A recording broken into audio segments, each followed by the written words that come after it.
I was going to do a thing at the beginning of today. Where I was going to vent, essentially. Like, not really anything that needs to be solved or resolved. I was just going to vent. You know how it is, right? That I've had two separate people reach out to me and tell me in no uncertain terms how extremely stupid I am and wrong I am for this story score. It's specifically the story score up here. And then I realized that that's actually a good thing. That I only have two people in a WoW review. You know, it's actually, as I've pointed out many times, it is very, very popular to bash on WoW. So only having two people bashing a positive review of WoW, I think I'm doing pretty good. But then I realized that the only reason I only have two people bashing is because I am so minuscule and unpopular that I don't have enough people following me to then give those negative comments. So now I'm depressed all over again. Let's go and hop on Earl Red here.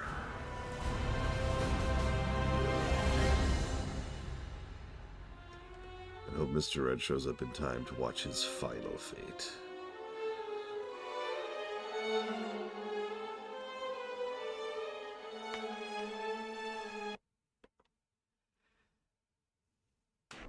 Great change has come to the enduring halls of Ironforge. Obsessed with the workings of the Titans, the dwarves retrieved their creator's mystical tablets from the fabled city of Ulduar. Ignore that. Ignore that. Activating one such tablet, King Magni Bronzebeard fell prey to a terrible curse that fused his statue-like form into the diamond heart of Ironforge itself. To compound this tragedy, Magni's estranged daughter Moira arrived, claiming her father's throne for herself and for her infant, dark iron son. To avert civil war, the dwarves created the Council of Three Hammers, an uneasy coalition that would share power equally amongst the clans. Now, with political upheaval rising within the kingdom and the great cataclysm ravaging the surrounding lands, the future of Ironforge falls to brave dwarves like you. Okay, so we're just gonna do this the easy mode here. There we go. How are you? Hey, you there. You're a stout-looking hunter. Lend us a hand. It looks like today's big earthquake shook loose a bunch of those barbarous Trog onto the ground. Make sure they're steamed or something. My men are doing what they can, but we could use a hand. Do your part. And south here, help me keep the mountaineers out of trouble. Oh my god. See you soon. Let's go kill people.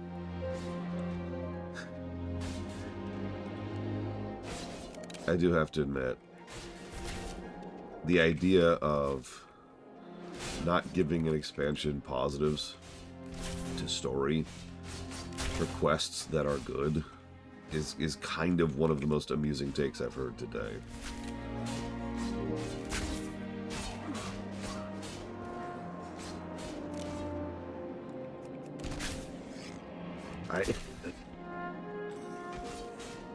I struggle to even consider that. And I'm trying to wrap my head around it, and I'm kind of failing at it. Then again, I've also been told to my face that all aspects of story that are not plot or MSQ do not count, and therefore should not be given positives. If that sounds like a joke, I want to stress that, no, I've actually heard people tell me that before. Well met. Impressive for a cloudy. We'll hold the perimeter from here on out. Here, take this for your troubles. It might come in handy as I've got something important to ask of you. Be good. Aye, Earl Red. I can't say Earl Red with an accent. Listen up. I know a thing or two about Trogs, and one of the things is the biggest, strongest Trogs get the most respect. The brutes value strength over everything else. See those great big Trogs sitting back from the front lines? They're the closest to what you have to call a leader. Go take them out, show them what it means to mess with sons of Ironforge. Safe travels. What's on your mind? Ah, listen, I'm like Jordan. I have no need for your blade, but I do need someone with a steady hand and a bit of courage. Our mountaineers are trained to protect the village from the old wolf attack, not an all-out Trog invasion. Many of our best have succumbed to wounds and exhaustion. I need your help bandaging them up. Here, take me first aid kit. Help as many as you can. Watch your back. Okay, I can do that, I guess.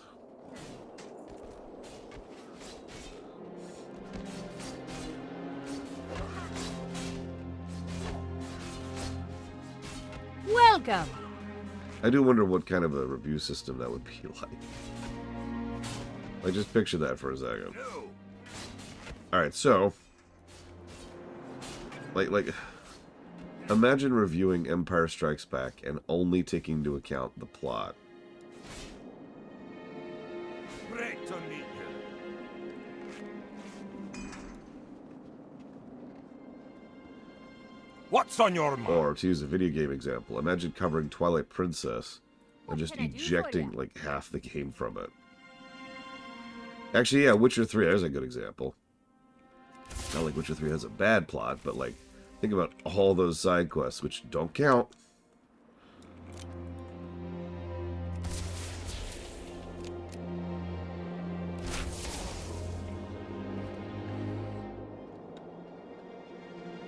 This run is dedicated towards Yura, for being an add-on this run.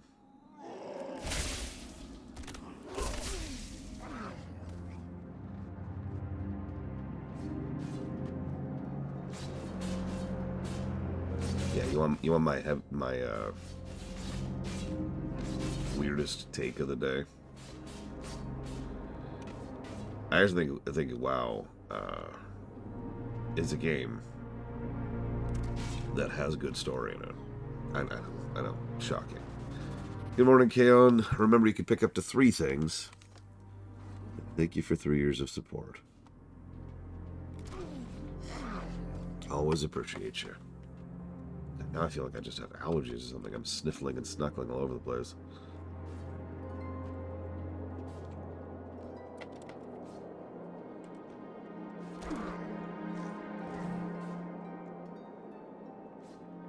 What can I do for you? They blame us for destroying their home.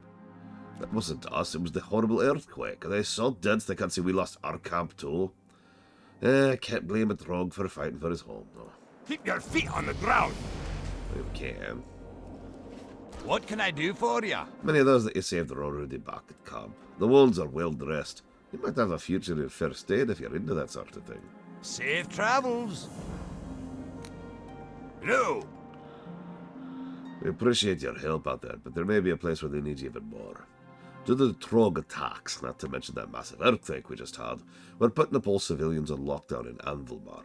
Go talk to my wife. I'm certain she'll need an able-bodied man such as yourself. Be good. Good morning, Sean.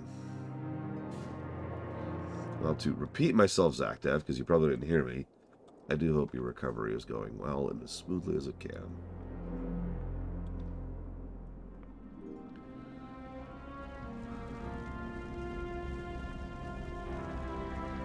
As usual, there's just some random Pandaren here to be a bunk trainer. Welcome. Oh, what are you, old? Can't you see I'm busy in here? Go bother someone else. Wait, Jordan sent you to help. Why did you say so? Watch your back. I don't know how anyone expects to get any work done around here if we don't have any ale. Our beer level is dangerously low. Lucky for us, we've stored some backup kegs for just such an occasion. West of Anvilmar, along the valley's northern border, you'll find the kegs of Stormhammer Ale and Thermor Pale.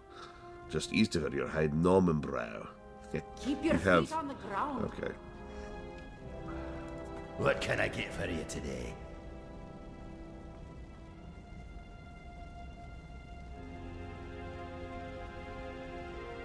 Ilred. Ilred? My boy. Are you into archaeology?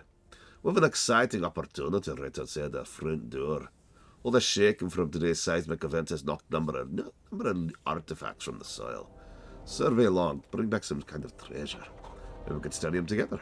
Off with you. I do like studying and archaeology. Excuse me. Good morning, Fives.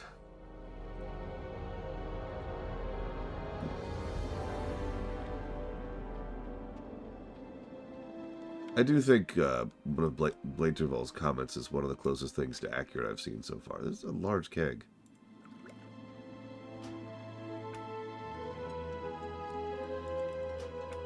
that Cataclysm is a series of short stories that happen to exist in the same area.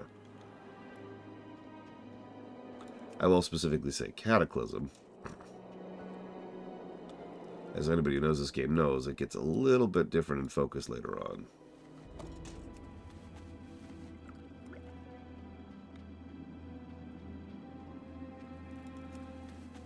They never really lose the concept of the regional, though, which is probably a good thing.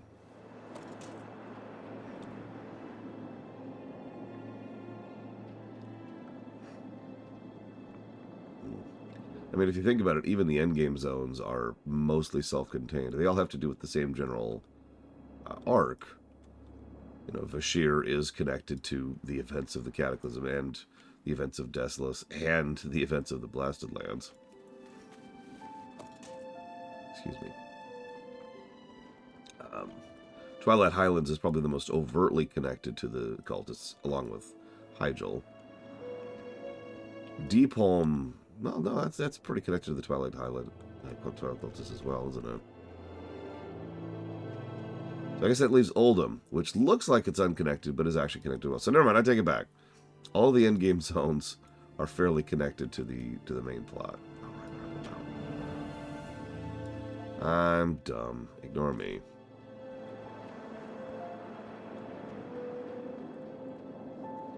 By the way, I put some thought into which order in which we'll do the zones, because... Well, frankly, because the stated order is just kind of eyebrow-raising. There's no rhythm to it. So instead, we're going to do Vashir first, which, yeah. Then Deepholm, because it's mostly unconnected to anything. Or, excuse me, then Oldham, then Deepholm. Then Twilight Highlands. Then Hyjal. And then we're going to do Firelands. If I have to explain why we're going from Hyjal to Firelands, I got nothing. Talk to me. Watch your back.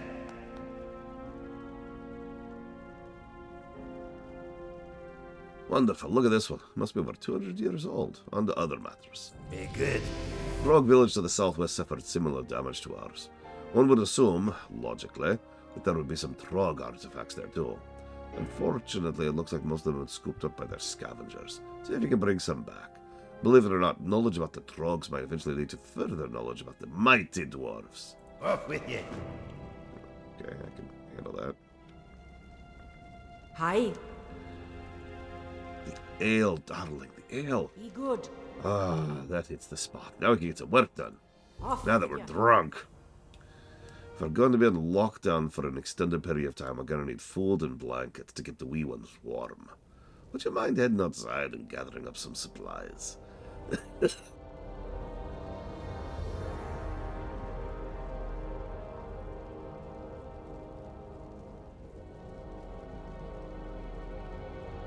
You'll find that a few small boars actually have healthy-sized haunches, good for eating.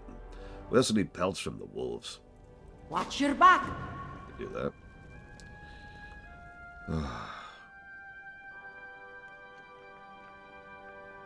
Well, yeah, obviously, Sean. I mean, anybody with actual magic is probably going to surpass someone with just technology, for the most part. However, some settings actually put magic and tech pretty much alongside each other, including this one, actually. You'll really start to see that in Warlords.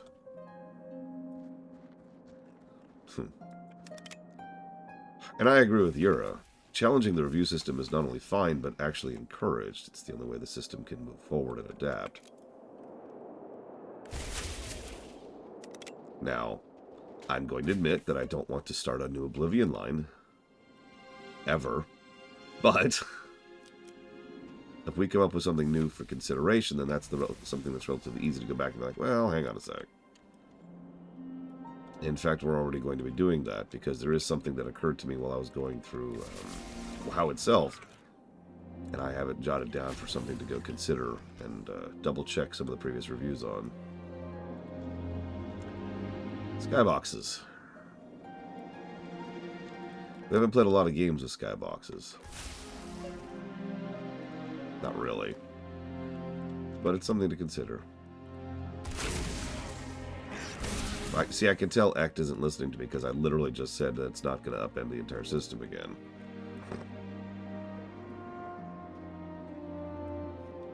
To be perfectly frank, I'm not sure what would involve upgrading the whole system again at this point. Like, I really am not sure what conceptually would involve a total overhaul of the entire system. Not like we had back during the Oblivion line.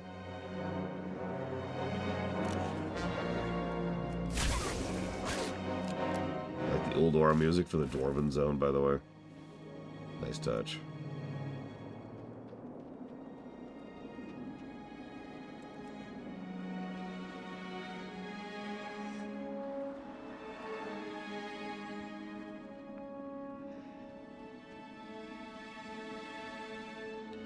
I suppose the only way you could consider just completely overhauling the system at this point is to disagree with what is defined as a positive and a negative, which is what was being mentioned this morning in the interest of fairness.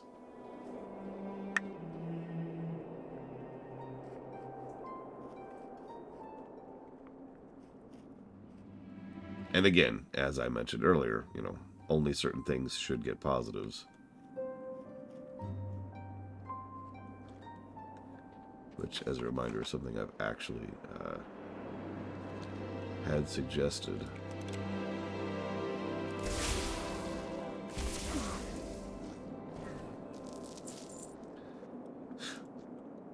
Hello, Triaxia. I suppose another thing would be if we ever decided to go ahead and stop reviewing all of a game when it comes to reviewing a game.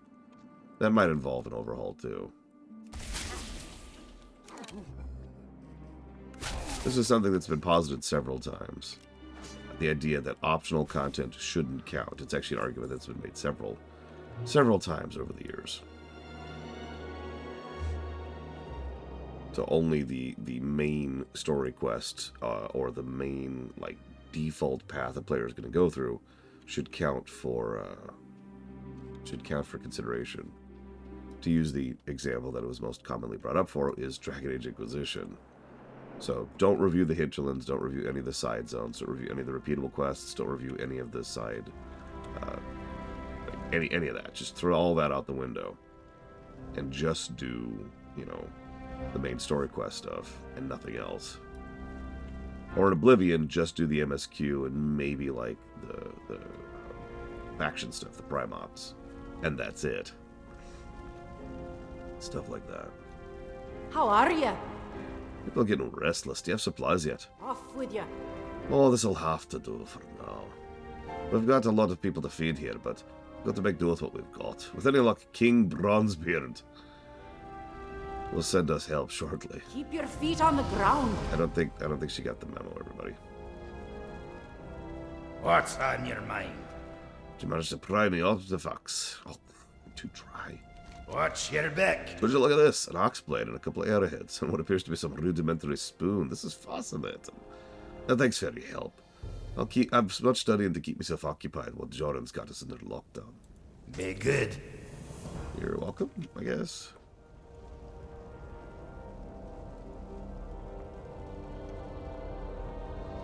What's on your mind? You've done a great service here, but I've got to send you off elsewhere. Graylin Whitebeard, who's a good friend of mine, has put in a word that he may need some reinforcements near the troll camp to the southwest. Oh, okay. Trogs may be a pain, but trolls are a whole other type of trouble. Be good. Tell me about it. I'll take Trogs over trolls, thanks.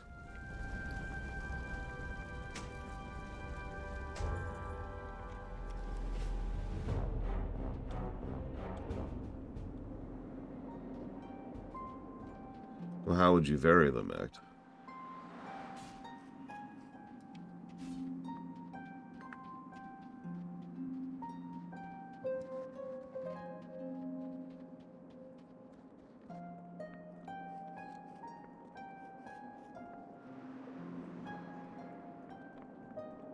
Yeah, but I was asking for specifics.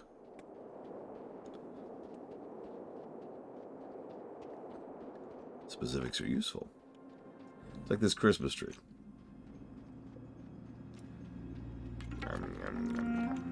Delicious. Well met. Welcome, Hunter. You're ready to work. Keep your feet on the ground. The trolls are acting up. More than usual, I'd say. We've seen them put together war parties before, but this time it's different. What matters most, however, is continued protection of Anvilmar. I've no intention of letting these trolls flank us while its attention is turned towards the Trogs. Go thin their ranks a bit. They need to know we're still not without defenses. See you soon. You got my I'm attention? notoriously bad at reading troll facial expressions. That said, they don't look angry to me. Maybe confused, maybe a bit frightened. Something happened we're not seeing here. I say we do some investigation before we just kill every troll in sight. Yeah, but like, I'm supposed to just kill every troll. Okay, whatever. Good morning, Loch.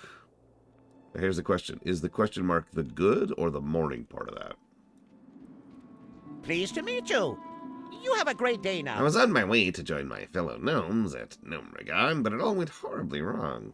I left Anvilmar, bags packed, and waded through waist-deep snow, and then we had this ridiculous earthquake, and I got all turned around. I ended up here. What's worse, the troll stole my stuff. I've obviously proven myself incompetent over the last day and a half. Would you mind?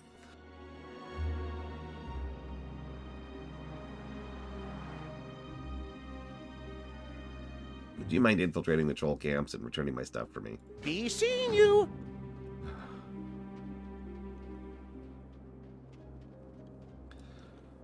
Well, of course, I don't know Undertale Yellow at all, but I do know Undertale.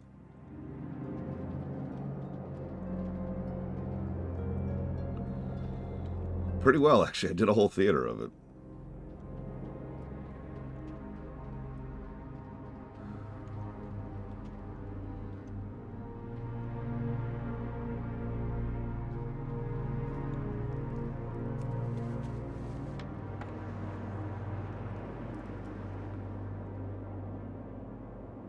Our land be a land of ice and snow. But beneath the earth, child, there'll always be fire. The spirit come from deep down to talk with Greekney.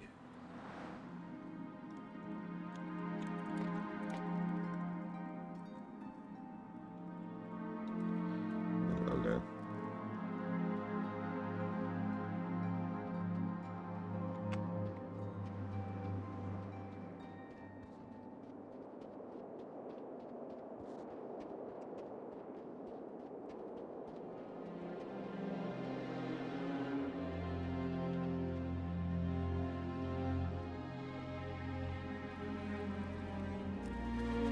What we gonna do now, you ask? We wait. Greekney say gonna talk to the elemental, get to fight on our side. Soon enough, we take over this valley. That's right. We gotta kill ourselves some dwarves. Ancient and venerated enemies right there. The dwarves and the trolls. That's a joke. Sorry. Hello, Dakota. There's probably some precedence for trolls and dwarves fighting each other somewhere that I just don't even know about. Yeah, I am better, I guess. I mean, it's a gradual process, right? I feel extremely dehydrated. It's kind of hard to talk, and I keep coughing, but it still puts me at better than where I was. So, meh.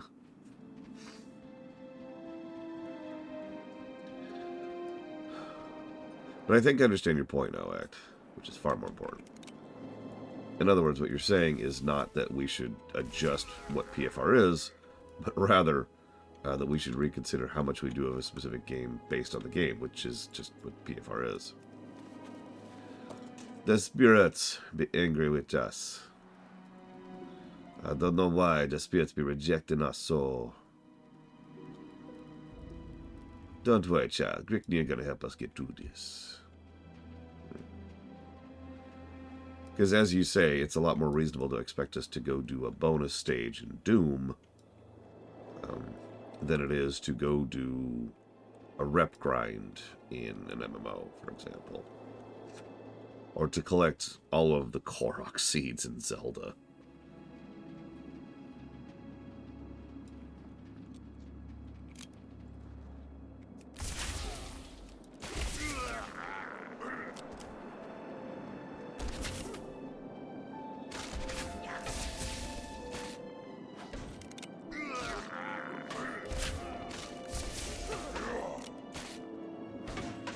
It's a good time to mention that back in the day, hunters had what was referred to as a dead zone. And let me tell you, the dead zone sucked. I'm really glad they got rid of that. So the dead zone was, if you're too far away, you cannot use your melee weapon. And if you're too close, you cannot use your ranged weapon. And that meant there was a bit of a range right about here-ish compared to where I am next to this boar, where you absolutely could not attack your target at all. Managing the dead zone was a fairly large part of soloing as a hunter. And PvPing as a hunter, for that matter. And yeah, the dead zone sucked, to be very clear. Need assistance?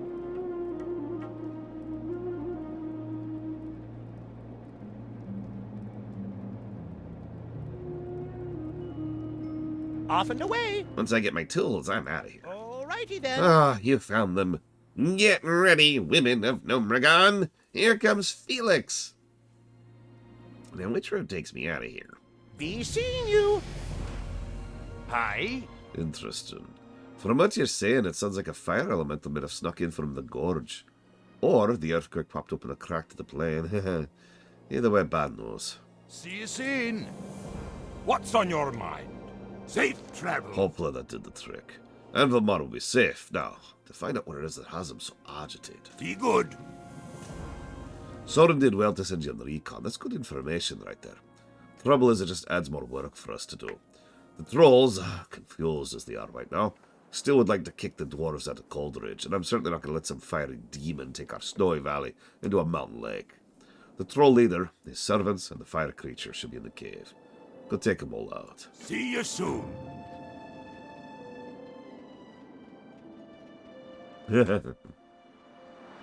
I mean, there were people who argued that I was not doing PFR when it came to Total Warhammer 3, for example. And honestly, I can't even properly argue against that. Like, not really. But, hang on. Even what we did do was still over 60 hours.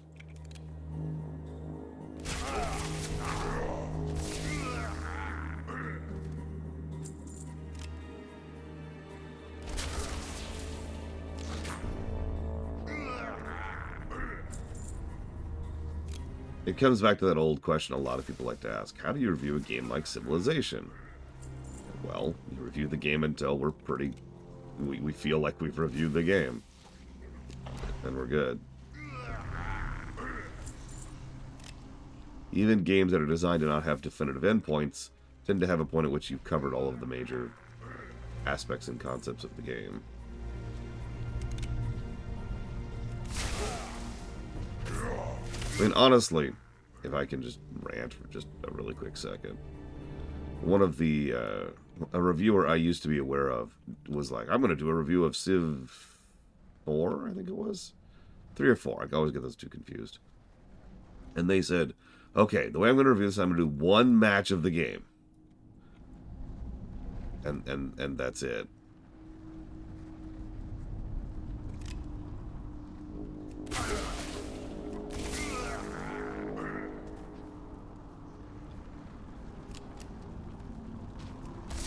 Oh, hang on.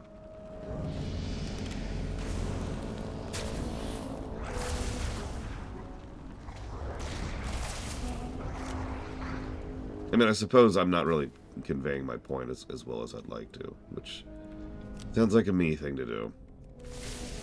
He did do one match, lost after turn like 50-something. I was like, well, that's the game.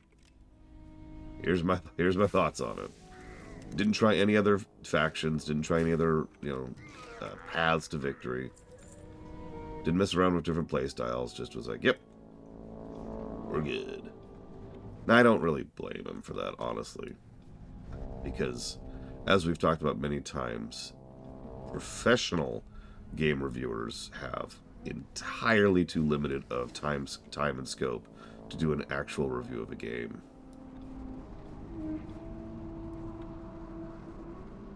So, what can you do at that point? So, yeah, who has seen Sonic 3? I have heard interesting things about it.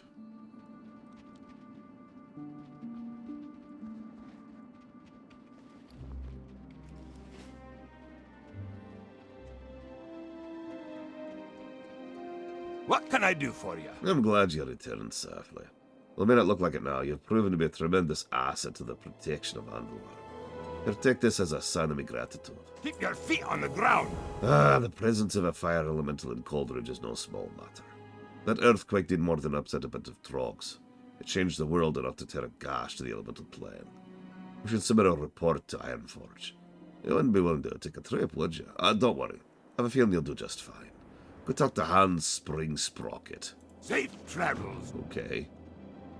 Hello, Trickster's Lab. Thank you for the sub, as always.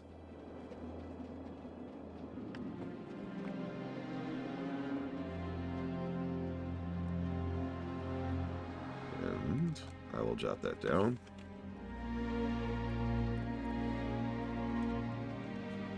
For Kingdom Hearts 1, Horizon Forbidden West, and FF7R1. You got it. Thank you again.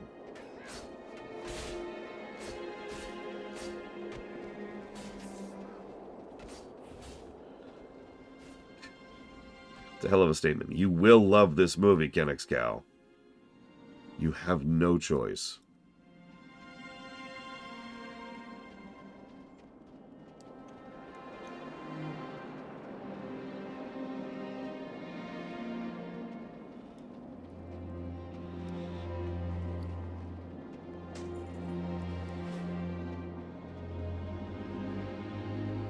Hi, how are you? Ironforge? Well, first you need to go through Karanos, and before that you have to go through this tunnel. Off and away. Holy crap, did you see that? How the whole cave just crumbled? I guess it's good you got here when you did and not a minute earlier.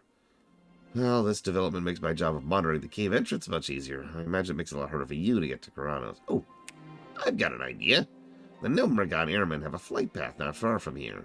I'll send up a signal. They should get you to help. I imagine they'll land you at Andalor. Very well, then. Okay. I guess we're not walking.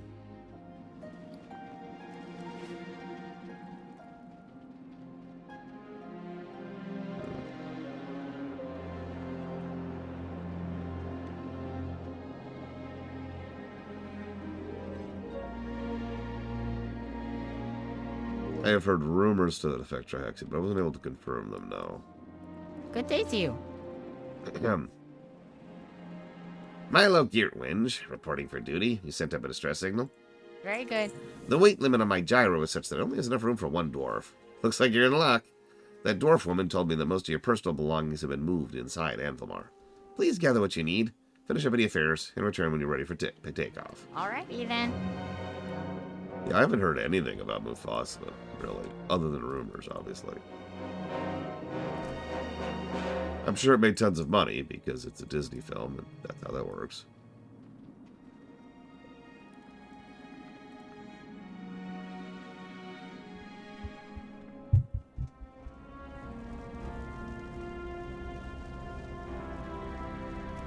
And grab some beer.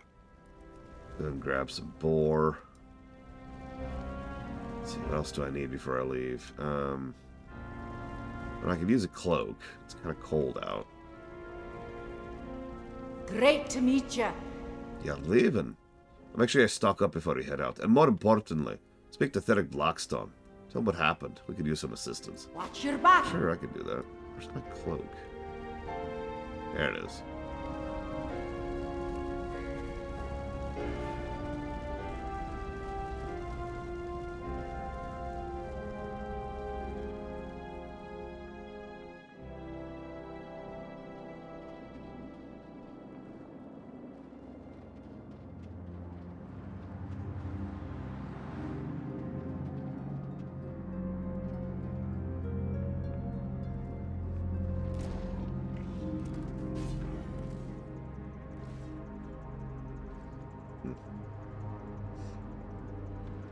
Oh, sorry, the bot's not up, Act.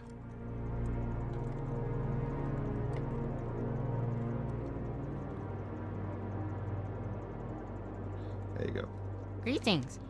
Are you absolutely certain you've taken care of everything? You won't be able to turn back. Very good. Took you long enough. Hold tight. Take a good look. Chances are you won't be coming back here for a long time. Alrighty then. What do you... Oh, God. I think I still have one of these. Is this thing on? Hello? Hello? Hello? Ah, there you are. Hello. I figured that while you're flying to Kronos, I'd give you some data about what's going on outside of Coleridge Valley.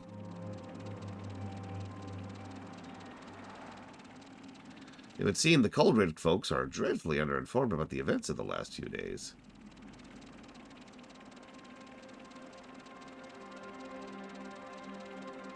If you thought you had problems with trolls in Coleridge, wait till you get to Kronos. That big cataclysm got the trolls all stirred up out there.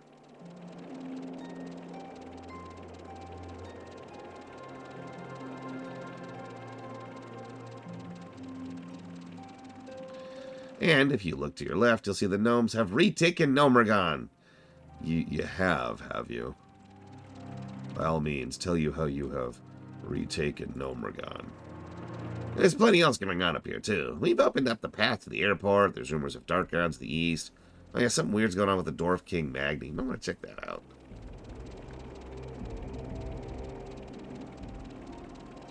And here we are. Welcome to Kronos.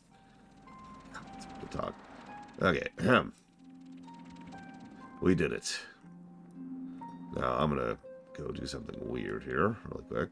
But don't worry. It all makes sense, I swear.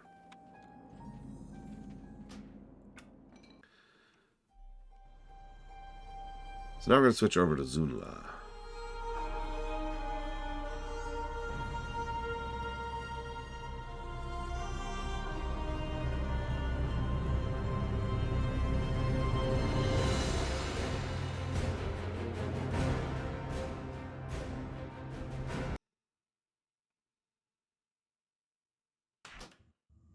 Given the recent political upheaval in Ironforge, the gnomes have suddenly found themselves unwelcomed guests within the city.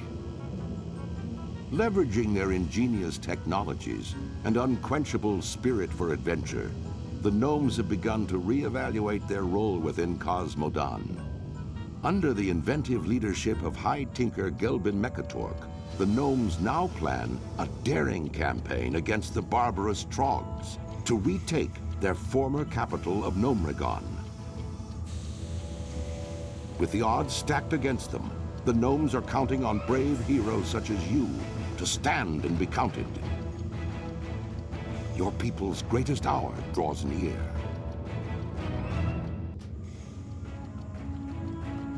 No, I don't want to teleport to Stormwind. Thank you. Jesus, game.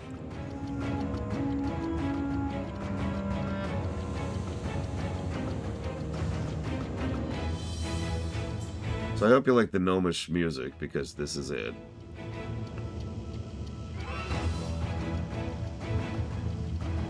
Hey, Rax. I hope that things more important than me and my stupid self were not affected by your credit card issues.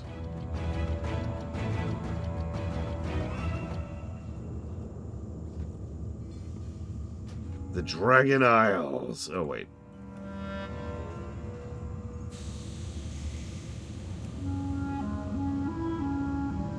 Really act. Well, anyways.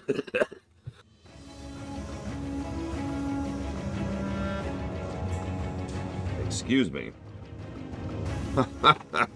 Oh. So, favorite contraption in the game. I was thinking about that during the flight.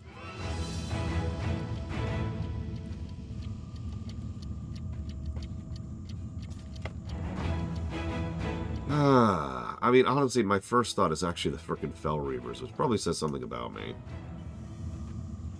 Okay. Thank you, Rax, for the sub. As always. And if you happen to know what you want to put that towards, please let me know. Who was I just playing?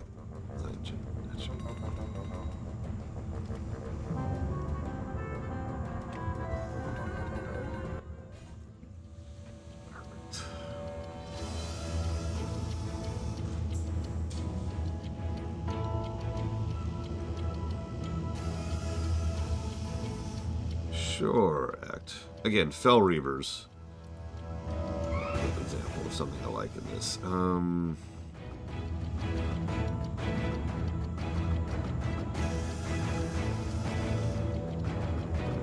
more thing here.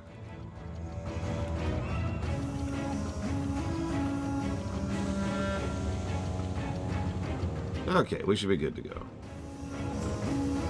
Oh, nope, I'm wrong. Hang on. Sorry. Listen, Fell Tech is best tech. What can I say?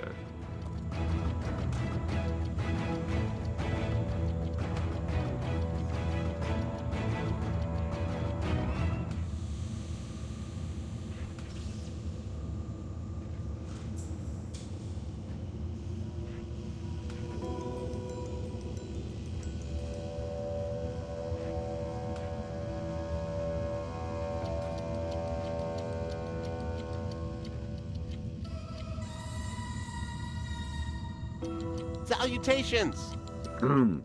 My name is Nevin Twistwrench. I'm the commander of the Survivor Assistance Facilitation Expedition. I don't know if you managed to survive the radiation down there, but most of the others haven't fared so well. My team is rounding up the survivors, but the radiation-addled leper gnomes are too numerous for us to hold back much longer. They've lost their minds. If you're still strong enough to help us wield a weapon or cast a spell, help us clear out some of the leper gnomes. Be seeing you. So yeah, one of the things I actually like about the new Gnomish starting experience is you start off as a survivor of Operation Gnomeregan. If you notice, we actually are currently irradiated. Still. And we've got on the bloodied bandages from that, too.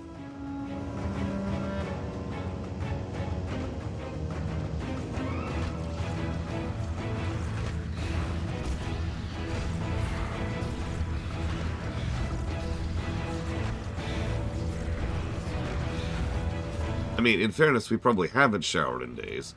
That's just, unrelated. What was Operation Gnomeregan? Well, obviously, it's something that's not even in the game anymore. But they actually mentioned it during the intro, which, if you were listening to them. The whole idea was that the gnomes were kicked out of Gnomeregan, and so they tried to retake Gnomeregan. The specifics don't matter. They went to try and retake it, and they failed. So now, we're recovering from that failed operation. We're actually inside Gnomeregan right now, but kind of partially inside. I'll show off more of that as we go forwards. Greetings! Well done. My men can take it from here. Let's focus on getting the other survivors out. Off and away. I'm going to start prepping my men to leave this place. We can't hold here any longer. I want you to move to a forward position in the middle of the large room ahead. You should find Carver Blastbolt there. He'll give you further instructions. Good luck. I'll see you on the surface. Right.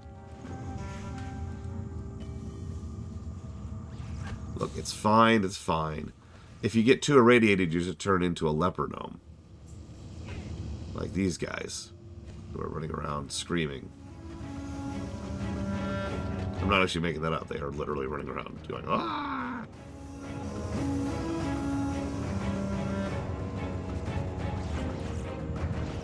Can I help you? If Nevin sent you, that means he's getting ready to end the mission. But there's still survivors to be rescued.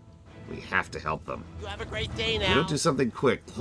Hang on. We just got a little pukey there. Don't mind us. Nevin and the survivors won't make it out of here alive. I'm going to give you my squad's emergency teleport beacon. We still have enough strength and ammunition to fight our way out of here, but those survivors are in no condition to make a run for it. Use the beacon on the survivors to get them teleported to safety here. Once we do, report back to me. Daylight's burning. I can do that. Or someone just said, I don't want to die down here. I got your back. Get out of here.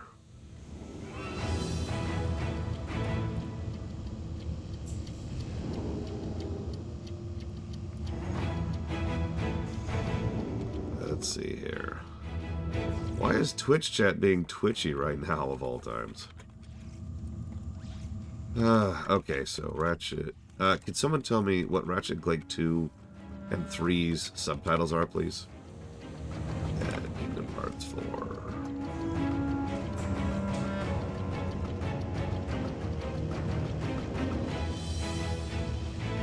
Alright, going Commando. Up your arsenal. Got it. Thank you, Rex. So who's better at tech? Gnomes, goblins, or dwarves? Honestly, gnomes are probably at the top there.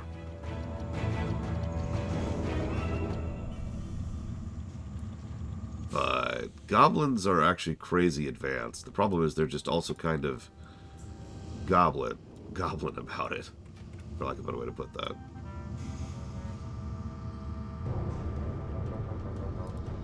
Interesting. I know Nevin will be pleased with all the survivors you managed to help. I still can't believe you managed to stay so strong in the radiation. You've seen the shape that the other survivors are in. Let's get to the loading room for decontamination. Right.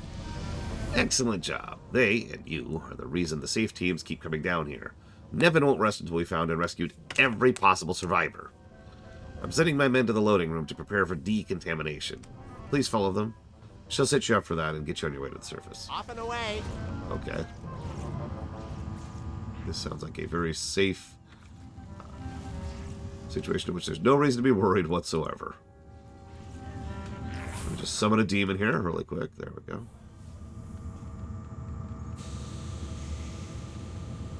Whose name is apparently Gak Pep.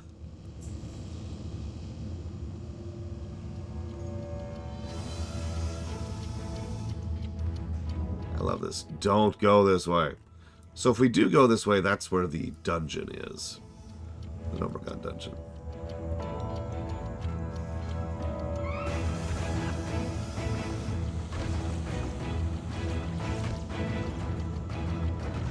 Need assistance?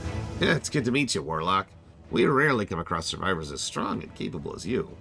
I can help you get decontaminated and on your way out of here. Be seeing you. You've been down here for a long time. It's amazing that you survived to keep your wits so long. We need to get you out. Before we can send you to the surface and join the rest of the gnomes, you have to go through decontamination. The Sanitron 500 will do the rest. It shouldn't even hurt much. When you're all done, check in with Technician Brackle. Okay. Goodbye now. Alright, I'm ready. I'm ready. Commencing decontamination sequence. What do you go? Oh my god.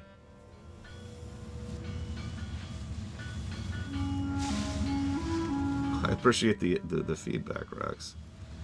It is an interesting thought process.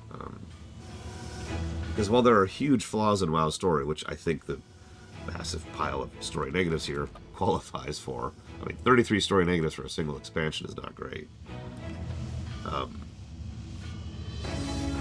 Aw, I'm sorry I broke the Sanitron. It's just, there's so much good regional story. There's so much good individual stories. At least in Cata. We'll see what we think of it going forwards. Hey. There, now you're off to head to the surface and start your new life. The High Tinker will be delighted to hear of your arrival. Be seeing you. Nevin sent word and he and his men are making their way to the surface. He'll be waiting for you at the safe headquarters. See Tobin Sapblast over there? Talk to him when you're ready to head to the surface. It's been a pleasure meeting you. I'm honored to have played a small role in helping you escape from Gnomeregan. Daylight's burning. That's right. The whole goal here was always to escape from Gnomeregan. Just think about that for a minute. Pleased to meet you. Good to see you, Zunla. Without your help, we wouldn't have been able to get so many survivors out of Gnomeregan this time. Everyone's going to be thrilled to hear you and your story. You have a great day now. It's a victory each time we're able to help another bundle of survivors escape from the contaminated halls of Gnomeregan. We're going to need all the help we can get to reclaim our home and rid ourselves of the Trogs and the irradiated gnomes. To that end, our leader, High Tinker Mechatork, has assembled a team of trainers to help you learn your arts. Okay, sure. Daylight's burning.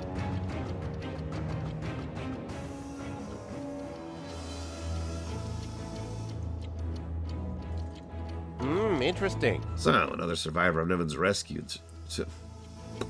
Another one of Nevin's rescued survivors, huh? More like you saved his life from the Trogs down there.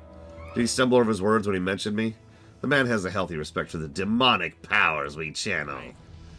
I don't know if you remember Mechatork or not. Nevin tells me memory loss is pretty common for a Gnomeregan survivor. Mechatork, or more properly, High Tinker Mechatork, is leader of all the gnomes. He's made a habit of meeting with every rescued survivor personally. You should introduce yourself. Be seeing you. I can do that.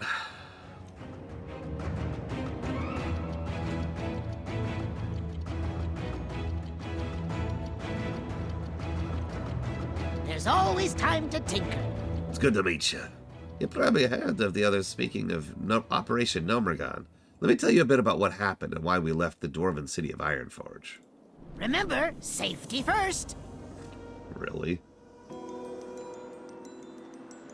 The dwarves of Ironforge kindly took us in when the Trog invasion and radiation forced us to leave Gnomeregan for the first time. But even the kindness of friends can't quell the longing for home.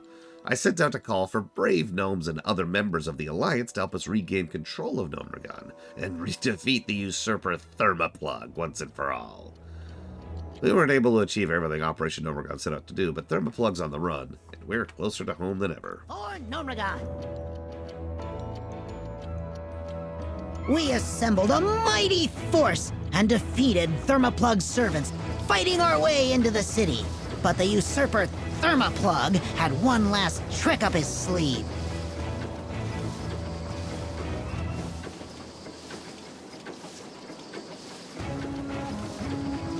It's too quiet. Where are Thermoplug's defense forces?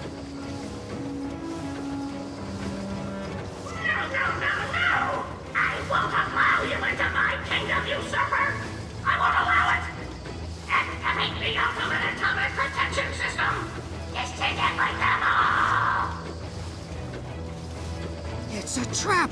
That's a fully functional irradiator!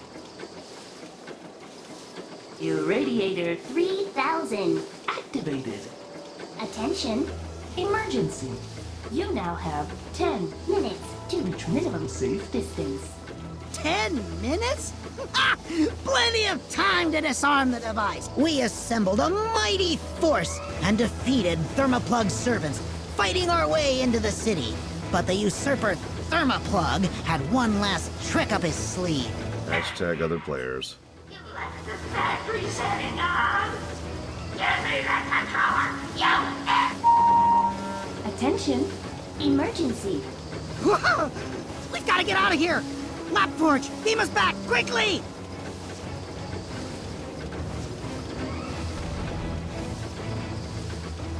No, we were forced to retreat.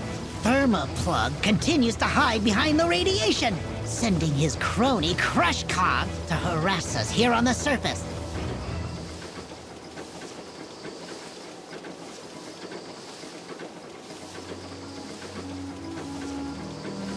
It depends on the situation, Act, but I tend to prefer the beeps, given a choice.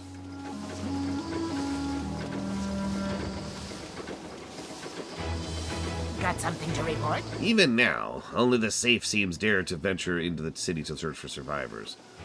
Meanwhile, Thermoplug has sent his Crushcog to distract us and buy time for him to dig in. Perseverance is the true blueprint to success. We will need all the weapons, inventions, and soldiers we can get to defeat Raslo Crushcog and his followers. Over to the northeast, you'll find Engineer Grindspark, one of a new generation of brilliant gnomish minds. Well, he hasn't had an explosion in 3 prototypes. But enough bragging. Engineer Grindspark is working on a bot he said should help clean up the toxic airfield. Oh, that sounds like a great idea. I love cleaning up toxic airfields. And yeah, I'm with Fife. Operation Gnomeregan, just like the reclamation of the Echo Isles, were both removed from the game because they were part of a launch event. I guess removed from the game isn't really the right way to phrase it. But you get the point. You get the point. As with all launch event stuff, they're not in the game anymore. What's weird is if you remember from the troll stuff we did, they kind of mentioned and referenced several things from the Echo Isles. They didn't literally show us the final cutscene from the event like we saw here.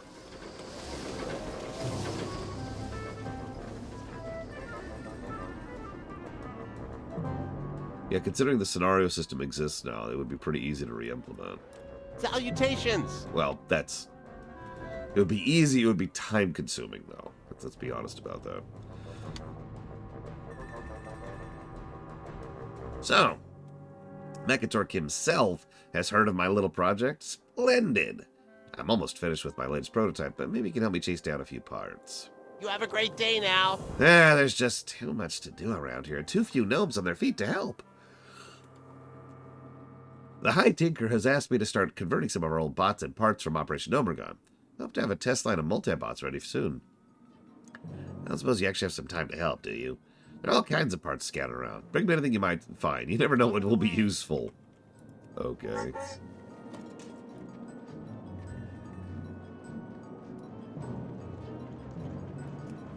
Yeah, Legion's pre-patch is, weirdly enough, still there for the most part. I mean, the invasions are gone, but the event is still there, and that's just wild. Good thing, too, because the Broken Shore is awesome. Both times.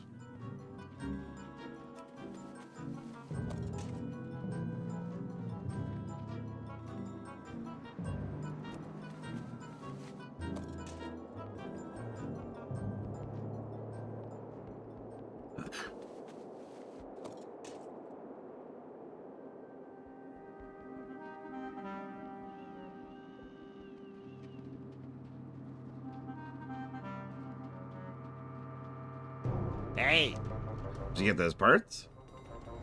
be seeing you. Oh, these are fantastic. Let's see what we can put together. Would you be interested in testing out the prototype when I'm done? You have a great day now. If the multibot works, it'll help us do all kinds of jobs that are unpleasant or dangerous for gnomes. Oh my god, they're taking our jobs. After Thermoplug detonated his irradiator at the end of Operation Gnomeregan, toxic clouds and ooze began bubbling up at the airfield south of town. If we don't get under control, the contamination could spread to the rest of our lands. Take the multibot, bring it close to the geysers. Oh, okay. Right. Also, as an aside, one thing that I like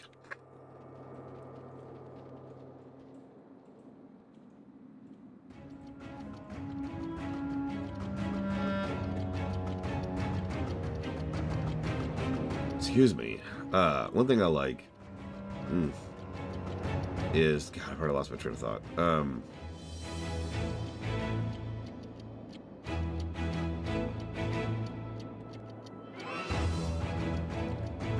Is how they do a fairly good job of describing the events of Operation Gnomeregan here and getting across all the, the necessary exposition, right? In other words, well, obviously, Operation Gnomeregan itself is no longer in the game. You do know what happened during it, and it's naturally showcased as we're going through this chain. Unlike, say, the Zalazan Isles thing. Greetings. Most of us have seen the sickly and deranged gnomes suffering from exposure to poisons and radiation from Gnomeregan. Eventually, they devolve further, until they become mindless but mostly harmless puddles of toxic sludge. My research suggests we can restore them from this state. You want to restore toxic sludge to gnomes. I just want to be clear about this, because that's... okay. Anyways... So does it deserve a negative that Operation Gnomeregan and Reclamation of the Echo Isles is not in the game anymore? Well, as with all removed content, that is a debate. For example, we did actually give a negative to the loss of the Battle for the Undercity, since that was such a major event in the narrative, which they even referenced afterwards, which is frickin' gone. Can I help you? Doc Spricepocket has some crazy theory about these toxic sludges being the last remnants of gnomes, so my men have orders not to engage them for now, but... the toxic airfield just south of us is teeming with living contamination. There are elementals composed of contaminated water and other toxic materials. Help us dispose of them. Off and away. Okay.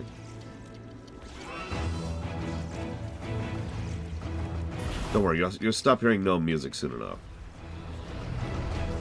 It's already starting to bother you.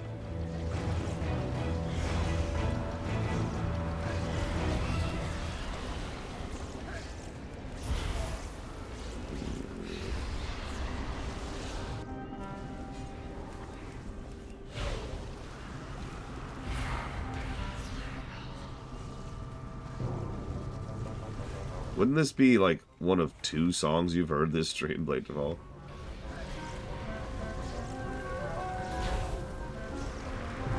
The best part is we're doing Morogh and Loch Modan today, so it is going to continue being to the entire run. Wow, okay. Oh my god. Oh my god, the toxic sludges have, like, little hats on them.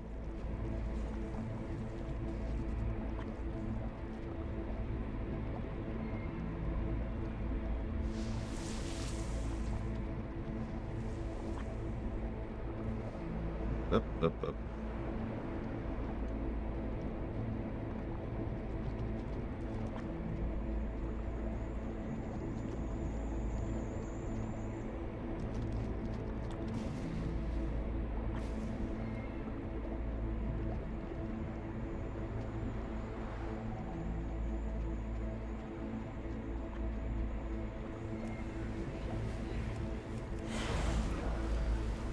Well, that makes sense considering it's a Kata song. The overwhelming majority of what you've been hearing in this entire run is vanilla music. Of course you can do delves alone. What kind of crazy person would do delves with their best friend? That's just insanity. Whoever would do that's a total loser. Speaking of which, I need to make another attempt at doing that one delve solo.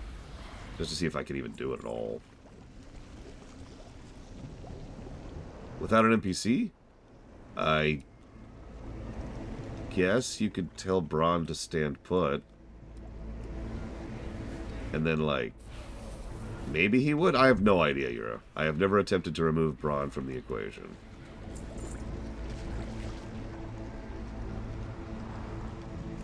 It's never occurred to me to.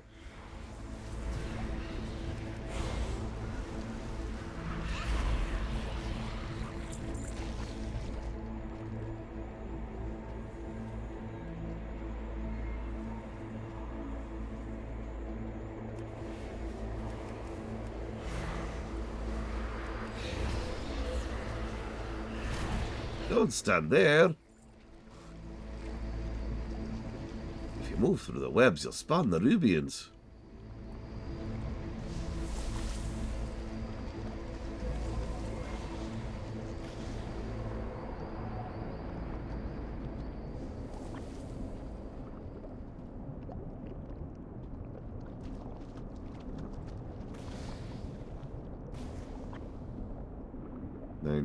'96.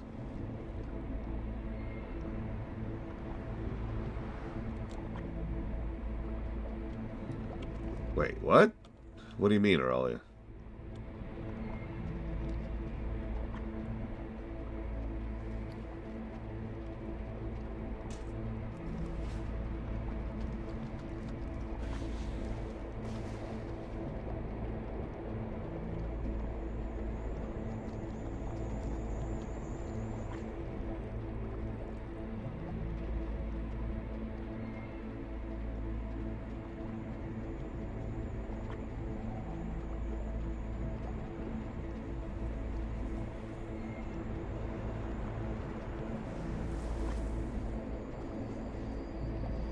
Yeah, just interesting music chord for this area.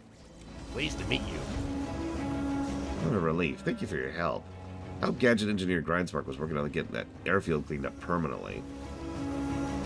I don't know. Hang on. Before I talk to you...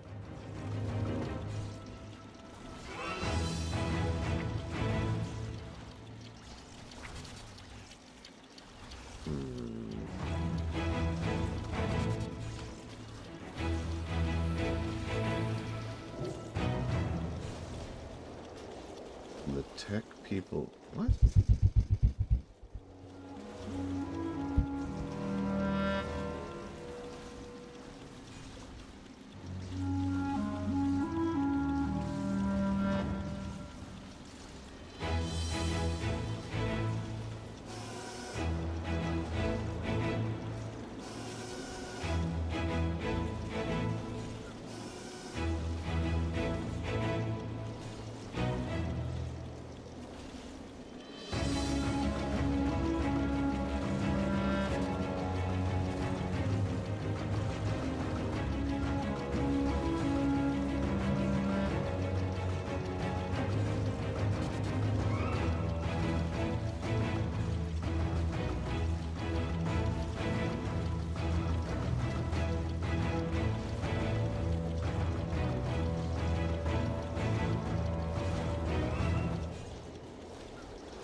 Oh, you mean an F-14, Aurelia.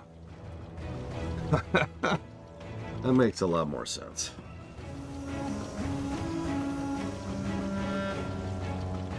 When was the first time you thought to yourself, am I getting old? Oh, I think that all the time. But the first time...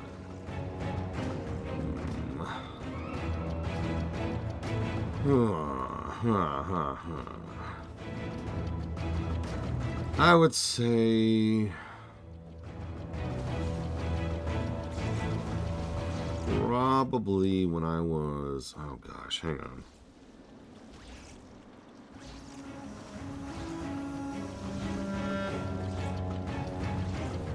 I would have been about 10, I want to say. Something like that. Interesting. You have a great day now. Oh, by the way, Yura, I like your mug.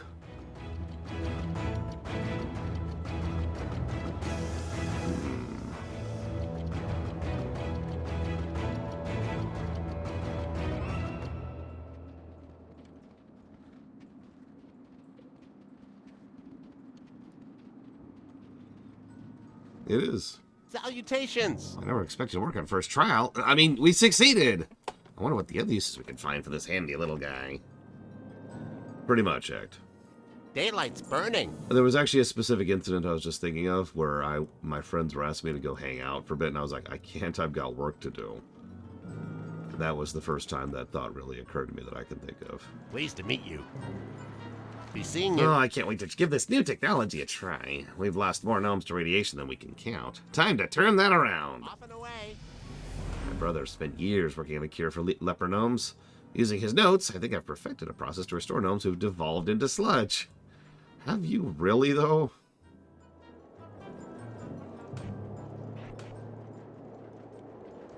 This is,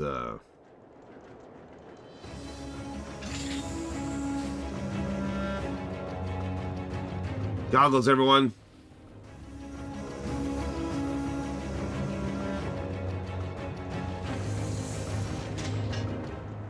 What happened to me? Absolutely amazing. We've done it! Sure, he's a little small, even by gnome standards. But the real question is, what'll he remember? Don't talk to me like I'm not here. All knows I'm hungry. I need to get out of these hideous, smelly clothes. Ugh. How did that work? You know what? I don't even want to know. I do not want to know.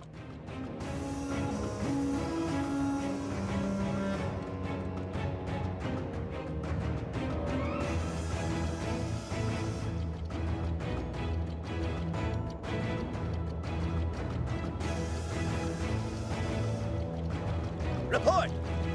The cataclysm tore open deep caves beneath Frostmane Hold, and Trogs flooded out of their warrens. They succeeded in displacing the trolls who used to live there, and they stand to drive us out if we don't act. I, Tinker Mechatork, hired a renowned demolitionist, Kamarm Palegrip, to close the cave and stem the advance. We've received no word about whether he was able to stop them. Could you look for his camp? Yeah, sure. I can deal with that.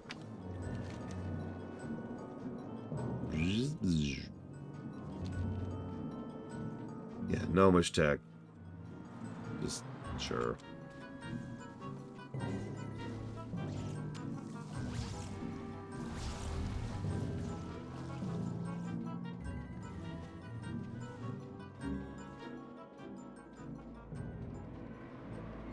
Oh yeah, no kidding. Like, honestly, I didn't give any real positives other than what is essentially the default to the dwarf starting zone.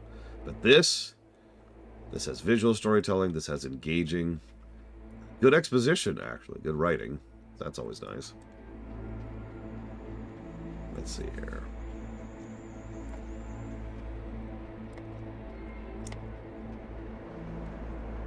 Good music. Oh, yeah, this is a very gnome intro. It's very thematically gnome. Yeah, dwarf is basically the vanilla starter zone with a couple of catapolishes. I imagine that's what most of Dune Morogh is going to be like, honestly. How are ya? A little bit tough to collapse the tunnel, but I'm going to need my team and my equipment before I can do the task. Off with you. What the hell? Oh. I can help with that. Safe travels. It's gonna take a lot of power to close those caves. I don't know whether the damn Trogs understood that when they stole my supplies, but the outcome's the same. Okay, I can go recover your supplies. Soon. Watch your back. But a job like this would normally bring me a whole crew of demolitionists. With my help in setting up the powder, the charges, and the rest of the gear, the job gets done a lot faster. Those blasted Trogs have me men caged. Nah, I need you to go rescue me personnel. Off with you. Okay, sure, I can do that. Why not?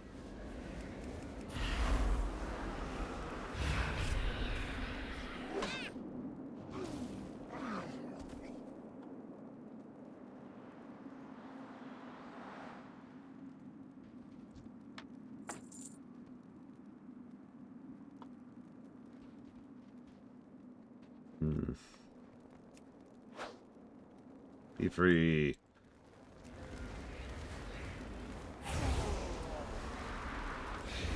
Yeah, I saw that as Mirror Star. I'm probably not going to get that, at least for another expansion or so. Because farming mythic dragonflights is possible right now. Do you know where my Switch controllers are?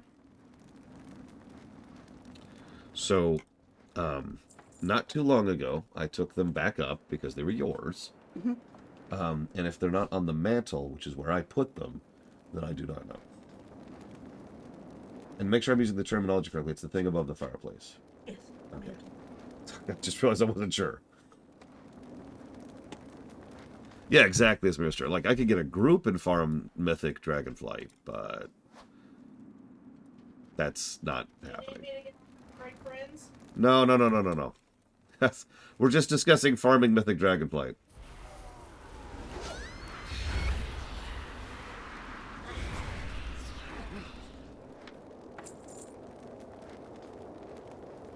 Which one's the penultimate? Yes, 100% Aurelia. Every MMO that doesn't support damage meters has damage meters. All of them. Star Trek Online has damage meters. And Star Trek Online is one of the most chill, not who gives a damn what your meter is kind of a games out there. Yeah, I can see that as Mirror Star. Guild Wars 2 has damage meters. Built in, actually. But also, you know, more extensive ones in the game itself.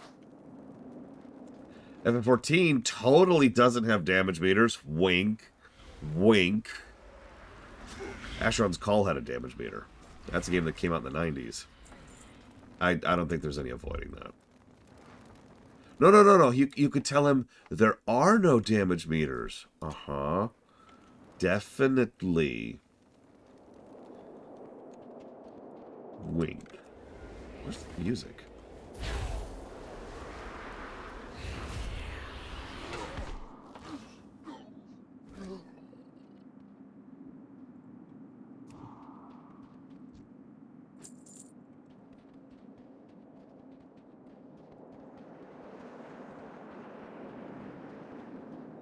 I mean, okay. So, I get what you mean as Mirror Star, but I'm not sure that it's even really functionally possible for an MMO to be true black box design.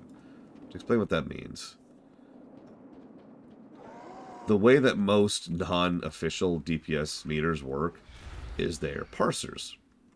So they keep track of what's happening because, you know, that little 16 that just popped up on the screen, or that 33 right there, that information is being conveyed to the player.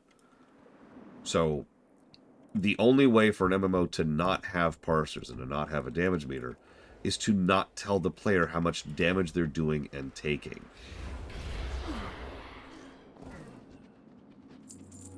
Now, that probably doesn't sound as insane as it is if you're not familiar with the MMO scene, but that's insane. And I sincerely doubt any MMO would actually bother to try and do such a thing unless they were really dumb. Great to meet you. Watch your back. To recover my supplies. See you soon. Oh, that's something more like it. We maybe get to blow something up after all. Safe travels. Yeah, my thanks and the thanks of my man you rescued.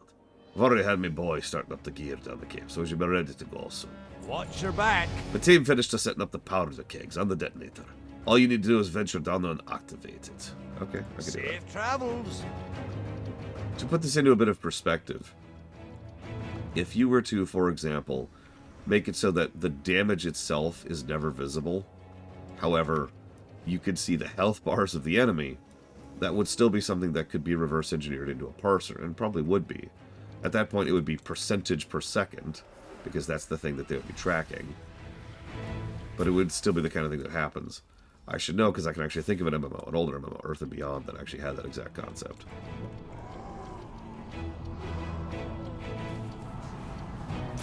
So in other words, you'd have to not know the damage you're doing, and not have enemy health bars. So doable, if you're really, really, really serious about getting rid of parsers. That's how you do it.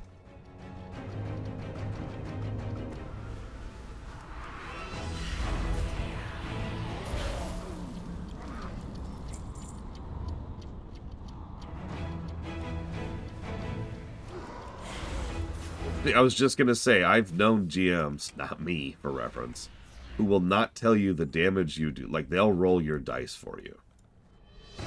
And they will then tell you, they'll tell you when the enemy's dead. And that's it. Like, they don't tell you the enemy health. They don't tell you the damage you're doing. They don't tell you the damage they're doing to you. They just keep track of all that on their side. It's a little controlling, as you might imagine. Hey, Valerian. One moment, please. Like, for certain very specific types of games, I could see that. For most general PnP, no. I'm one of those weirdos who actually liked the concept of Bloodied back in 4th edition. Well, what the hell do I know?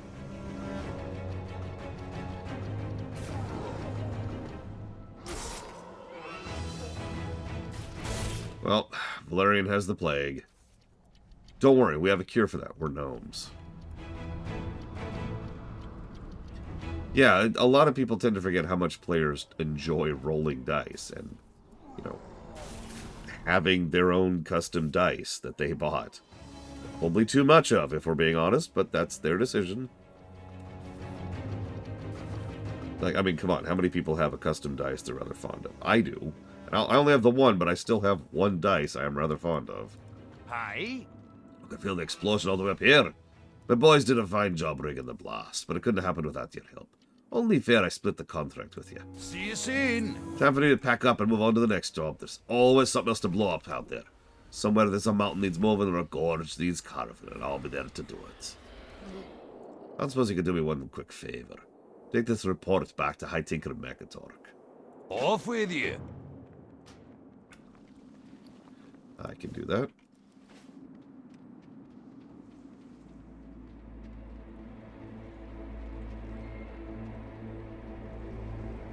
Either way, thank you for the sub, Valerian.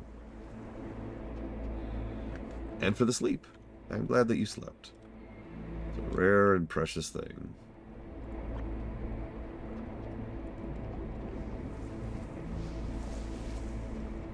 Just now, without even meaning to it, I just started typing out Emperor Valerian into my notes here.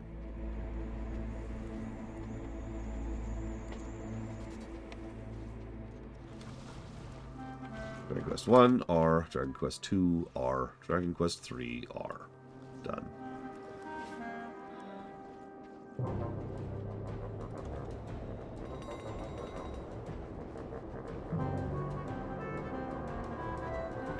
Is there something on your mind? I'll be back. Never reject an idea out of hand. I don't know, some ideas. Splendid news. With the Trogs taken care of, we should be able to turn our attention to Crushcog. For Gnomeregan. Our old enemy is up to doing his best to keep us from rebuilding and finishing our reclamation of Gnomeregan. They've headed north to an old arsenal. Stop reading ahead, Lore. They've taken over an old arsenal up to the road to the north, and Crushcog's technicians are repairing those weapons. We have to stop them before they're able to get the mechano-tanks back online. Go to Crushcog's arsenal. Eliminate as many of those technicians as you can. I'm counting on you. Well, okay. Can I help you? We've lost more than a couple of scouts trying to find out exactly what Crushcog plans to do with all those mechano-tanks his radiated technicians are repairing. We can't afford to take it slowly anymore. We must act before he turns his followers and his weapons against us. This techno grenade packs enough explosive power to destroy the mechano-tanks and deny them their use. Be seeing you. Thanks for the techno grenade? What's a techno grenade? I throw it and the enemy just starts going unch, unch, unch.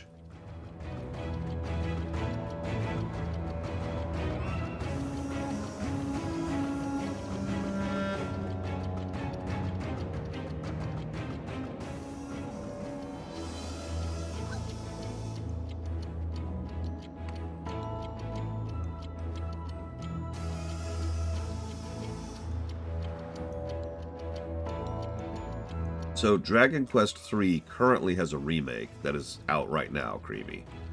1 and 2 are getting remakes in the same line and vein.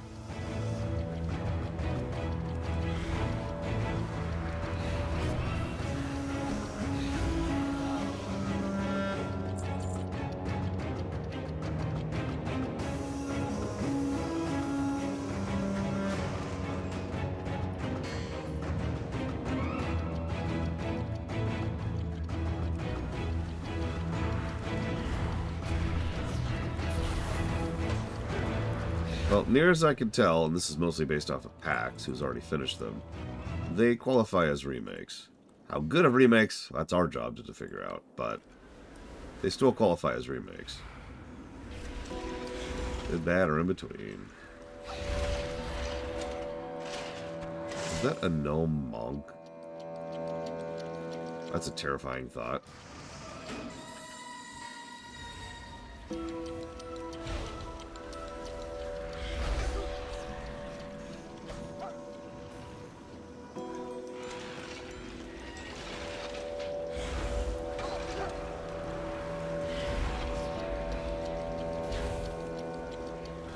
Imagine someone half your size showing up and beating the ever-living snot out of you. Or worse, out of your shins.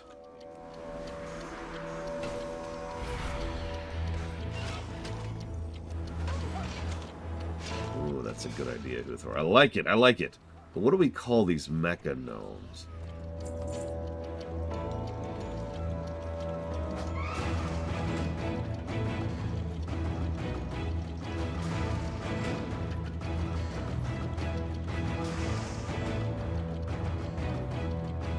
Thank you for the sub, Huthor. As always. And as usual, you can pick up to 3 things to put in torrents. Robo halflings. I love it!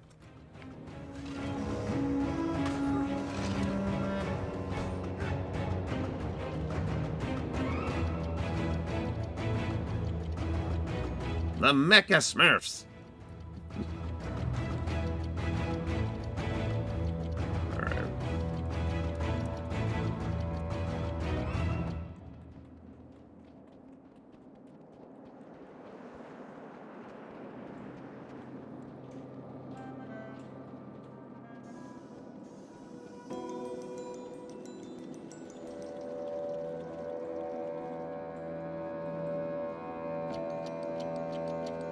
When in doubt, plan it out. That should set back Crush Cog's plans a bit, but we can't rest till he's defeated and this valley is secure. Perseverance is the true blueprint to success. Mechaturk will be pleased to hear you've ruined Crush Cog's plans to use the old weapons for his followers.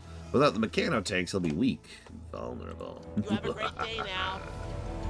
Hey look, it's Kelsey Steelspark. This is her actual outfit right here. If you don't remember her, she's the gnome we encounter later over in Tannerus. New orders? While High Tinker Mechaturk, his military advisors, and I finalize plans, I've sent my assistant to Brunel to begin preparations. See you next time. Deal with that in a minute. Or no, I guess we'll deal with that now. Sorry, that's not the quest I thought it was. Ah, bad. Oh yeah, and as usual, there's a Pandaren monk trainer. Gotta be a Pandaren monk. So let's see. Jedi Fallen Order. Jedi Survivor.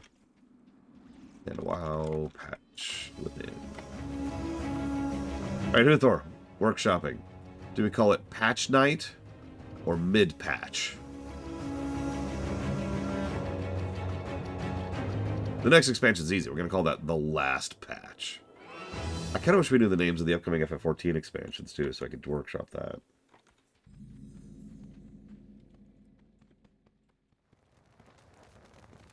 Hey! Yes, Kelsey told me to expect you. There's much to do before we can take on Crushcog. Off and away! We have reliable intelligence that Raslo has taken up a defensive position on the island in the middle of the frozen ice flow lake. To make matters worse, he's surrounded himself with a network of sentry bots.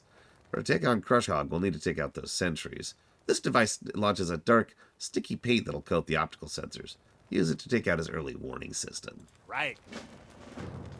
I can do that.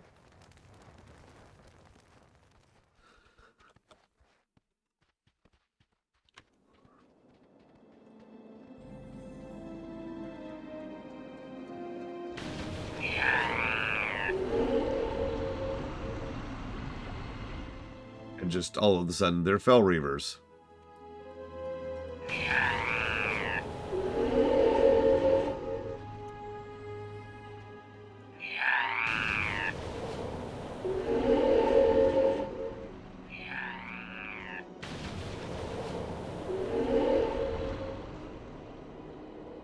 I do love that sound effect, though.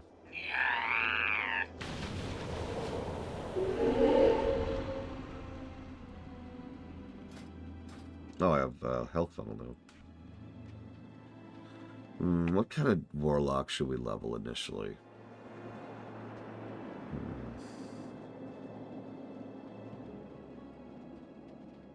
Okay.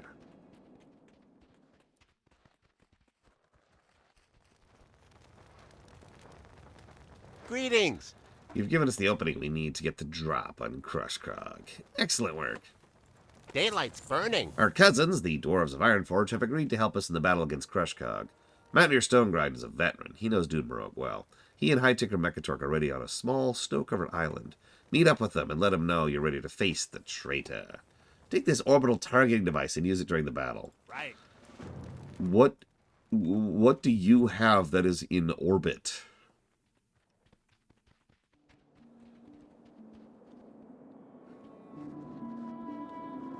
How do you have something that's in orbit? We don't even have a spaceship yet. Emphasis on yet.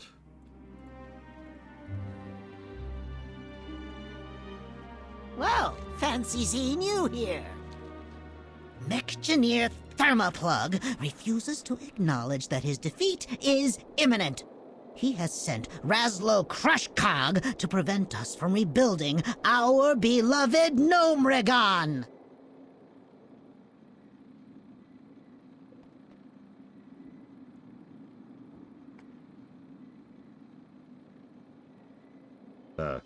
Let's send him crawling back to his master in defeat!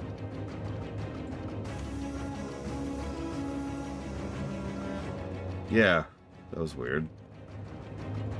Whatever, I suppose.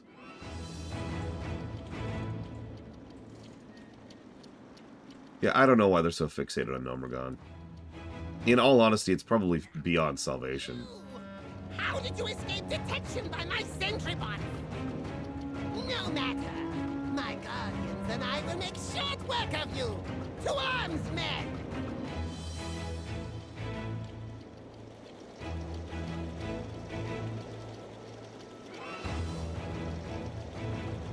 You will never defeat the true sons of Gnomeregan!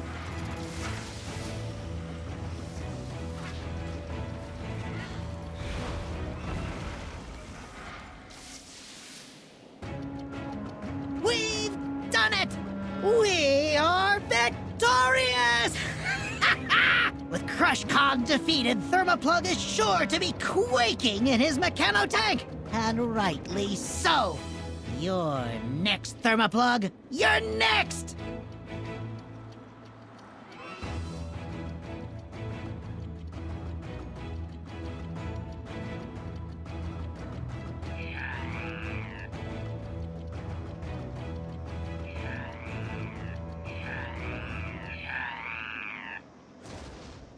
Hopefully this isn't about to kill me. Yeah, the gnomes... The gnomes were so forgotten they weren't even in Warcraft 3. Hey, Ah, we're finally free of Razlo Krushkog and his interference. With the defeat of him and his forces, Thermoplug can't afford to send any more followers to the surface. I can't wait for the day when we defeat him for good again. be seeing you. Some of the mountaineers under Stonegrind's command were telling me about the situation at Karanos. When the Trogs took over Frostbane Hold, it looks like the surviving trolls fled westward. Trog is no more. Oh. The people of Ironforge and Gnomeregan speak with one voice this day. Hear us well, Thermoplug. The day of your defeat approaches.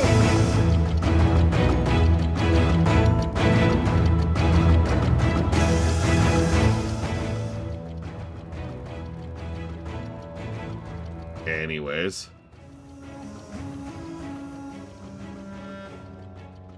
Yeah, exactly. At least in lore. The problem is they really did kind of forget that the gnomes existed in Warcraft 3. That's not really a joke. And so they came up with an entire excuse in WoW Vanilla to explain their absence. The problem there, and this is a problem, if I'm being honest, is that the gnomes are what you call a joke race. Most games, most MMOs have at least one joke race. A lot of RPGs have at least one joke race.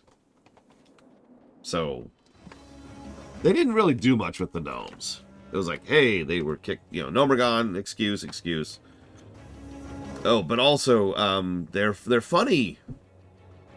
Isn't it hilarious? And so they put a lot of the joke quests in the gnomes' hands.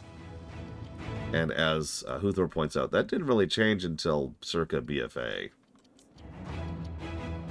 I usually resist playing joke races because, and this is important, they're joke races. So this is actually my first gnome I ever planned to level, ever. And I'm only doing it because I kind of want one of every race at this point.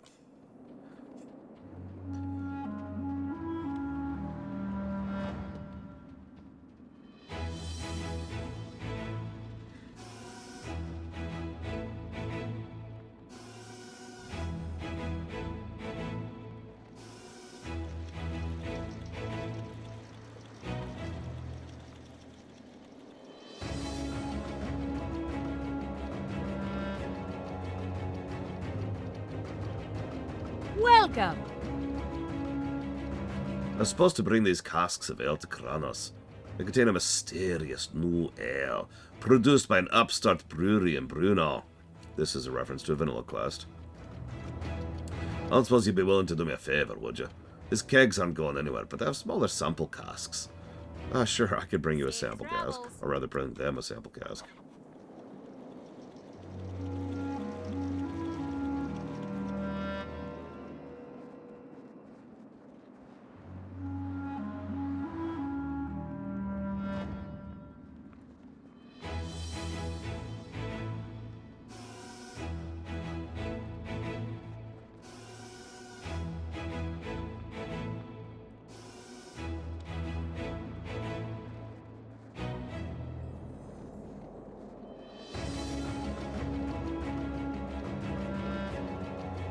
Hi, Gum Gum.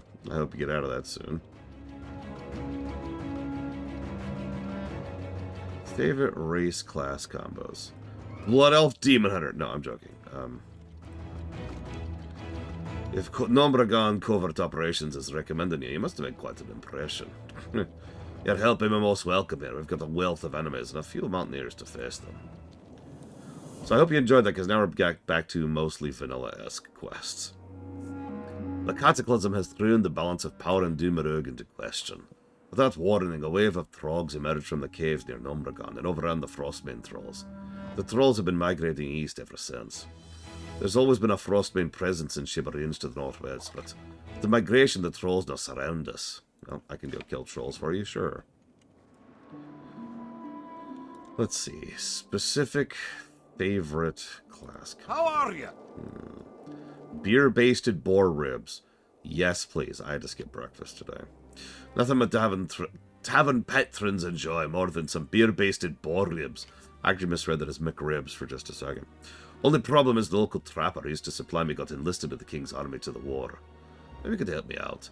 Bring me some boar ribs and a rhapsody malt. I'll give you a famous recipe. Not to mention a free sample. The secret's in the malt. Yes, booze is the secret ingredient for most cooking. That's not...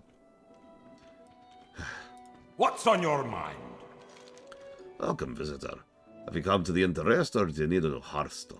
Safe travel. Oh, these look promising. I've heard great things about Short and Stout Brewery, but haven't had a chance to try their ale till now. Fine. Be good. I have the finest wires in the land. See you soon.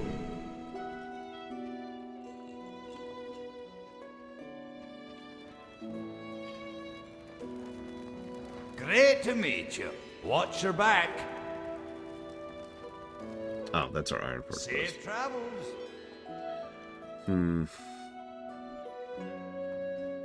Well, I think the most obvious answer I could give you, Creamy, is Night Elf female warrior. I've actually talked about that before, and I'll probably bring it up again at some point in the future, because Night Elf females have some of the best melee animations in the entire game, in my opinion. And the Amazonian warrior thing just kind of works for me. Great to meet you. So they look cool, and it's fitting. Excuse me. There it is. Keep your feet on the ground.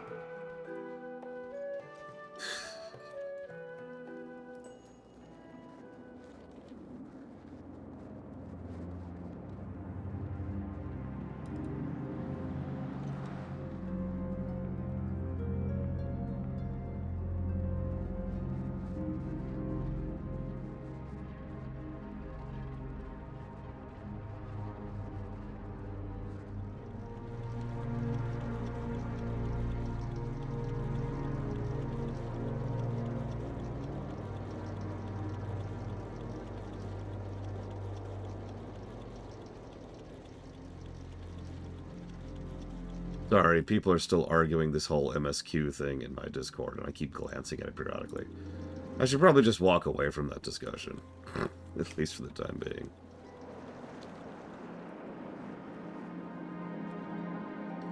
Once again, people are arguing that we should do weighting when it comes to positives and negatives.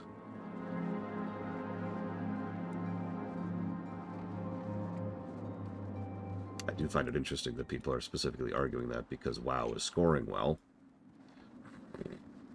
Nothing else. Just the fact that WoW is scoring well.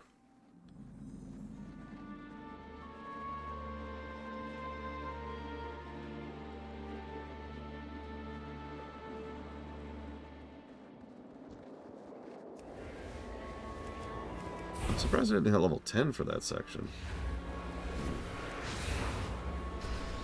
Oh, that would absolutely lower FF14 score, 100%.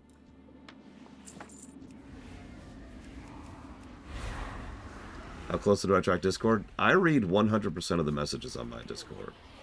Of course I do. I am an admin. And I actually understand how to do my job. It's a good episode, Mr. Floyd Pinkerton, I agree. It's no wonder they brought Schultz back, right?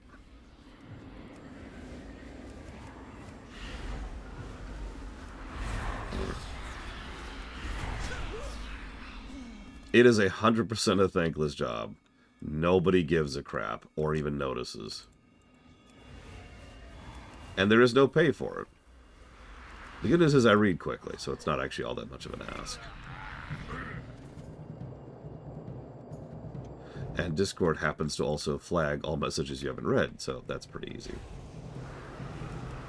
What is Creature Commandos iTouch buttons?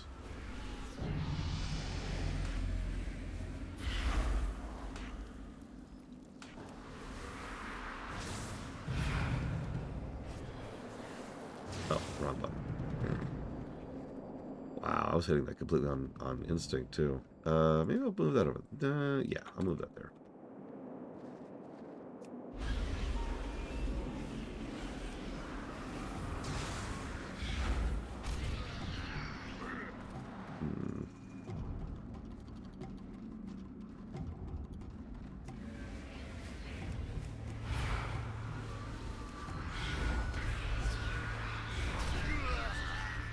Interesting.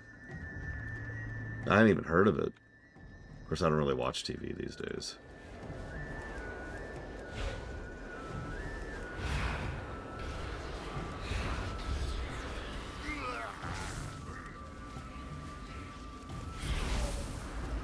How the hell would that even work, Euro?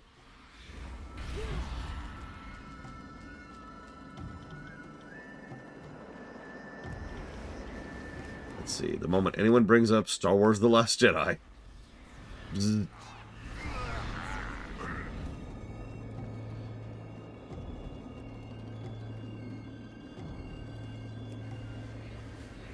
Oh god, YouTube bots. There's a reason I don't like to stream on YouTube. And funnily enough, the last time I streamed on YouTube was like 6 or 7 years ago.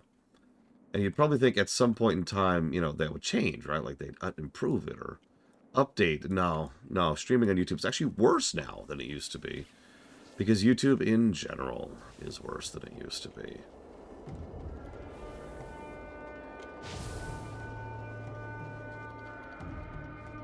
Like, you can do it. As long as you don't give a damn about what's going on in your comment section, you can just, you know, walk away from that. And I guess that's the point, isn't it? Most people streaming on YouTube don't pay attention to their chat. So, it probably doesn't bother them at all.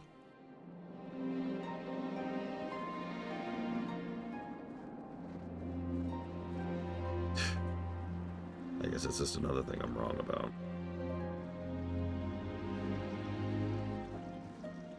God. Twitter streaming. That just sounds terrible. I should know, because, you know, TikTok. Or, oh, what's the other one? Prominent gnome characters. Well, there's the guy we were just talking to with the custom voice, who only got that voice and any characterization in BFA.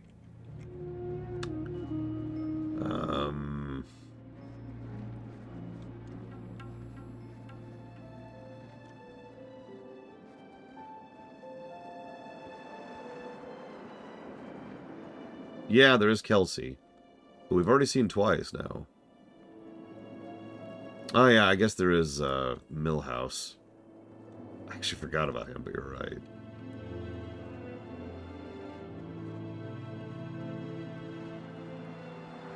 I wasn't gonna say Chromie, because yeah, she's not a gnome.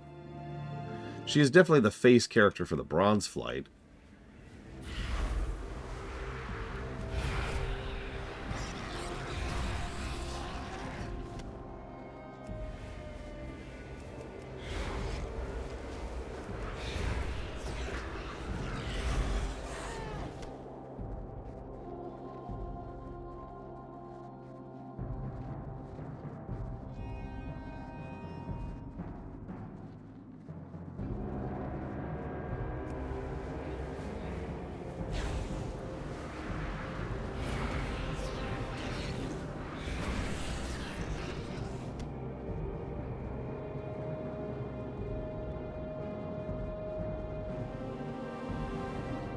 My goodness.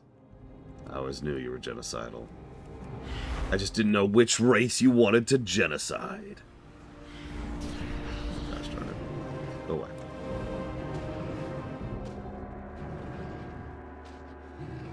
Who, Thor? Yeah, it's actually funny. The goblins have been doing a lot more overall than the gnomes. And the goblins have less memorable characters.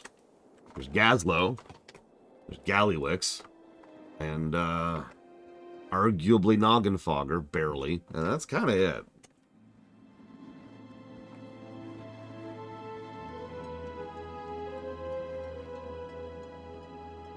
Oh god.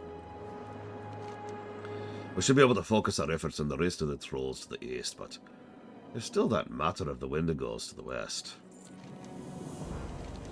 The Wendigos are a thorn in our side. They've never been quite strong enough to threaten Karanos directly, but they prey on travelers, patrols, and supply convoys. I'm going to withdraw my observers, because I need them on the troll front. Would you go help my men finish off the Wendigos? The cataclysm drove the Trogs to the surfaces in droves.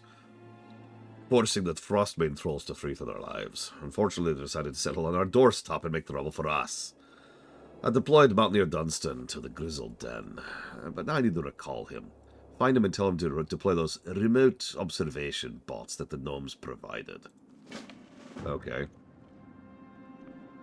How are you? With the Frostbanes making trouble to our east, the Wendigos have sensed our weakness and grown bolder in their raids. Only one of the four most recent supply wagons made it here safely. Okay, I can go get your resources for you.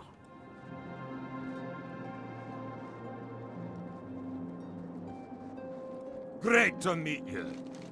Safe travels. Give me my boar ribs.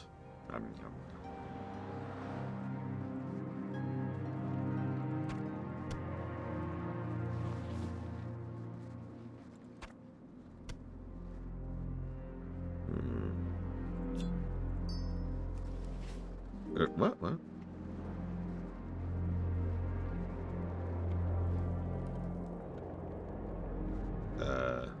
Oh, there it is.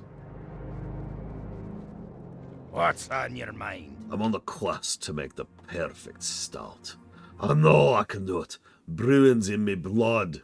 His last name is Barley Brew. The Frostbane trolls grow a plant, shimmerweed. They use it in their strange tribal rituals. We haven't found much use for it, but it's a unique taste. I wanna make some alcohol out of it. Watch your back. That is such a dwarven way to approach that. Hey, I found something. Let's make some booze out of it. Oh, the end singer would wipe out Azeroth in, like, seconds. That just... And that's the end of that. That would have been the end of it.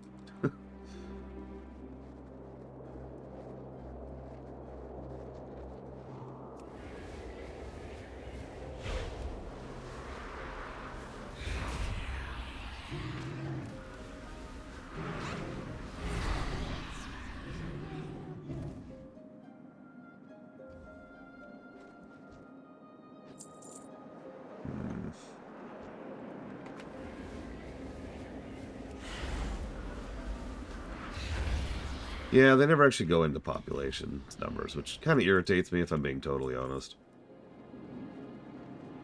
It's just yet another example of not understanding logistics or numbers, which is something that most writers ever have a problem with.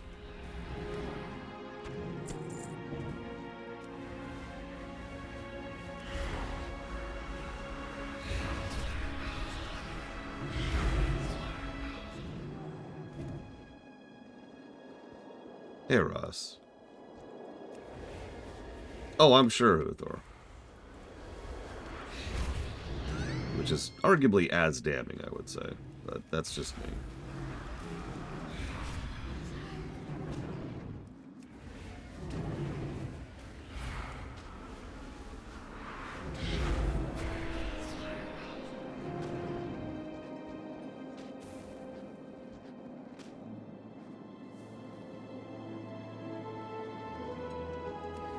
That would be funny. Alright, we've wiped out the Fel, we've wiped out, you know, the shamans, and the druids, and the night elves. The afterlife, it's all gone. All that's left is the void and the light. Have fun.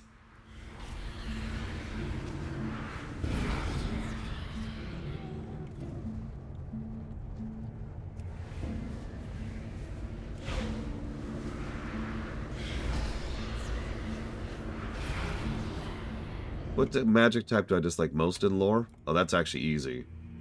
Magic that isn't explained.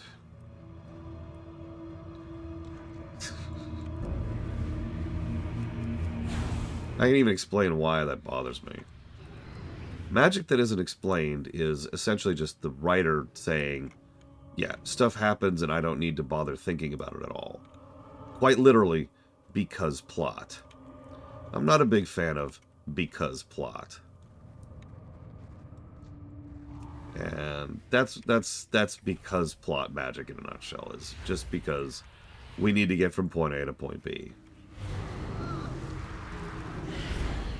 That would be my least favorite magic type.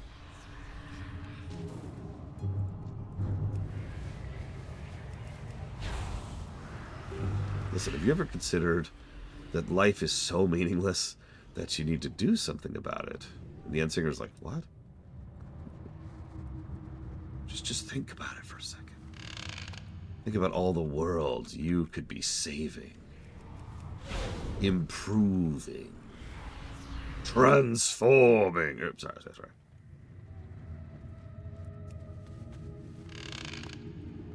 How are you? See you soon.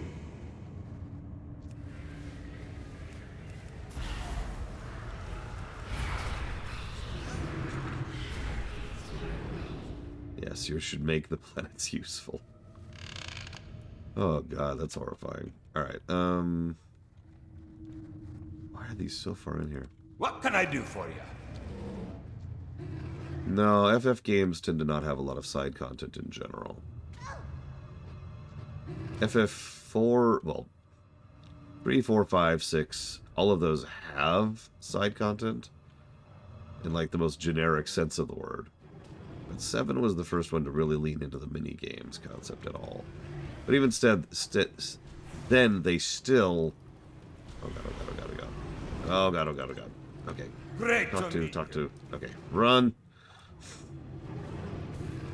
Even then, they still didn't actually have what you would consider side quests.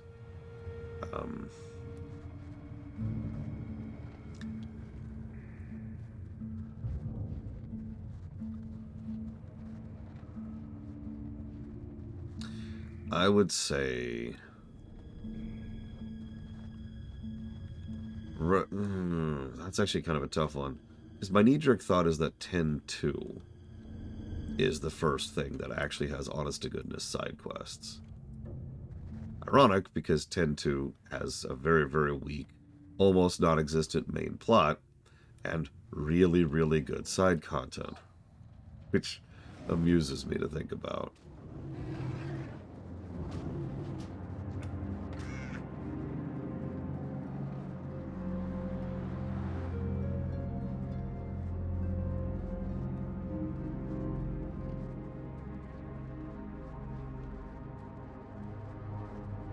Okay, we survived the Wendigo cave. That's a little harrowing.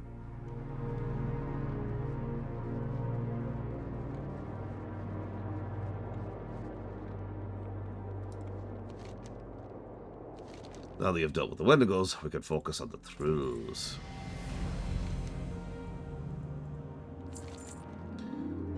Most of our mountaineers and steam tanks in Morogh are battling along the Frostbane front, which is approaching us from the southeast. We can barely hold the trolls back, let alone advance into their village and take on their leader. They've blocked our path of approach with these mysterious totems that chalk mountaineers who come in range. Okay. I can deal with that. Great to meet you. Keep your feet on the ground. Well done. The mountaineers will be glad to hear that half rations are at an end. Yeah, that... See you soon. That would suck.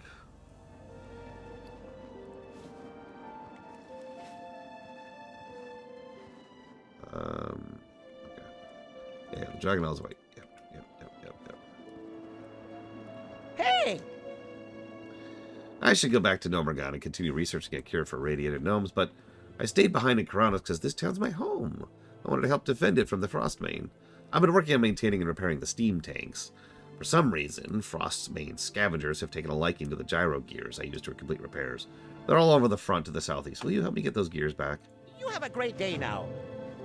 Let's see. In 4... Oh, God, I don't know. Yeah, I guess there's the adamant armor. I don't know. It feels weird calling those side quests. It almost feels like pulling a technically. So we're going to try out Affliction to start. We'll see how that feels. I'm also going to switch to a tank pet.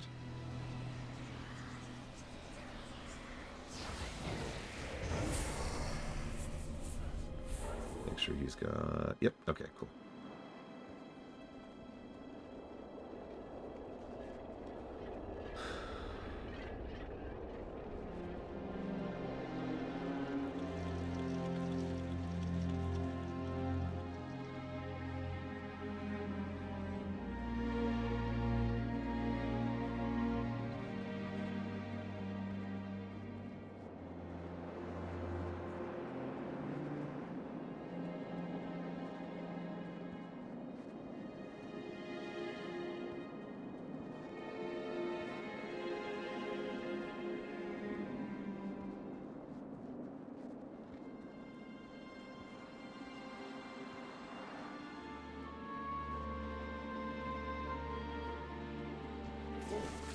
Do I have to kill you?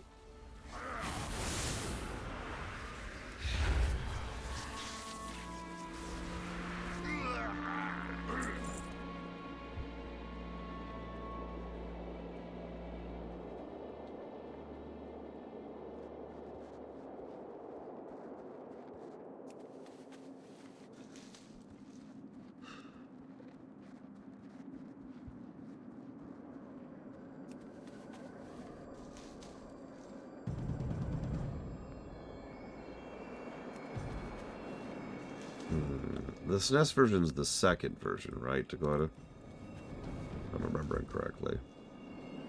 Like the port of the original NES, I think. It's been a while.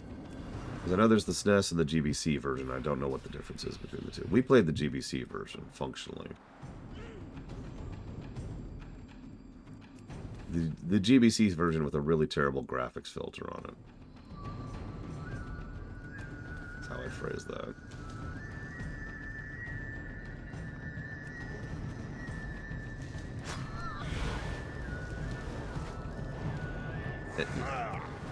He just threw a snowball at me.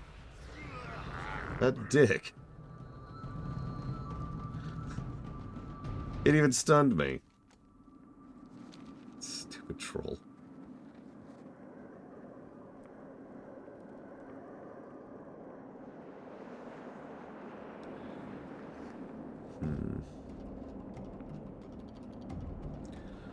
I mean, considering how early on this was to the very existence of the concept of classes, that doesn't surprise me, Dakota. Sorry I'm being so quiet. I'm chewing on some ideas in my head.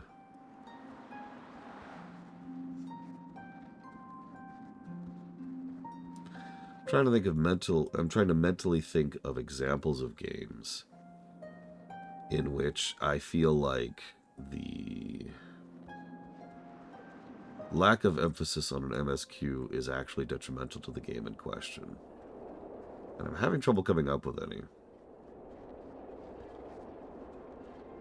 I can think of plenty of games that have a strong MSQ that have really crappy side content. That's actually pretty normal. One would go so far as to say commonplace.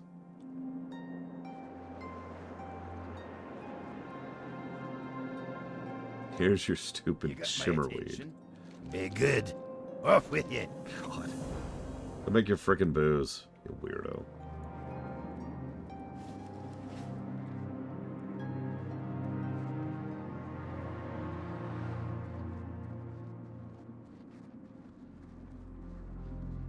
Skyrim? I mean, Skyrim's MSQ does suck, but its side content also sucks.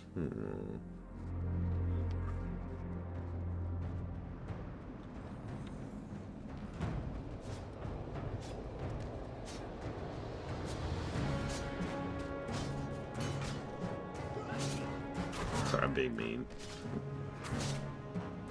Oh, there we go. Be free. How are the trolls beating you? You have tanks. These are not the premiers of the Drakari here.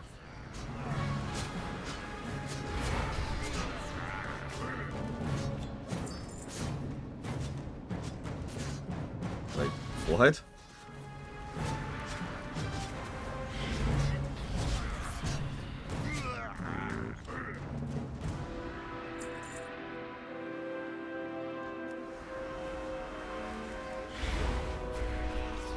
Tank broke, it was too cold. How did they allow that to happen? They live here. You'd think they would build the tank to accommodate the cold of the place the tank was built.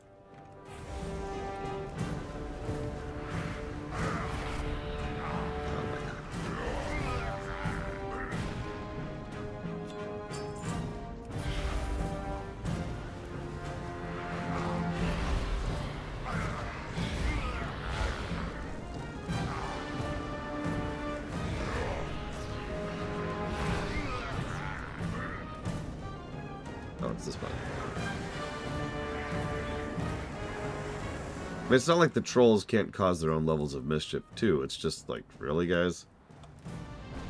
You're actively losing this battle.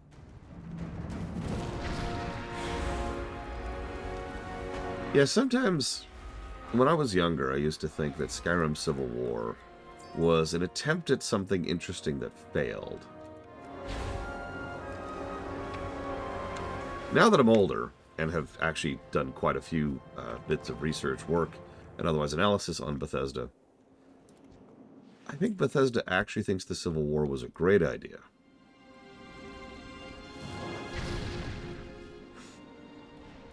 I bet you money they think they knocked it out of the park with the Civil War on Skyrim.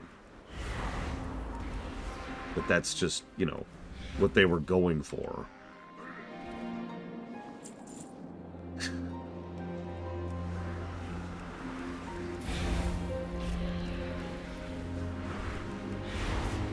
And yeah, you're probably right. The Civil War is functionally another Prime Opt.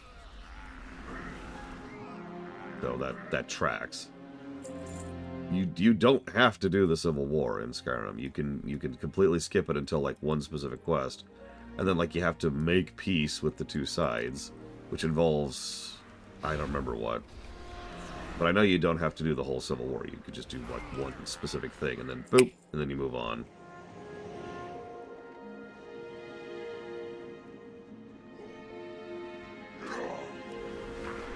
Hello, Jay Palmer.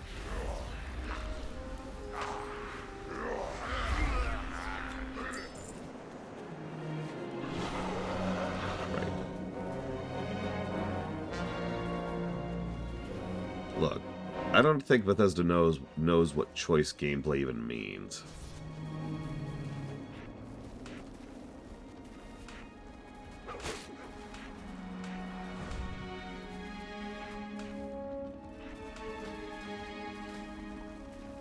Yep, how do we make peace? Let's swap cities. What? Alright, it's time for sure. It's time for Germany and Russia to finally make peace. Alright, so we'll give you this city.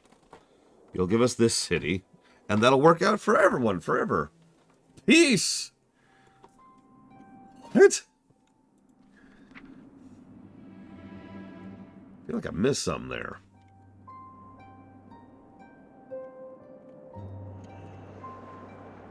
Yeah, no decapitation strikes until you do the entire chain, which finally lowers the essential flag.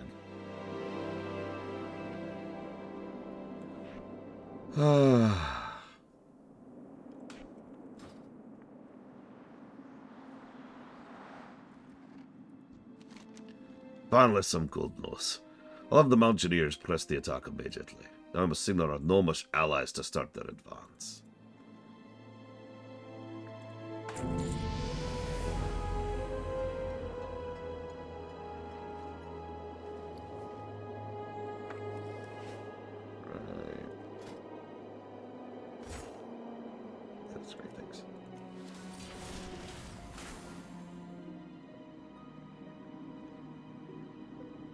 That was... I knew there was something you could do. Because speed runs.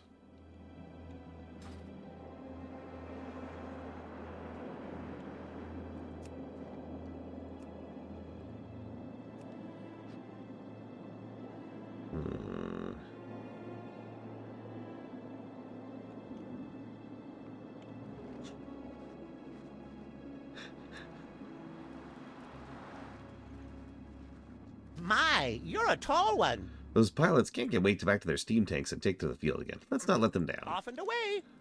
Alright. Alrighty then. So, let's continue the war. With your help, we've managed to push towards Frostmourne retreat. Our forces will be in position to dwindle down the Trolls' reserves, leaving their village open to attack. That's where the Gnome covert ops team comes in. Their technicians have figured out a way to deploy operatives behind enemy lines without alerting them to our presence. How do you... Okay. Not gonna question it. Not gonna question it. Greetings.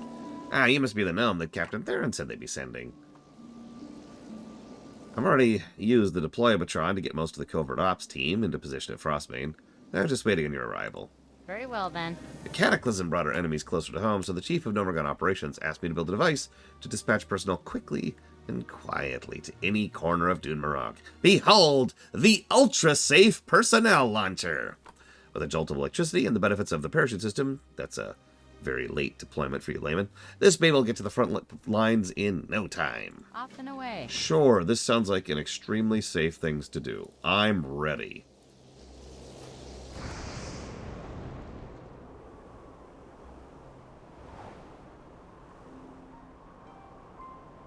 I can see my house from here. Okay.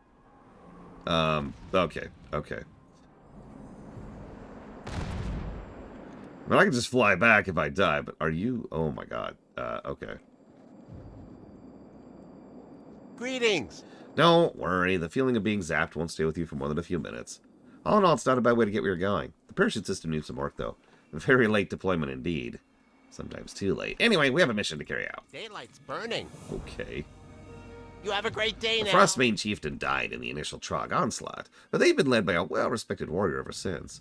Batok the Berserker was the one who organized the Frostmane retreat, the construction of the village, and the strikes against Karanos. If you remove Batok, the organization should crumble. Off and away. Be seeing you. Delbers technicians have been up day and night helping us build for this strike. Aside from building and tuning the personnel launcher, it's been a prepared covert operations air wing for a strike on the retreat. They'll be waiting for the signal to begin. Take this flare with you. That'll give them the location to strike at. Off and away. Pleased to meet you. We need to meet the...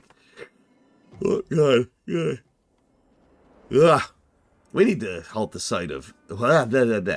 We need to halt the construction on this Frostmane village. If we let them get too entrenched, it'll be difficult to keep them from settling here permanently. It's time to give those brutes a gnome's eye view of the world. Take the gnomish viewpoint equalizer. Daylight's burning. The what now?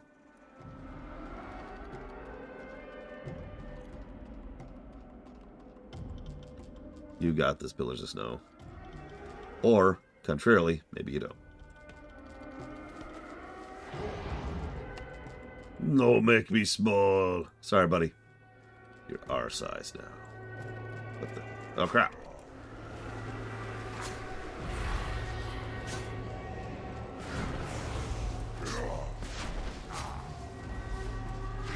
Yes, sir. I'm Affliction, which means I just throw dots at you and then I walk away. Bye.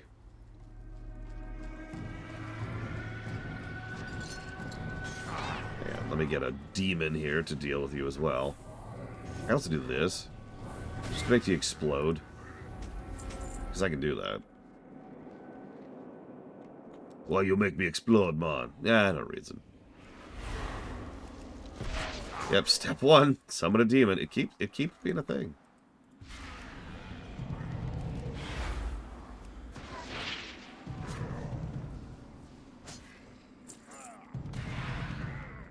Speaking of...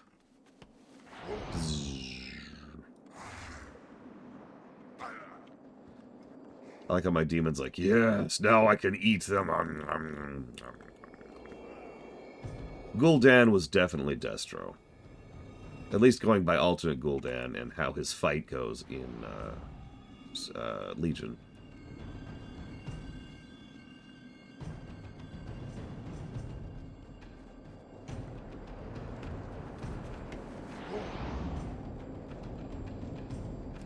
Why do you say that, Uther? Dichotomy of man. Affliction is the worst Warlock spec. I really like Affliction.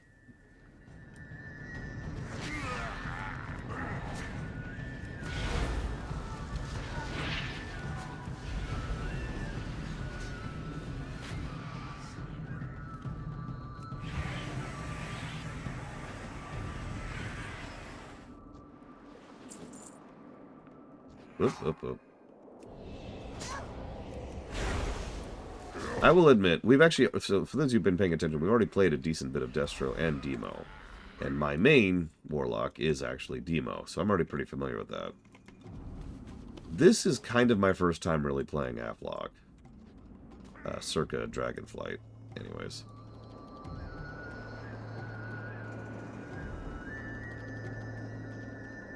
See you around, Act. Get some good sleep.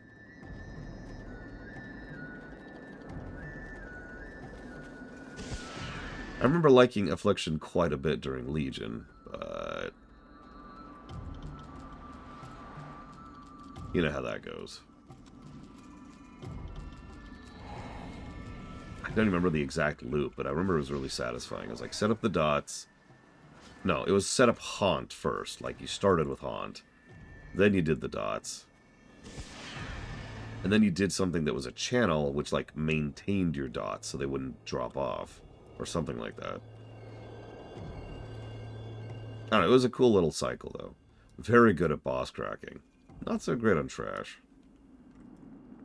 Can I help you? Well done. That'll teach them not to mess with us in our home. Interesting. You have a great day Excellent now. job. With Batok dead, I'll send the signal to Captain Theron. This should be the end of the Frostbane threat. Seeing you. Salutations. Right. Captain Theron asked me to pass along his thanks and for your help and congratulations on a successful mission. He and his men are cleaning up the last of the trolls and tending to the wounded. He also wanted me to ask you to check in on reports on troll raids at Amberstill. Ask for a Sergeant Flinthammer when you arrive. Daylight's burning. That's a good question. Most bombastic affliction spell.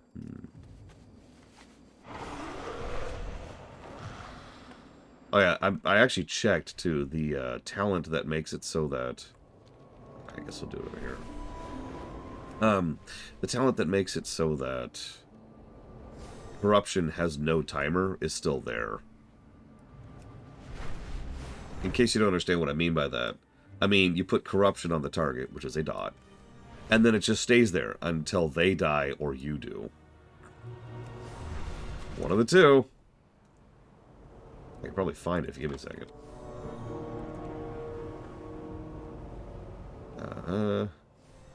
Corruption is now permanent. There it is. Duration reduced to 24 seconds against players. Frickin' players.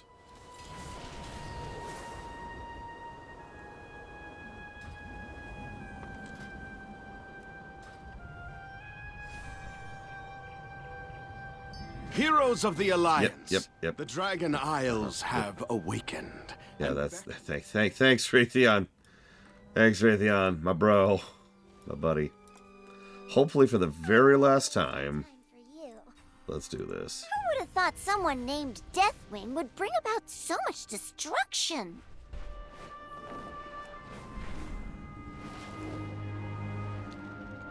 God, it gave me a quest to go to HFP, for God's sakes. Anyways.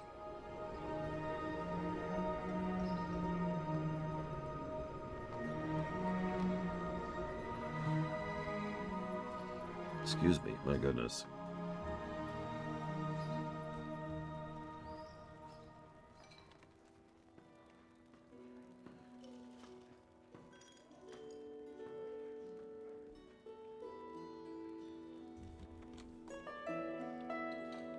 Damn it.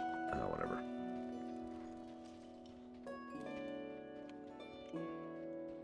By the way, thank you, Ismaristar. I'm actually rather fond of this particular gnome appearance. I think I mentioned briefly the idea behind this gnome is it's someone who got a second lease on life. Remember, we were a rescuee. We were rescued from Operation Gnomeregan. And decided to just go have fun with it. What's on your mind? So you're the one who's been helping Captain Theron beat back the Frostbane trolls. I've seen your name in the reports. It's good to finally meet you. You might be just the Warlock we need to secure the ranch. Be good. No. The reports I'm sending can't really convey the amount of trouble the Frostbanes have created for us.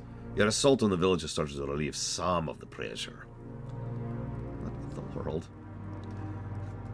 The raids are still frequent, but the trolls don't have the numbers they once did. Even so, my men are tired.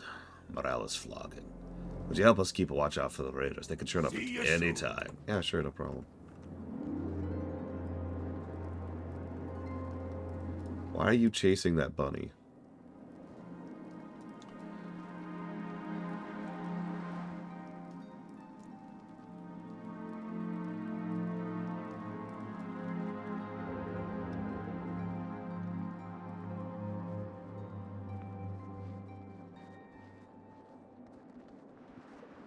Oh no!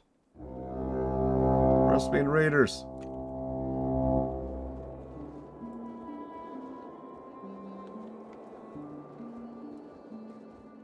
Stealing our rams.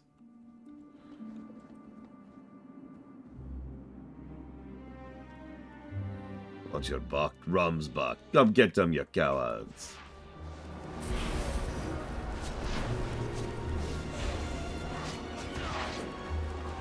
I actually have a friend who doesn't like dot gameplay in general.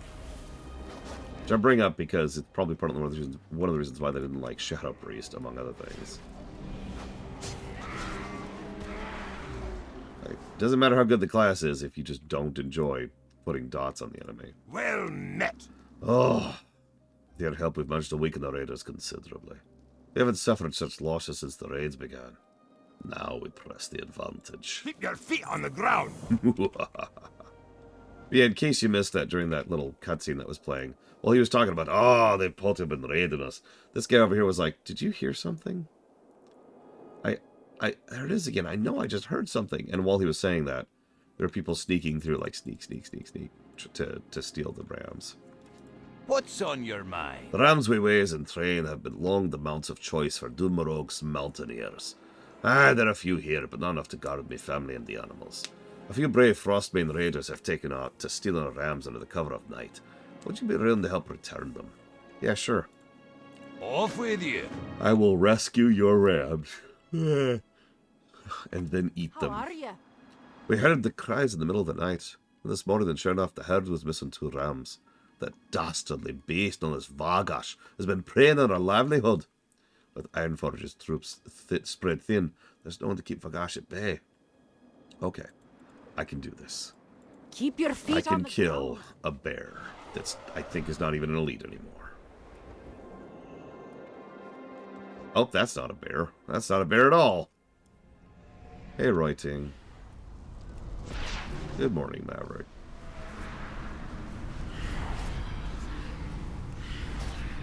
And actually, I have seen that campaign, Mr. Floyd. Although, obviously, I haven't played it. I have seen it. Imagine playing as Garethos. Can there be a worse fate?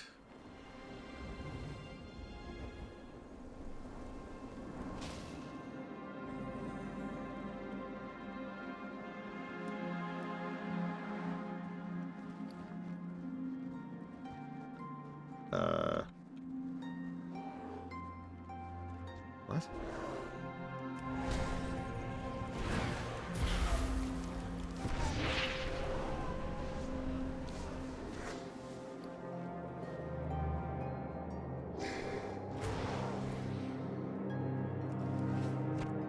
Oh god, don't even joke about that, J. Palmer.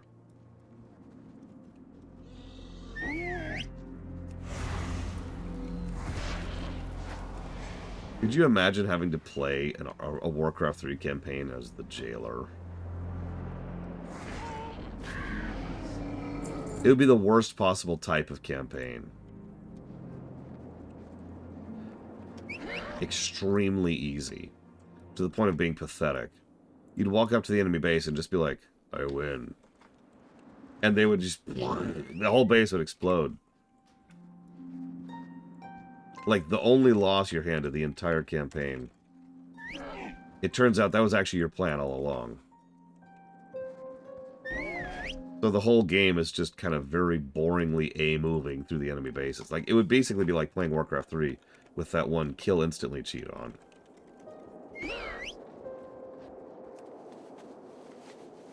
Except there's no cheat. That's just your playstyle. It's just winning instantly. That character's name is Honey Bun Bun. Just wanted to share that. Do I not have? I don't. Great to meet you. Off with you. Well done. Veteran will be happy when he hears the news. To kill Vargash is no easy task. I imagine one day you'll be fighting alongside King Magni's men on the Alliance front. Be good. I sure hope not. I am. I've done something wrong. How are ya? The rams you rescued have made their way back into the pen. I've got members of the family on a day-night watch now. Those trolls won't take us by surprise again. Safe travels. Will they? No. Thank you for all your help. I've got a cousin who used to work the mines beneath Golbalor Quarry, but hasn't been able to work since the Trogs flooded in. The quarry and the camp are southeast of here. Would you check it out? Yeah, sure. Be good. Listen, he's fine. Magni's fine. He's just a statue right now, okay?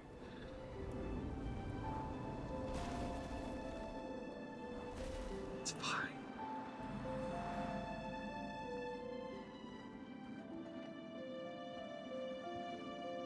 What's on your mind? See you soon. Sergeant Flinthammer.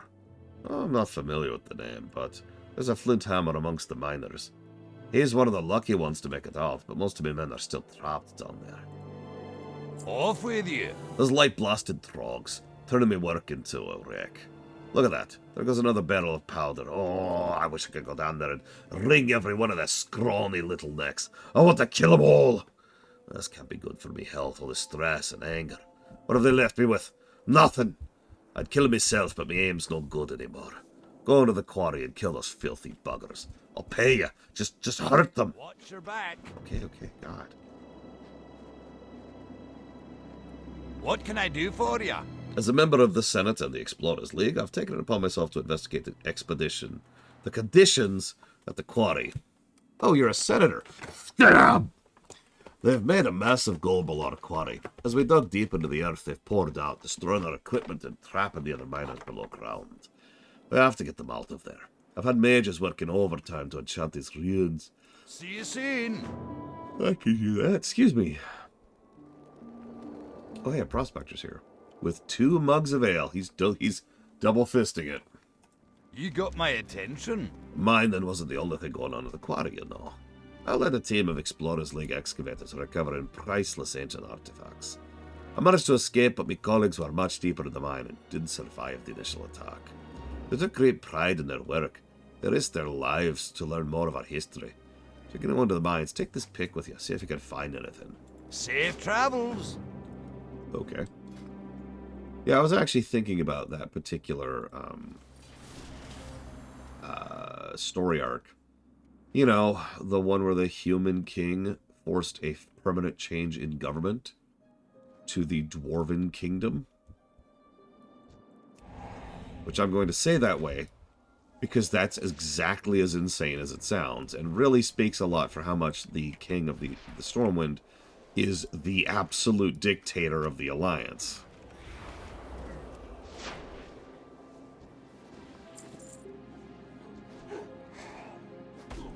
Now, you're probably thinking, well, that sounds like a story negative, and it would if it was in the game, which, as with so many other things, thank God it is not.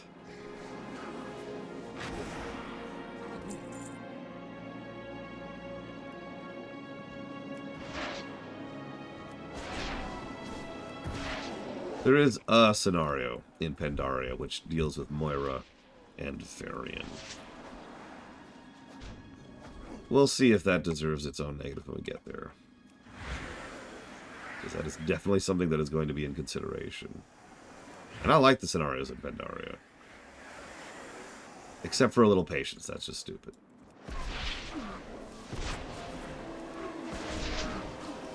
I mean, it's a good scenario, but it's just, you know, negative worthy. That's the way I'd phrase that.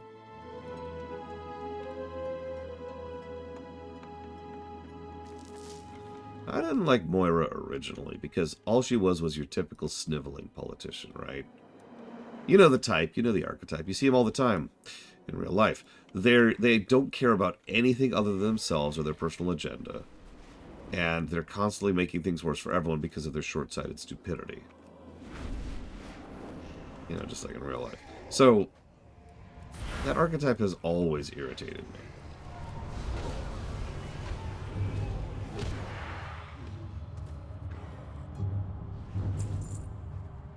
Well, it's not funded yet, Mr. Floyd. It's hard for me to review a game that's not funded.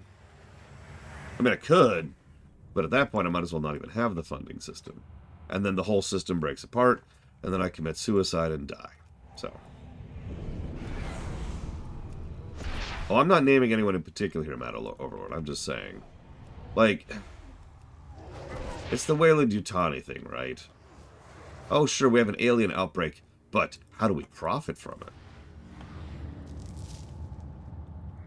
That was Moira for the longest time. Get out of here.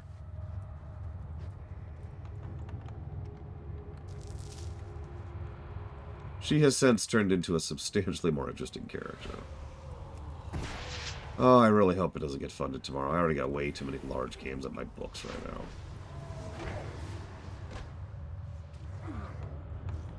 Sorry, I shouldn't say that out loud. I would be very happy to add another 80-hour game to my list.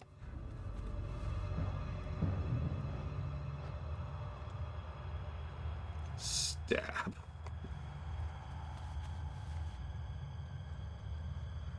Ignore the knife's wound. That's just me trying to trigger the emergency knife.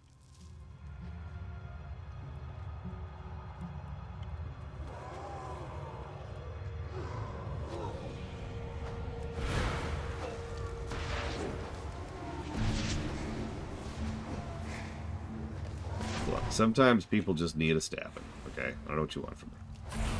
And those people are me. Stab. Right into the sternum.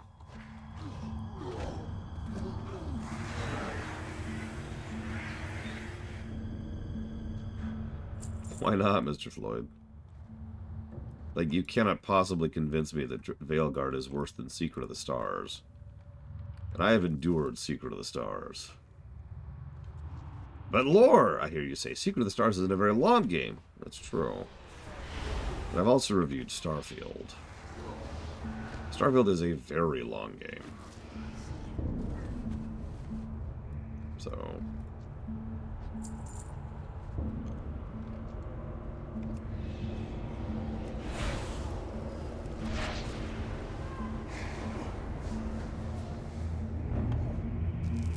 Well, now here's the really relevant question, Bleachfall. How are the side quests in Veilguard?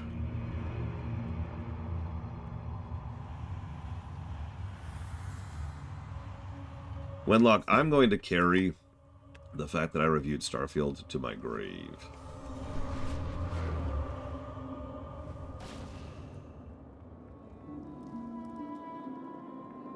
How are ya?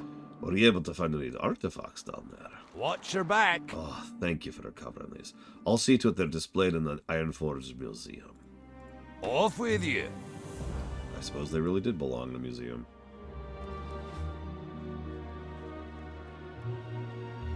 You got my attention. That makes me feel a little better, but I won't be happy till they're dead. All of them. See you soon. Okay. Great to meet you. What a relief. I'm glad you're able to save some of the miners. I'll make sure their families are notified immediately. The Senate will know of your role in winning back the mines. Safe travels. You've been a great help in securing the mines and rescuing the miners. The Senate will be heartened to hear that you and Captain Theron's Mountaineers have made progress in securing Morogh. What worries me is that I haven't seen any reports from Sergeant Barham and his detachment. They were sent east along the road to Helmsbed Lake and ordered to set up a small outpost. Would you go there and check on the sergeant? Watch your back. Sorry.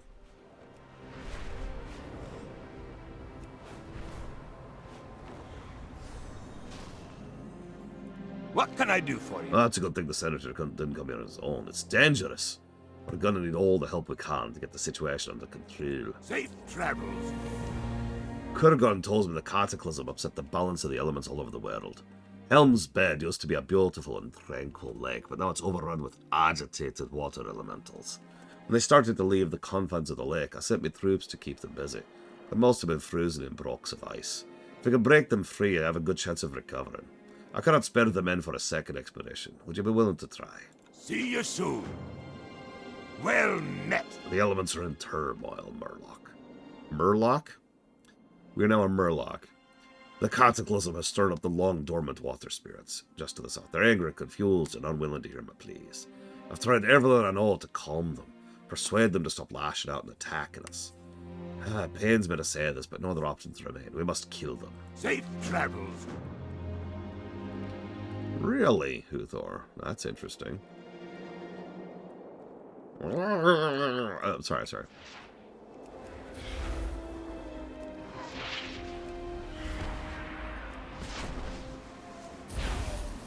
I admit I enjoy 8+ delves, but I'll also admit that I've never gone past 8 because there wasn't a lot of reason to. I am curious what I'm going to think of Veilguard's combat. I'm probably the weirdest person in the world because one of my favorite combats in the Dragon Age series was in Origins.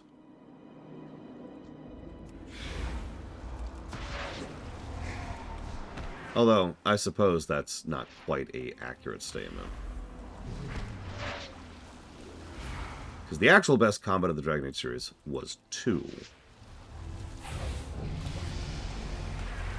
The problem with 2 wasn't the combat.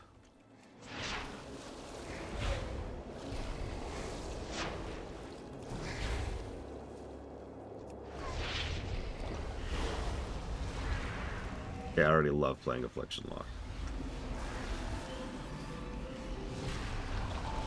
Yeah, exactly, Pillars of Snow. It's the Mass Effect Andromeda question. Does Mass Effect Andromeda have good combat? Yes.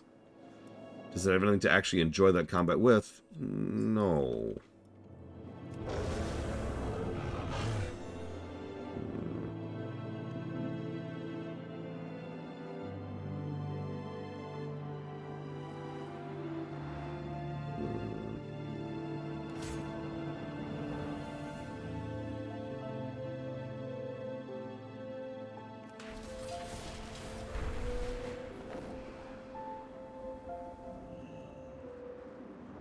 Ah, who cares about story in a video game? Don't be silly. Great to meet you. It's never easy to countenance violence against the very elements whose powers I wield, but sometimes our duty to the people of Morogh comes first. Keep your feet on the ground. What's on your mind? You have done it. The Mountaineers are returning, and our medics have their hands full. We're all in your debt. Be good. A cadre of Dark Iron spies have taken over the band of Compound to the south. The Mountaineers are normally able to keep them from getting into Morogh, but everything's in disarray now. The Dark Irons would be fools if they didn't take advantage of the chaos. We have to find out what they're planning and stop them before they do any damage. See you soon. Well, let's go murder their faces off.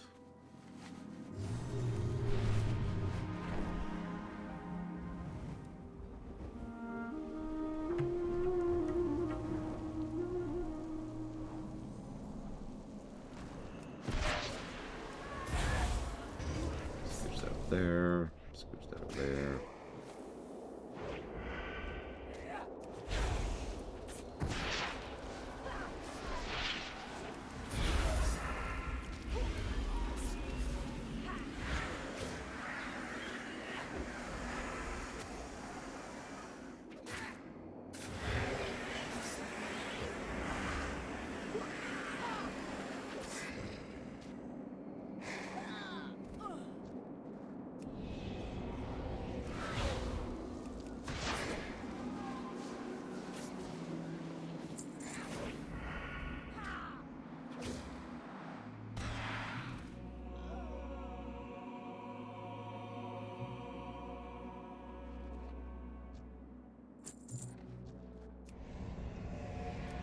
I've noticed several sections of Morogh have Ulduar music.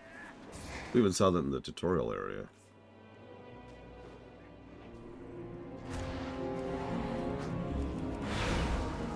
No, I just realized. All I have to spend soul shards on right now is Malefic Rupture.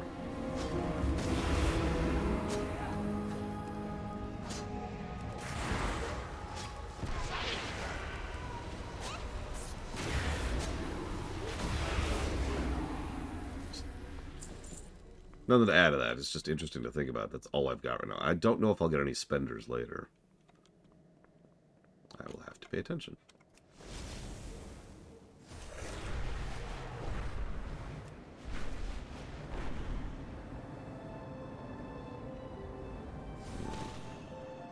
How are you? So, what are they up to? Safe travel. Ah, no, they weren't here to see the sights. Oh, this is more serious than we thought. This is no mere raid. The Dark Irons intend to cripple the defenses of Ironforge itself. Keep your feet on the That'd ground. be a hell of a feat, to be honest with you. According to the plans you captured, the Dark Irons are planning a large-scale attack on the Ironforge airfield. Council has moved most of our forces into Morogh to deal with the instability brought on by the cataclysm, leaving our defenses weakened at the airfield. We need to get you to the airfield quickly. Okay. Be good. Let me go ahead and use the flying machine that you have so helpfully provided me.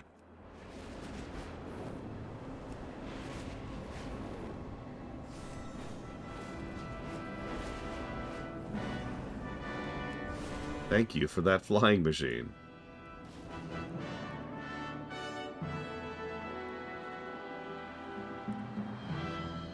How are ya? Oh, thank goodness you're here. The airfield's being attacked by the Dark Islands. I don't think they'll hold out much longer. Off with you. The Dark Island attack took us by surprise. Their saboteurs managed to damage most of our aircraft, steam tanks, and supplies. We were only able to get a few bombers airborne. Every technician, recruit, and guard I can spare is scrambling to get the others repaired and flight ready. Our infantry can only hold out for so long. See you soon. Well, time to go put out some fires. Yeah, remember this area? No, of course you don't. Don't lie to me. This was an area you had to bug out the game or could only see during flight paths back during vanilla. There's an Ironforge guard up here. Well met. Who gives me directions to Ironforge locations. Oh my god. Anyways, this is when this finally actually shows up in the game proper. There's actually a second time this shows up during Pandaria. We'll get there.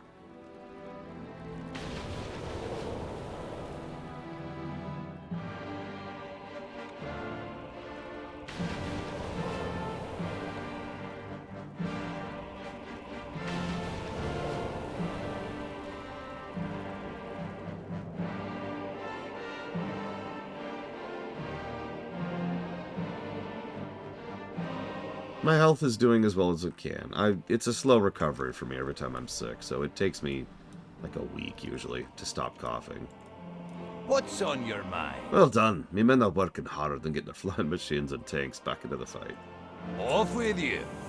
Well, our engineers work on getting the bombers ready to fly again. Our guards and mountaineers continue to fight the invaders.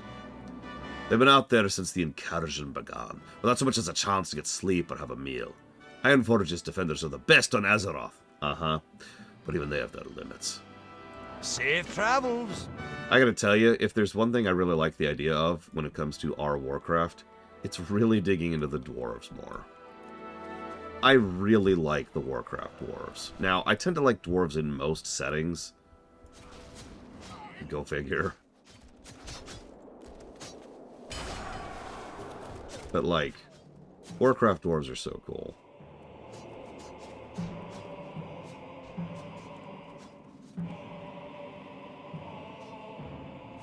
Oh my god, could you imagine what, like, sieging Ironforge would actually be like? It's holiday snow. Like, really think about that for a second. You know how most, like picture the RTS mission of besieging Ironforge.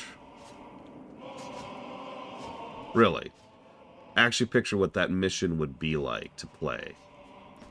It would probably be the kind of mission where there's some kind of alternate route in, because there's no freaking way you're getting in there, right? Yeah, exactly, Halsey. Like, it would quite literally be easier to siege Stormwind, conquer Stormwind, and then attack Ironforge from the tram than it would to try and go in the front gates. Like, this would be the worst possible beachhead.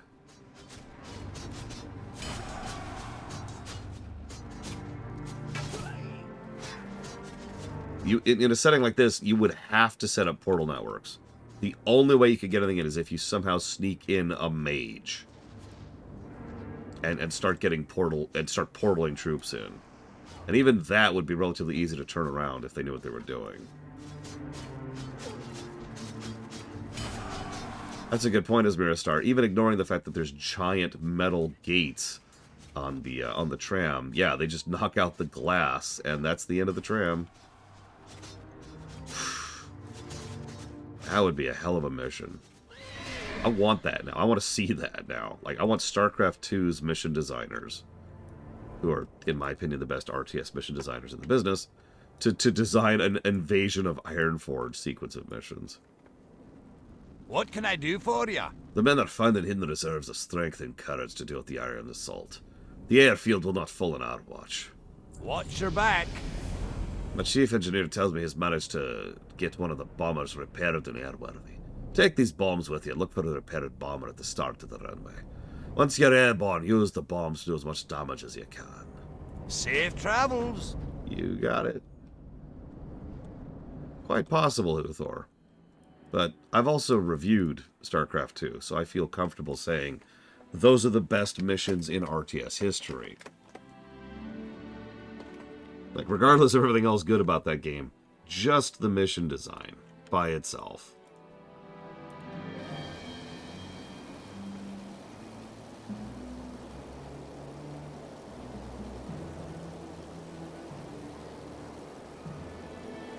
I was actually just about to say the same thing to Quota.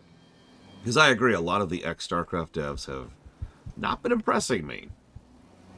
But then again, maybe it was just them working as a group that really made it work. Who knows? I have no idea. Oh, there's the freaking bombs. It's like, where's my bombs? There's my bombs.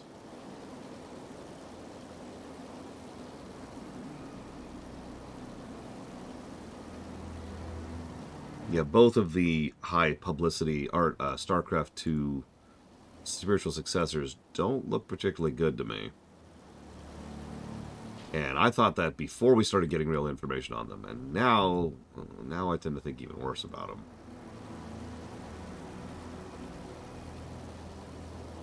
Like, one of them's already in early access, and it's problematic.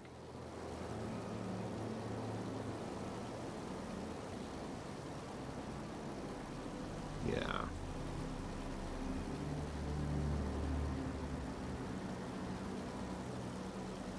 And yeah, I don't want to sound anti-PvP, but there's definitely been a focus on trying to focus on competitive gameplay rather than anything else.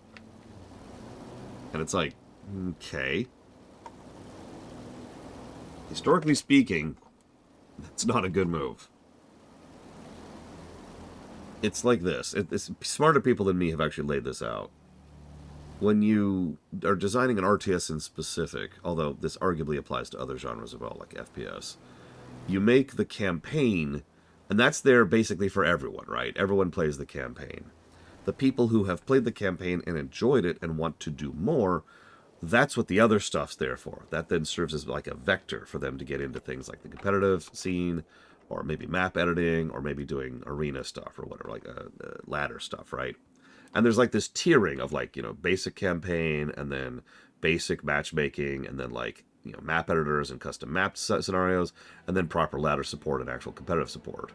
And so there's this like this, right? You need that first step for that to really work. That's not even presumption. That's how every major RTS has taken off like that in forever. Hi. The momentum's starting to shift, largely due to your efforts. Now it's time to strike at their leadership. Off with you. With you leading the way, we finally broken the momentum of their attack. General Grimax, the Dark Iron leader, has attempted to rally his troops at the center of the lines. He stands atop one of those new Dark Iron golems, shouting orders to his men. If he succeeds, they may still be able to overpower us. You must kill him horribly. Watch your back. Actually, yeah, Monobran.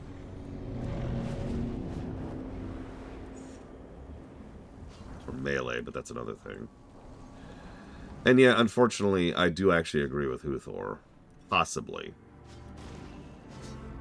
Hypothetically, might be a better way to phrase that. Hello, Czar. Good morning.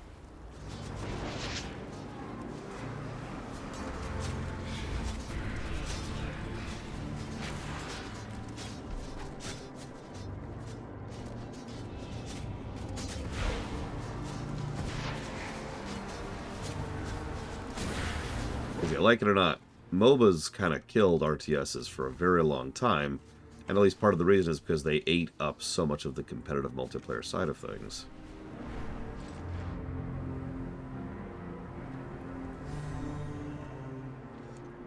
Great to meet you. Oh, you've done it. Without your help, the Ironforge airfield would surely be occupied by the enemy. The Dark Irons would have a clear road to Ironforge itself. The Council must be informed. See you soon. So how'd those Dark Iron warriors end up here on the doorstep of Ironforge, on the verge of invading our city? Does not Empress Moira, member of our esteemed Council of Three Hammers, rule the Dark Iron? This cannot have happened without her knowledge and consent. This was no ragtag band of rebel dwarves, but a well-organized, fully equipped invasion force. Time to go confront Moira at her throne. Safe travels. Let's do it. Alright, Moira. Oh my god, Uthor. You know, I've never exactly been a huge Command & Conquer fan. Not really. But it was a very critical part of my own personal gaming history, right? When I saw that Command & Conquer mobile game, that was personally insulting. I don't have a better way to phrase that. I don't even have anything to add to that. That upset me.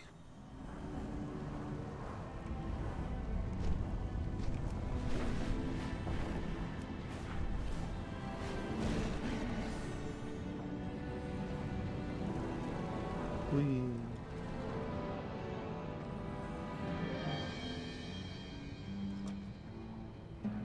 So here's Mirrodin, Falstad, the Wildhammer fact checker, and Moira. Using her new outfit, looks like. Best mind your manners in the presence of a queen. Uh-huh. What's the meaning of this intrusion?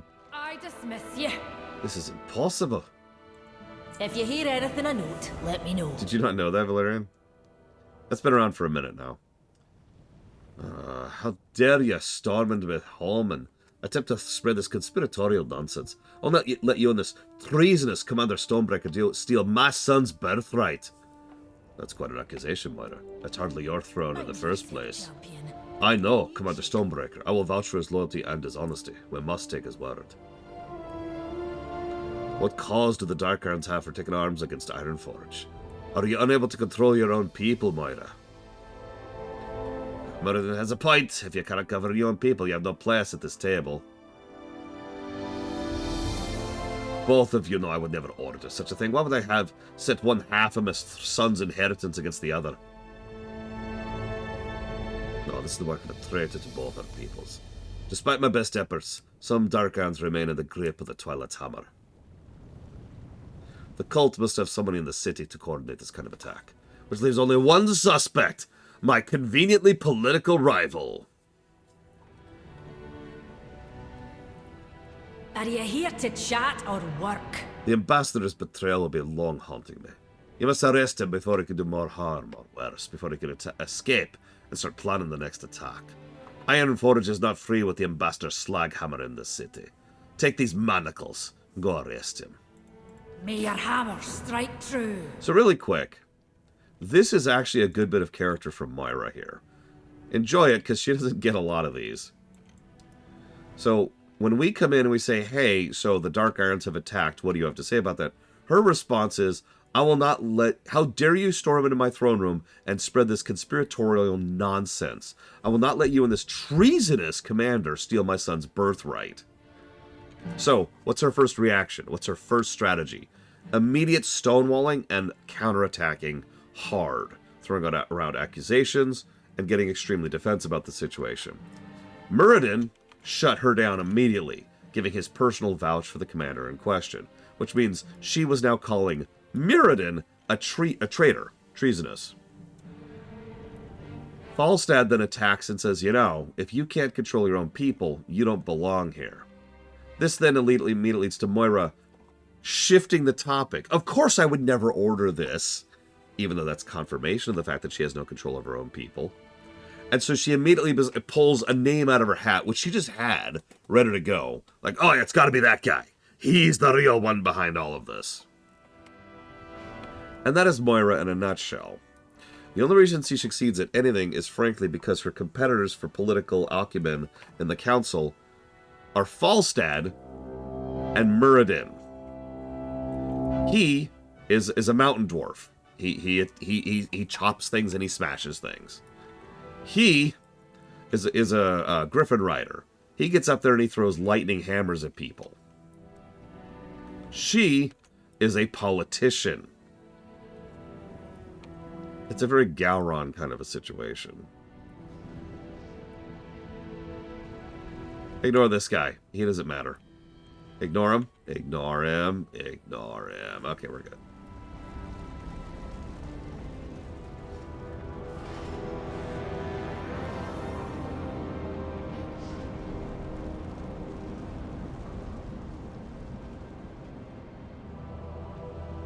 Now, fortunately, he is actually a member of the Twilight's Hammer. I have often believed that this is Moira essentially lucking out. That she just decided to sacrifice one of her own Dark Irons to this. And by total coincidence, he happened to be an actual member of the Twilight's Hammer cult.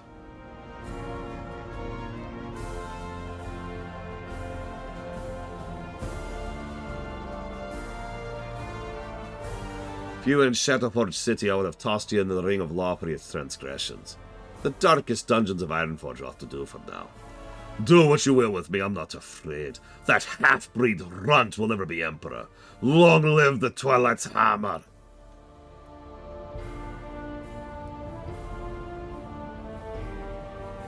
I mean, that's what I'd do to go to. That's actually an interesting question, Lord Hermod, especially since her primary focus as a priest is to be a shadow priest. You need a hammer? Or an open hand?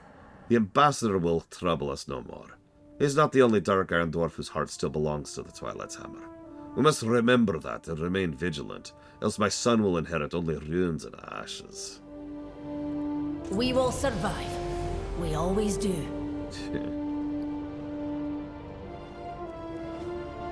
Talk to me. Watch your back. Yeah, Dagran was here, all the way back in Kata. He's actually not here now. Oh yeah, by the way, I'm curious what's here right now. We might be about to enter another timeline again.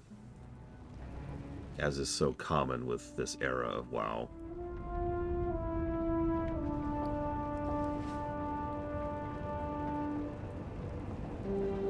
Oh, Dagran, I don't want to talk too much about Dagran, but he totally doesn't want the throne at all. Very well educated, though. So if he ever does take a throne, well. So this is another place that, this is old Ironforge. This is actually in vanilla, believe it or not. You had to bug through the ground to get here, but you could, and I have.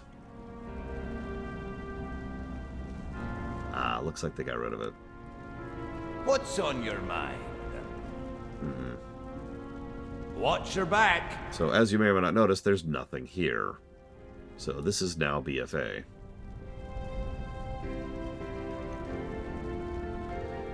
So what you should be seeing right now is Magni crystallized into diamond and stuck here as a statue. Just for perspective.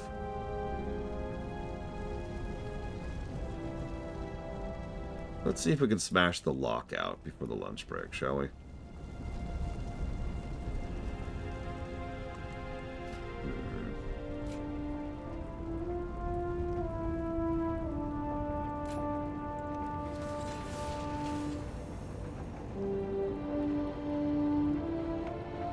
Yeah, I don't think the lock will be super long. Wetlands might be padded, so that might be irritating. We should be able to push through that relatively quickly.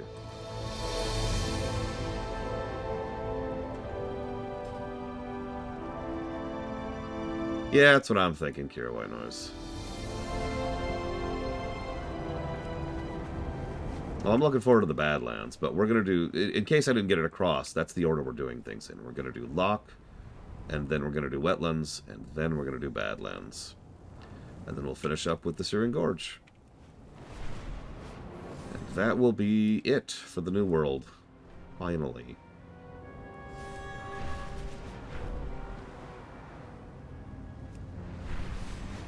I doubt we're going to manage that today, but I'm going to try it. I'm going to push for it.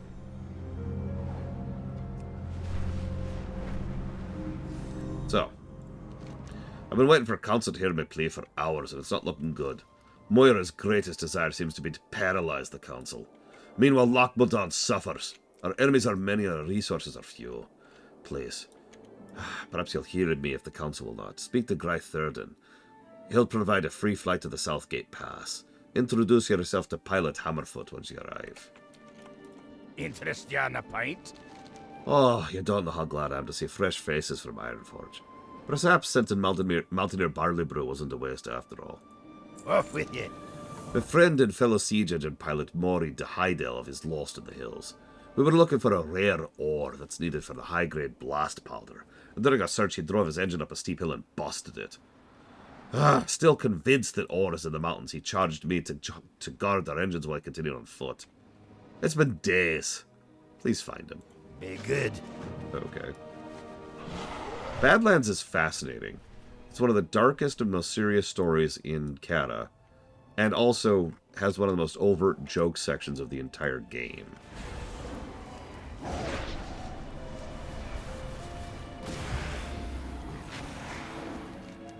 There's a corpse of a dwarf here, mauled, frozen, and picked clean by mountain scavengers. Clutched in his hand is a book containing a roughly scribbled notes of Maury Heidelv. So yeah, he's a little dead. Apparently there was a huge ice claw bear he drove off, but not before it mauled him. Judging from the state of the body, Mange Claw must have returned later and killed him. However, he wrote in his journal one final wish: revenge. Well, we all know I love revenge. Oh god, he's right there. Yeah, we'll see how Badlands do. We'll see.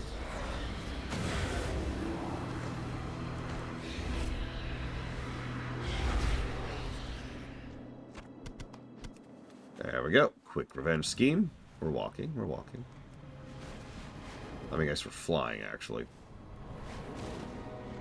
How are you? Do you have a word of me friend? Watch your back. This is grim news. I wish I could have been there with you when you found the beast. Thank you, Zunda. Your deeds are remembered by the pilots of the Siege Brigade. Be good.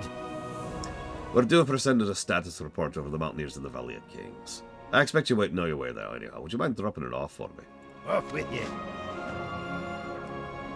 Oh god, flying through these tunnels? Oh god, yeah, I already failed. Instantly. Hang on. Let me get lower to the ground here. Yeah.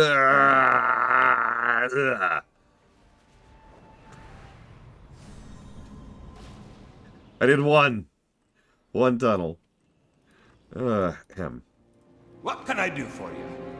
At ease. No time for formalities. With the Alliance under attack. Oh my god. Safe travels. What brings you all the way out here? See you soon. Oh, the Southgate status report. Excellent. I've been waiting those from him for a while.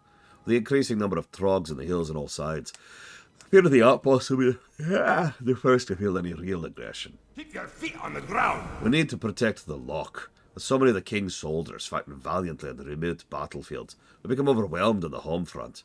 Trogs are tunneling up from every crevice. The Trog infestation poses the greatest threat to Ironforge. Yep, that's definitely a true statement. What's on your mind? You may or may not be aware of the Trog threat looming over Dwarven lands. With the Ironforge Reserve called up to the Alliance front, we're left with a fraction of the defense force here. A regiment is assigned to watch over the town and cannot leave the post for fear of invasion. See you soon. So, a statement was made by someone who is not present in chat right now that WoW, the Cataclysm very specifically, doesn't have any connecting thread through its zones. I've been thinking about that, and allow me to disagree with that. Probably, to go to. Although, what's funny is they were originally invented for the gnomes, but whatever. We get more mileage out of them for the dwarves. Cataclysm has two fairly major story threads that hit almost every zone we've been going through. Those story threads are the war, which is the result of why most of all this crap is happening to begin with, because the army is off over there, dealing with other crap, or we're in the middle of the army, dealing with other crap, or the Cataclysm, the actual Cataclysm itself. which is screwed with things, and, well, dealing with those screws is part of the major arc of a lot of zones. As we'll see in just a bit, Loch Modan is no exception to that. The Twilight's Hammer only poke their head in periodically, I noticed. They're going to be more of a recurring plot thread when we get to the endgame zones. Because they're in all of them, really. Even Oldham, which doesn't look like it has Twilight's Hammer, still has Twilight's Hammer. Even if they're a Hitler reference. Sigh.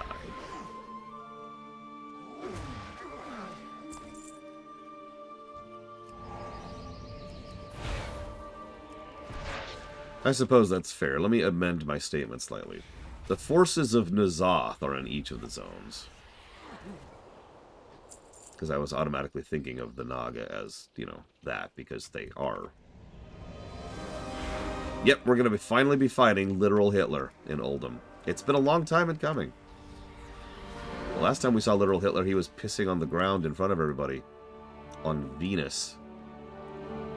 Now, for those of you who weren't there for that, that probably sounds like a joke. The good news is, that is not a joke at all. That really is a thing. That really did happen.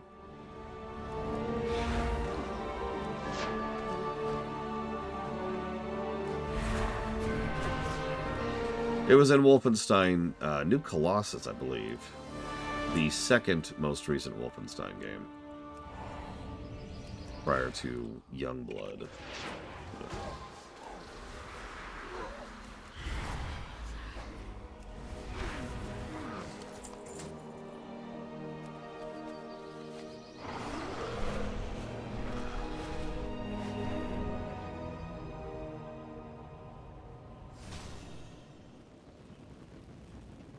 Great to meet you.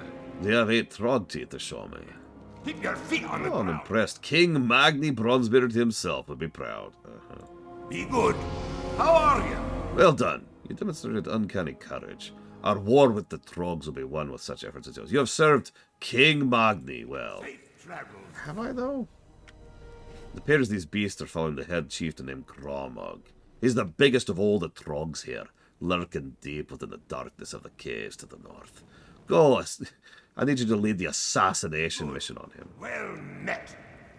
The Mountaineers tell me you're quite capable. We need a gnome like you around here. The Trog problem isn't getting any better. The reserves have been called to the front. Yeah, I know that, thank you. You just said that. Come on, dude. That was actually my friend of mine that said that. Yeah, but you were standing right next to him when he said it.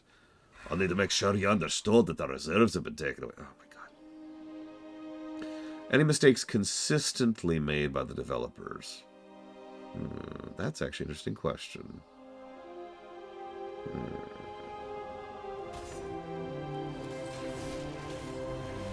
The only regular, or shall I say repeating error I've noticed is a tendency to change the zones too little. I think pound for pound, most of the zones were not particularly changed in the Cataclysm. Like, a lot of them are vanilla plus, right? In some cases, they're just vanilla.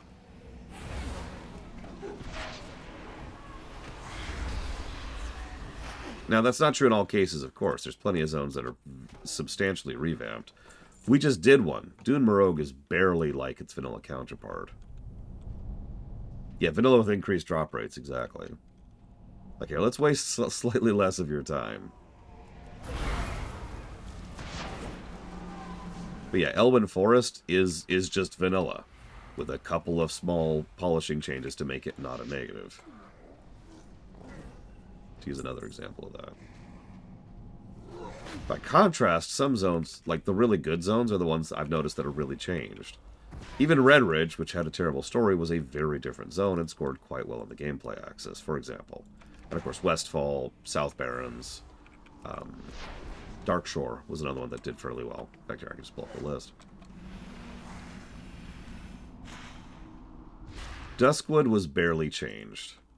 Its flow was altered, and again, the drop rates were increased, but for the most part, it was just Duskwood again. Let's see. Thousand Needles, that's another one that was substantially changed. And Tirisfal and Silverpine, I forgot about those.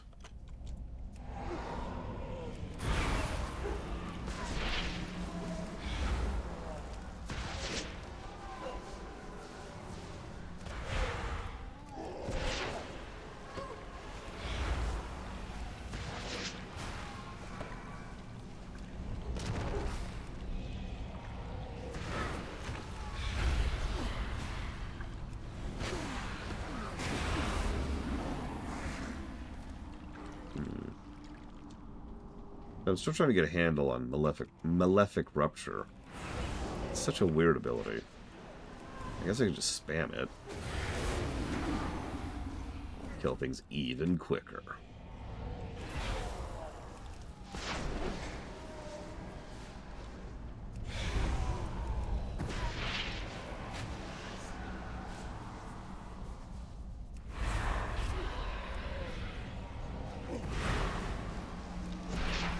Yeah, as I say, I'm only at 3 dots right now. Really, J. Palmer? Nice. I guess I can look that up. Am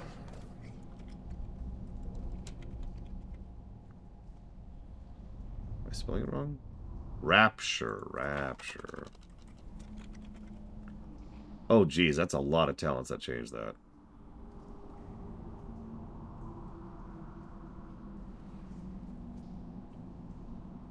So this one turns Malefic Rapture into a frickin' execute. This one makes it do more damage to anybody who's under unstable affliction. This one makes it do damage, additional damage, just period. This one makes it do more damage and reduce cast time.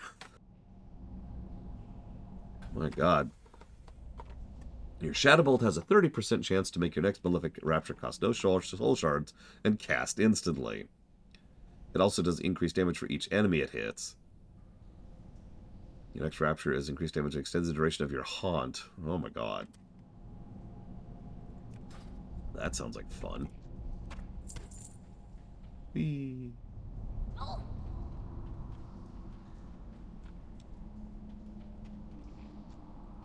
Maybe I should move over here.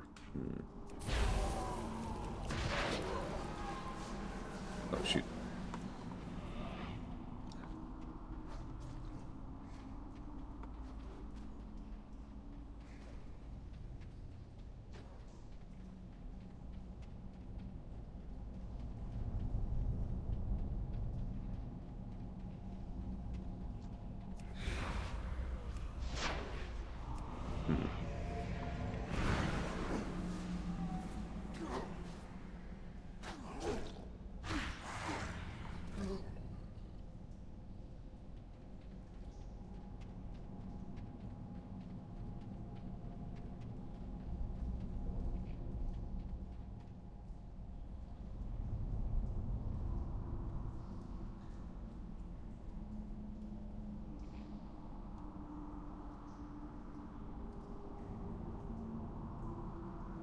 Gosh darn it.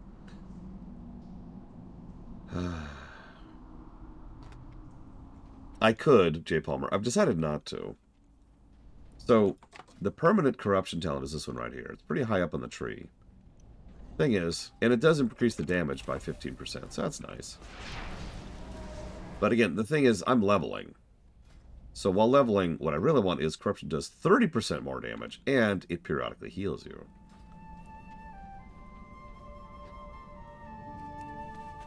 Because honestly, things are going to be dying so quickly, I don't think I need the permanent one. Now, if I was actually doing a dungeon, and hopefully I will be doing some dungeons on this character, then yeah, I'm probably going to switch over to the permanent corruption talent.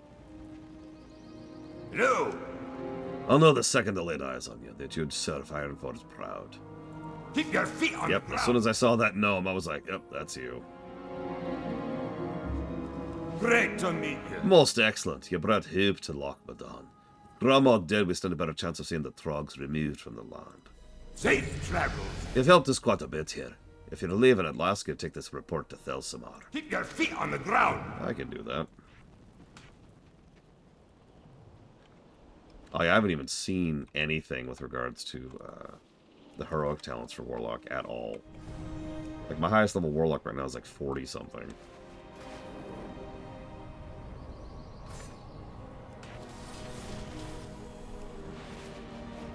Oh, yeah, I meant to do that. Hang on. Sorry. So what do you think of the brickwork of Morogh?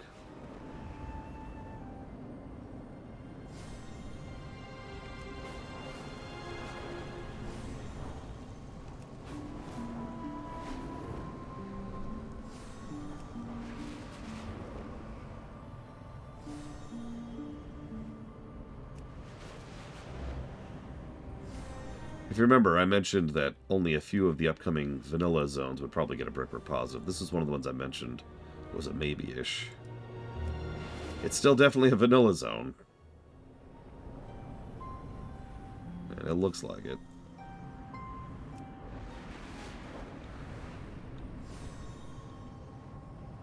I think you're right, Asmirastar. I do think they do a good job with all these little paths and trails in the snow to try and emphasize the 3D nature of it. To make it look like something other than a 2D picture. Like right here. Do you see that? It'd be easy for this to just be an unending pattern of snow. Like Hoth.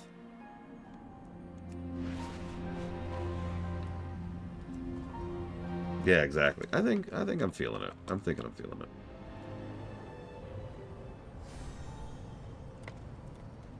I mentioned that because I'm pretty sure the Loch will not get that positive. The Loch was always kind of a boring looking zone, and the only thing that's made it significant nowadays is the fact that it's not a lock anymore.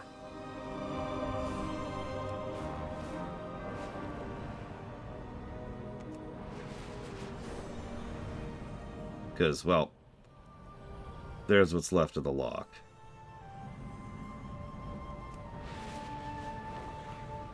You can even pretty clearly see where the water line used to be.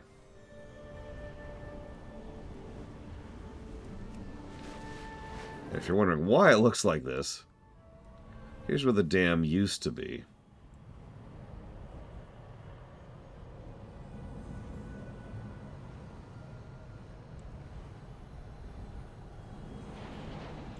And for the record, this also changes a fairly large amount of what the wetlands looks like when we get there. A lot more water down there for some strange reason. It was already called the wetlands. Yeah, this is one of the changes they actually put in the cinematic.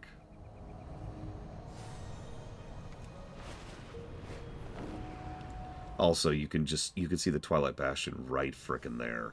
Now, I've pointed it out a few times because you can see it from quite a distance, but even back in Cata with the much reduced draw distance, it was impossible to avoid the Twilight Bastion being right freaking there. If you're wondering, there was no viable reaching it on foot. I think you could bullcrap your way up here. Like up over here and like go up this and then go up here and do this thing. And then, hey, look. But you're not supposed to.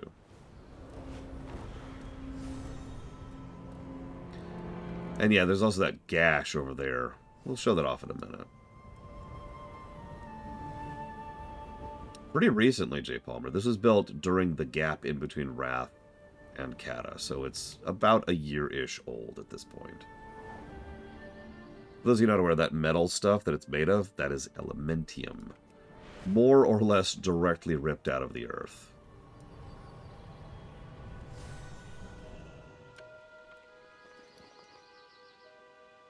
I know, right?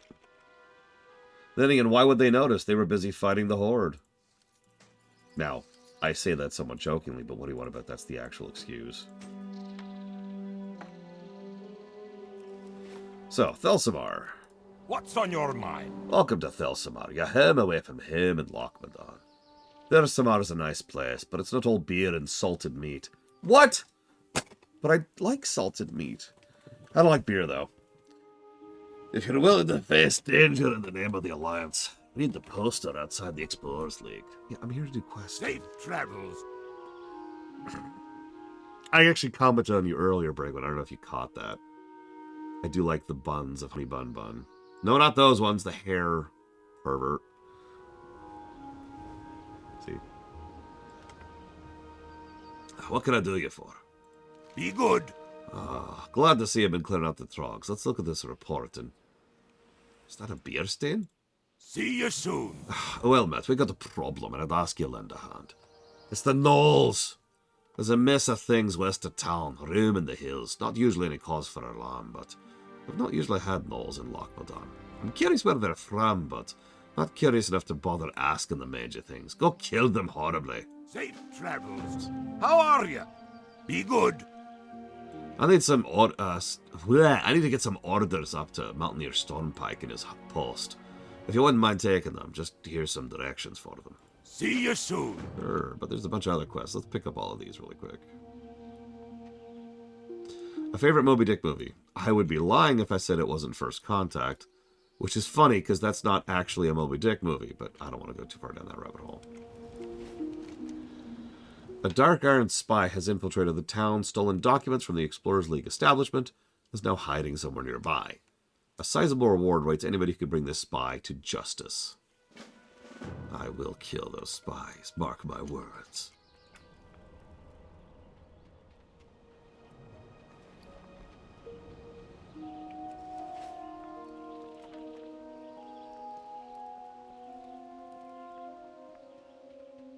Okay. Excuse me. So here's all the trainers, none of which matter anymore. That really is kind of funny that they're just all still there in the whole game. Great to meet you.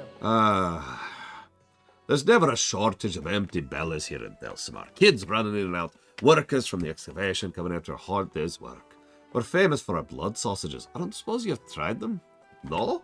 Around here you gotta work for your meals. I don't think just because you're a fancy warlock you're an exception. Bring me some fresh bear rumps. Safe travels. You want me... I just want to be clear about this. You want me to get you bear asses.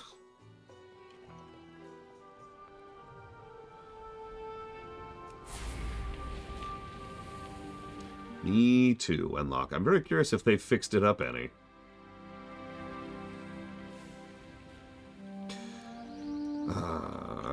Congrats, Czar. Probably for the best.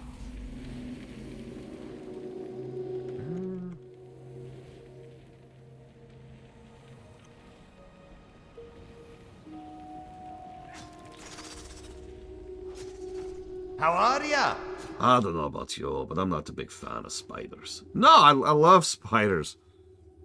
Much less the kind that come bigger than me. Loch Modan's a gorgeous place, but I'd say I could do without those horrid things waltzing around. Yeah. Let's kill every spider in the world. I agree with this. God.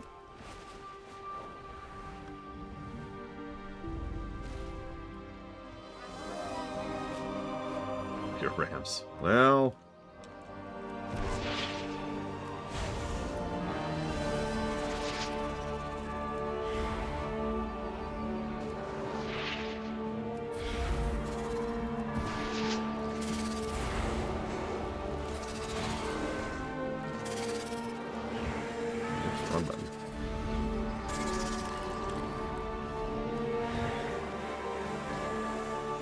Yeah, I was wondering the same thing as Miristar. The question is, why would they want to? As weird as that probably sounds. I'm not saying they wouldn't want to, so I guess I'm explaining myself badly. God damn it. See you around, Kennex Cow. Don't worry, I'll get plenty of bear asses just for you.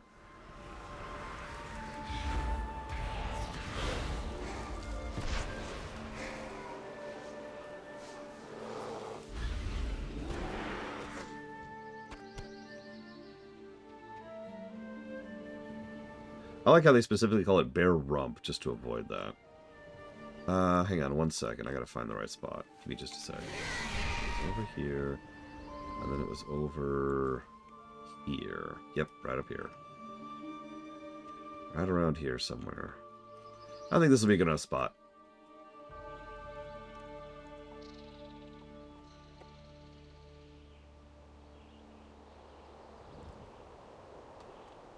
Okay.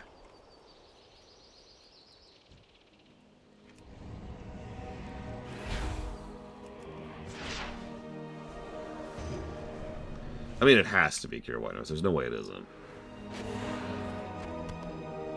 I put it out before that the Bear Asses thing was a real quest all the way back in EverQuest.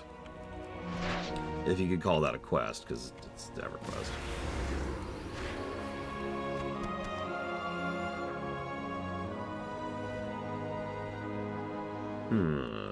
You know, actually Ditto is Miristar.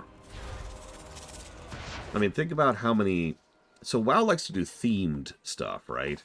Think about how many unique themes for cosmetics you could come up with on a per-zone basis for just a second. Obviously, that's a lot of zones and a lot of work, but, I mean, you know, Tannerus-themed gear, or, like, toys, or mounts, or whatever, you know, cosmetic-y stuff, right? Or maybe something that's styled to the Loch here, or maybe something that's styled to Morogh. You get it. And yeah, you do the quests in the zone to get the Loch Modan currency to buy the stuff in Loch Modan. If you want to be truly zone agnostic about it, you could just make it so that all of those world quests gives you regional currency. So you do world quests in Loch Modan to go over here and buy stuff in Morogh. That would also make sure you don't have any leftovers or any excess. A little bit more granular. I'm doing this too slowly. I could kill much quicker than this. I'm an Affliction Warlock. I need to act like it.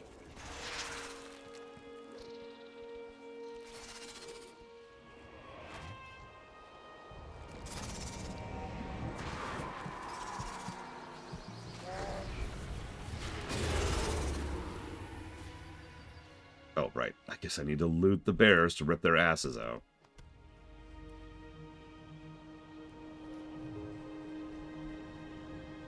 Alright, I gotta know. What meat do we get from cow ass? I know what we get from pork butt.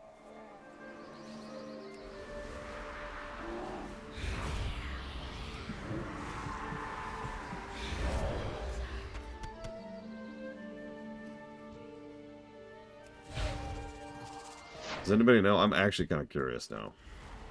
Flank? Oh, that's actually funny because I really like flank.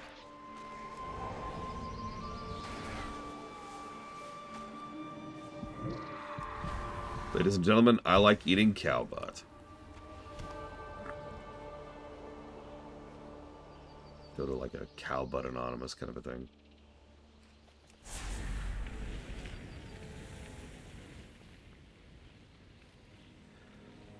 Butt fillet. Now that's one I don't know anything about. I'm not sure I want to. I do like round as well. Wait, tenderloins? Really? I mean, I guess that makes sense given the name.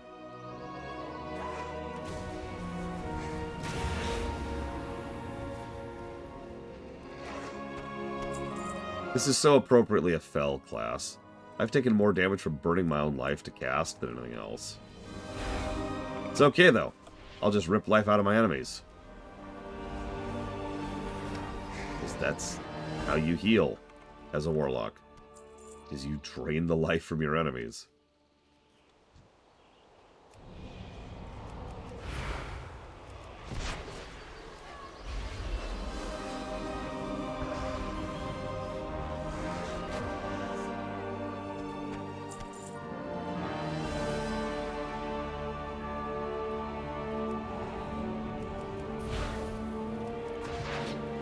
Yeah, there was a bit of a surge of players going back to old zones when they added Lorekeeper. But that kind of died out within a few months.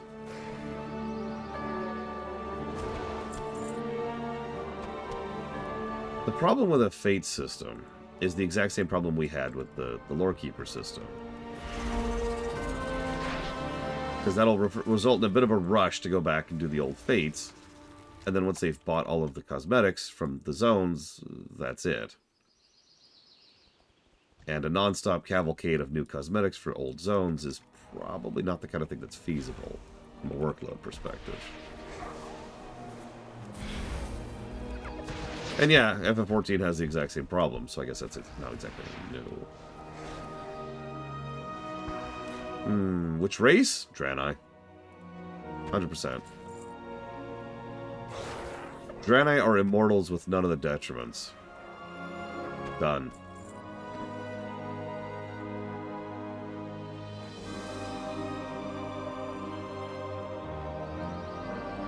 God.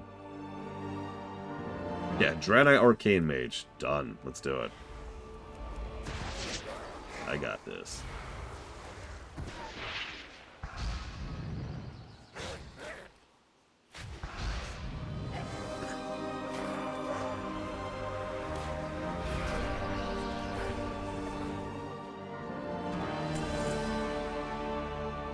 FPS game, I get it.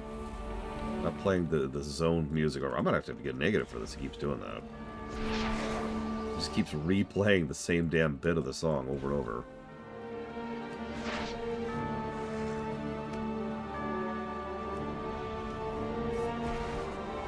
In fact, I'm gonna jot that down right now because it's been an issue already enough to irritate me. Of course I do, J. Palmer. As I always do. But it's not supposed to loop that way. Like, it's not supposed to just play the same song over and over. There's supposed to be sequences. Like it just did, actually. Hey, what's up? I'm here to kill you. Nothing personal, really. But, you know, you're dead.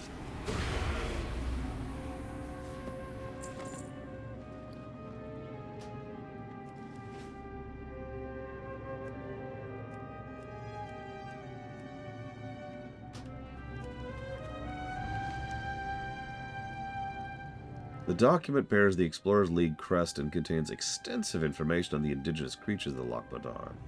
Sooty smudges lead to believe it's likely stolen by the Dark Iron spies in the area. Huh. Filthy Dark Irons. We're still worshipping Ragnaros despite, you know. And there it is again. Oh my god. What can I do for you? Keep your feet on the ground. Nicely done, lass. I could use a warlock like you around here. See you soon. What can I do for you? You brought the damn spy to justice. Good news. You can all rest a little easier and not worrying about that one. Off with you. You're welcome.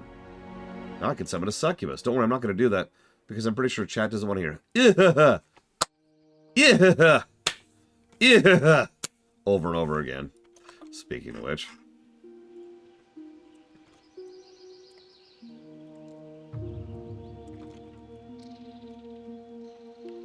I'm going to double check to see if I've already given that negative, because I might have.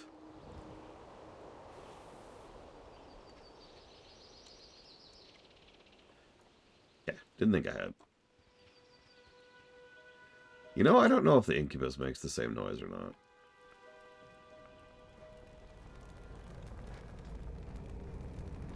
What's on your mind? Well, you found one of our stolen documents, huh? Oh, thank you kindly for bringing it back to us. We'll gladly lend you some coin as thanks. What's your beck? You're welcome, I guess.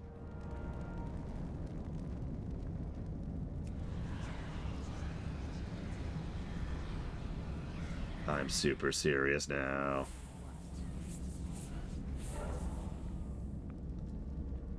Why are you so short? It's because I'm a gnome, isn't it? Just be honest. Be honest with me.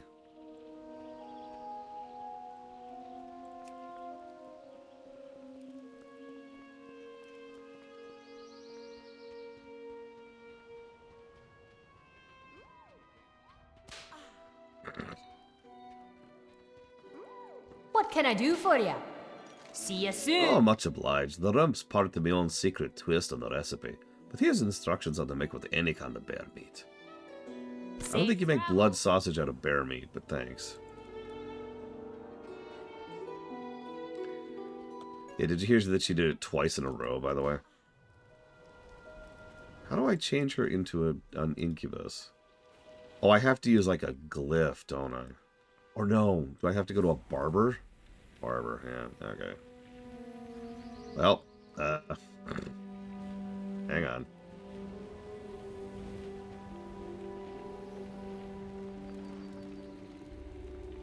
Already? I did, okay. Same thing I did last time, actually.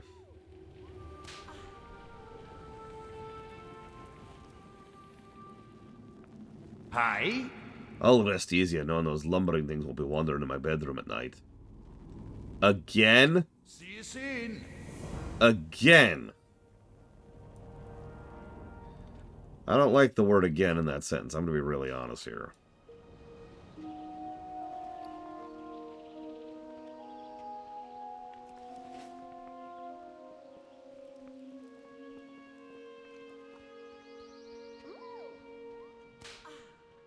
my god. She's already done it like 5 times since I summoned her. Which was not a long... Is that Braun? Inquiring minds just got to know. That's Braun. I've the finest wares in the land. Please stop smacking yourself. Oh my god. Yeah, does she, like... She's just gonna leave a bruise.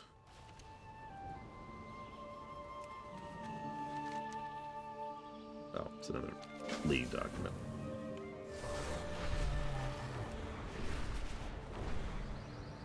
I mean, you know what? Pillar of Snow, I can't even argue that point. Is there a barber in Ironforge? Real question, I don't actually know. Okay, where is barber in Ironforge?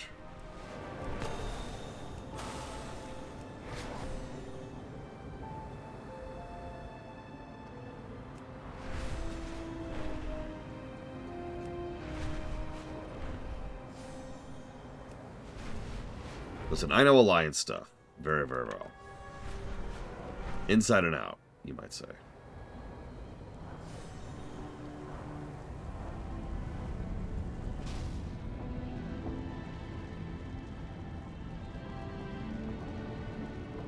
There it is.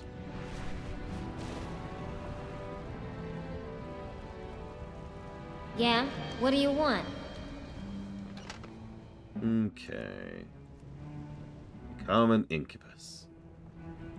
While we're here.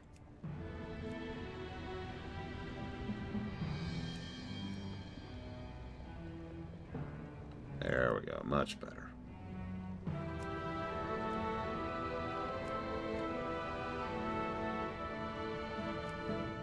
Well, no, we're going affliction. Yeah, we'll stick with that. And since we'll eventually be doing this too, we'll make you your classic red. I want you to be the cool purple one. Let's make you... Yeah, let's keep you red.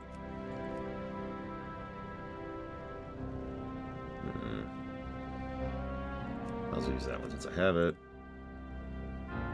And classic. That should be good.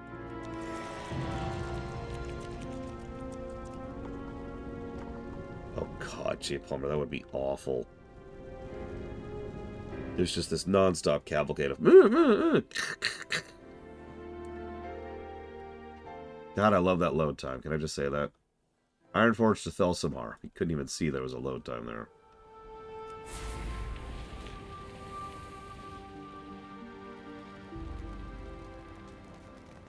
You got my attention. Okay. Time to summon a demon.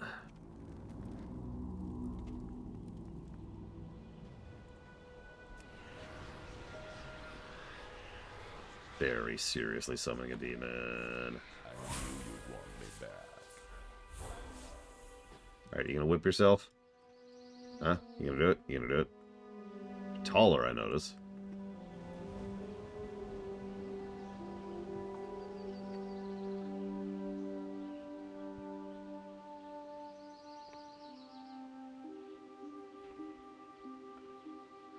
I'm not hearing anything.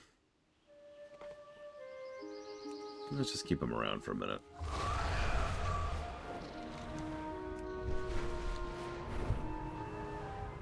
By the way, we're already like a third of the way through the zone. Loch Modan's pretty short. Talk to me. Off with you. Orders, let's see what we have here. Ha! Once we deal with the infestation of ratmen, we're already in the middle of that, so no real deviation there. Oh, care to lend a hand? Be good. We've dealt with kobolds in these lands for years. Not much other than a nuisance, but they've been getting craftier at stealing. I think one of them's sitting up smarter than usual. Won't be that way for long, though. Go to the camp, make sure there's not big shot kobolds stirring up the other ones. Make sure to check the cave, it's a likely spot. Watch your back. Interest you on the pint? Be good. I'm sure you've seen just how bad the damage to the loch is by now. Yep, no sound effect. The damage spreads further than that, I'm afraid. All the water has to go somewhere down into the wetlands. Oh my gosh. We'll deal with the wetlands later.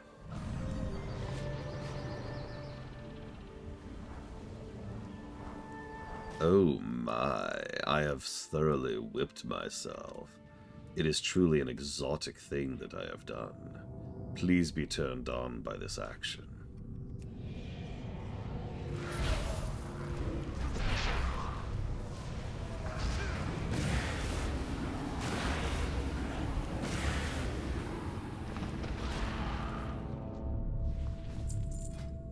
Oh my god. No, Esmira Star.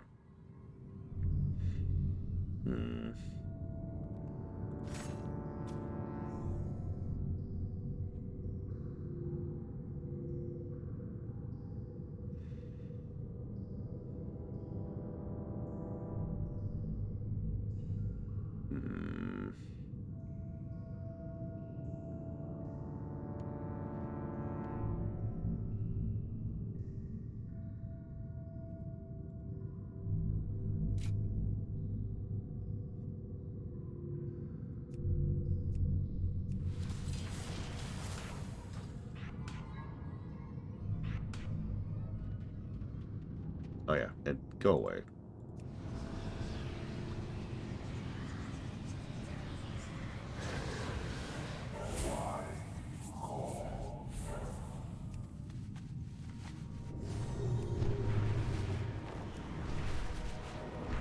Don't worry, I will never summon the incubus or succubus again. How are you? So I was right. Question is what the little freaks were plotting. What's your bet? Now that those little blighters are dealt with, we've got more to take care of. The tunnel rats are swarming over the mine, setting up camps and sniffing around further and further every day. Greedy little things are looking for loot, I gather. Surveying and foraging is all fine and dandy when it's not a dwarven land. Off with you. Oh, so you'd be okay if they were doing it to gnomish land. I see how this is. Sir, I'd like to talk to your manager.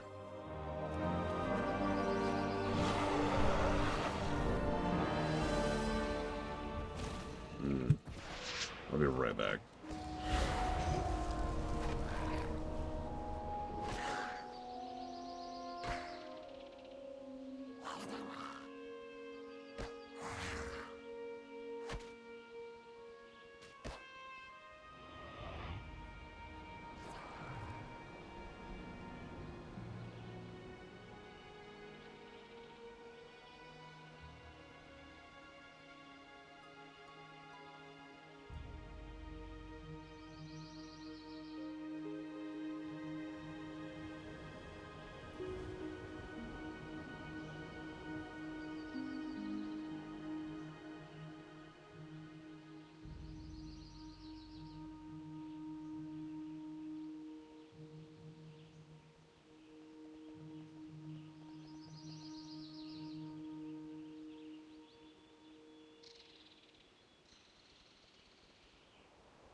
Whoops, sorry about that. You know, the problem is Voidwalkers were originally demons, and then, because if you remember, all the concepts of void and light are actually relatively recent additions to Warcraft lore. In fact, I'm not sure they codified any of that stuff until Pandaria. So, most of this stuff was just demons back in the day. So, in lore, at this point, no. I'm pretty sure Warlock could not actually summon a Voidwalker unless, well, let me walk that back. I guess you could learn to summon a Voidwalker. It's just you wouldn't be summoning a demon. You'd be summoning a Voidwalker. And using Fel Magic to summon Void is actually something I probably wouldn't recommend doing under most circumstances.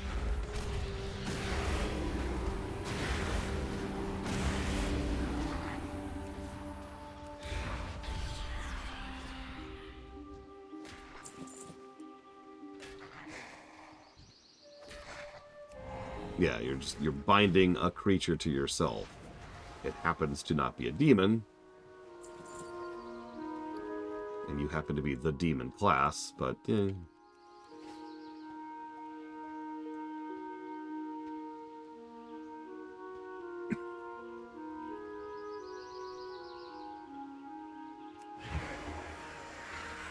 I mean, it makes a degree of sense.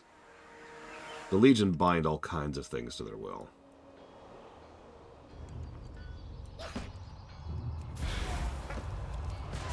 You know, I'm not actually sure, ever. Whoops, I'm an idiot. Yeah, back in the day, Voidwalkers were specifically demon types, which was a pure gameplay thing. It changed what kinds of crowd controls worked on them and what kind of resistances they had. I have no idea how much of that's true anymore.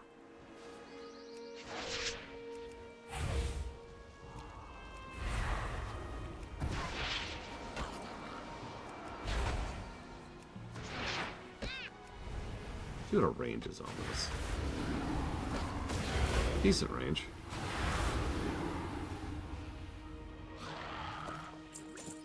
I'm starting to think that Huthor's on crack, because Affliction is just kind of mean. Like, I could see why I probably couldn't keep up with some other specs, but holy crap. You get all your dots going. You burn soul shards on making all of your dots explode on the targets. Without consuming the dots, by the way. It's just, it does damage to everything you have dotted. Per dot, by the way. And then you, kill enemies. That gets you void shards, and that allows you to do the whole thing over again.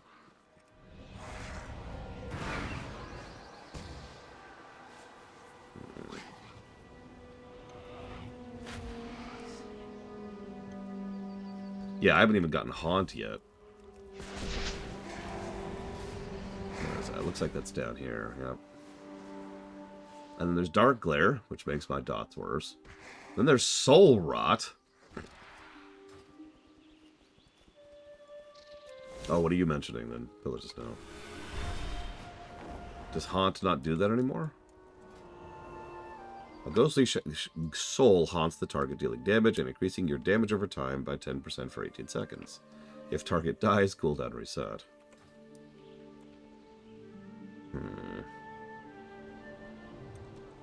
Shadow Embrace. There it is. Shadow Bolt implies Shadow Embrace, increasing dot by 4%. Stacks. It increases damage of Haunt, reduces cast time, and Haunt now applies Shadow Embrace. Oh my god. Okay. Here there. So, Shadow Bolt, Haunt, ... Good, good. Now we can see what's going on in the mine. Be good. I found out what those rats are up to. There's so many of them outside because the Trogs are digging for them in the mine. The tunnel rat geomancers figured out some kind of parlor trick to control the Trogs as creatures of the earth or some such. It's fascinating, but something we want to not let them practice. Take out those geomancers right away. See you soon. Interest you on a pint? Watch your back. Dory's filled me in on this crazy Trog slave operation the kobolds have going on. And if you haven't talked to her about it yet, I suggest you do. I'd like to get to the bottom of this, literally. Whoever's running the show is bound to be at the bottom of the mine, calling the shots. I want them dealt with. Off with you. Be good. Silver Stream mine to the East Rend died long ago. It was converted by the Miners' League into a storage depot, but the kobolds moved in, putting their filthy paws on good dwarven goods. Ugh. We'll root out the vermin soon enough. For they are vermin. We must murder every single kobold we see.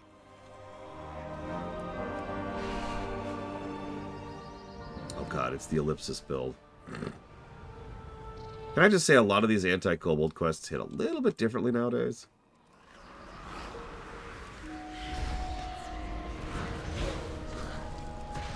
When do I get Soul Drain?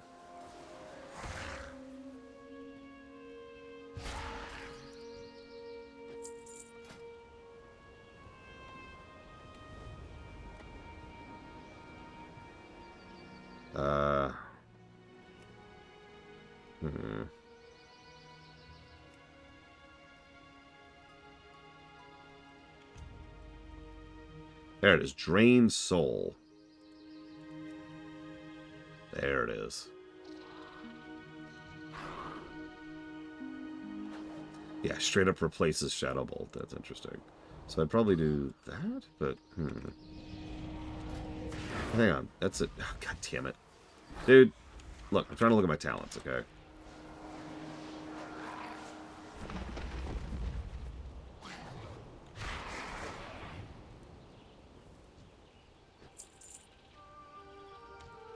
I mean, yeah, cure white noise, obviously.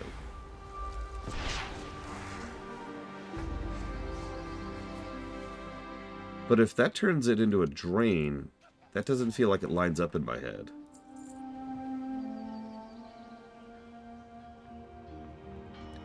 Like, wouldn't you want to get a stack of the debuff up with Shadow Bolt, another stack of the debuff up with Haunt, and then get your dots going, right? Unless you do your dots first, then Haunt, then Drain. That feels like you'd lose a little bit of time there, but the dots are already rolling at that point. Or Drain Soul applies all 4 stacks. Ooh, okay. So that makes a little more sense. So in that case, yeah, you would just 1, 2, 3, 4, and then Drain. Okay, that makes sense. That makes sense. Hey, there's a dungeon up, Brigwin. Nah, it's nothing. Sorry. There's a dungeon. Nope, it's nothing. It's nothing.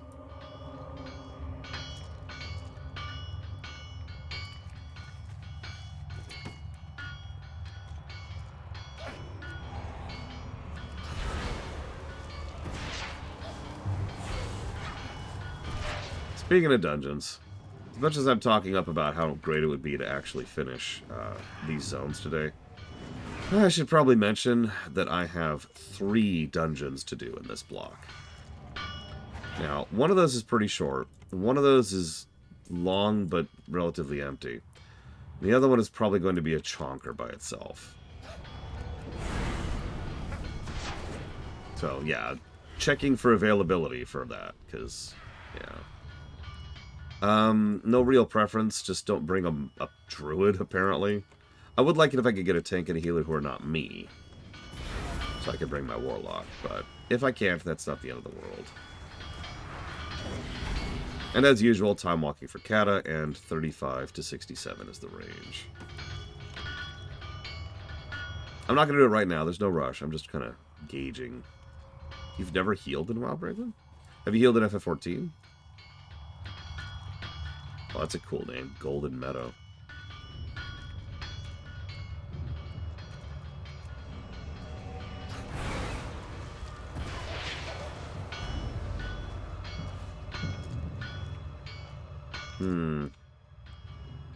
Well, okay, so good news, you don't have to DPS as much as a healer in WoW.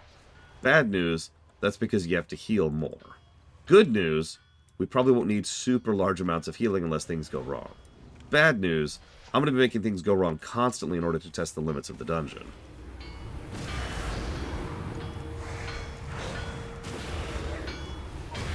But it's okay, Pillars of Snow says that they'll heal, so we're good.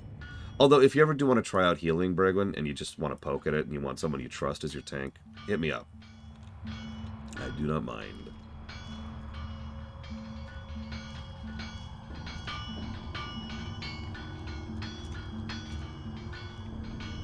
I actually will admit, I've got a little private rule. I don't like tanking when I don't know my healer.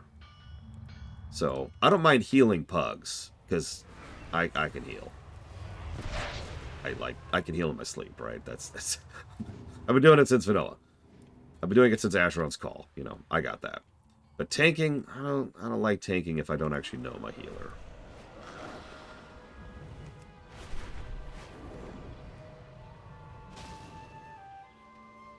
What's on your mind? I'm sure that only works because the Trogs aren't bright to begin with, but then again, us dwarves are once creatures of the earth as well.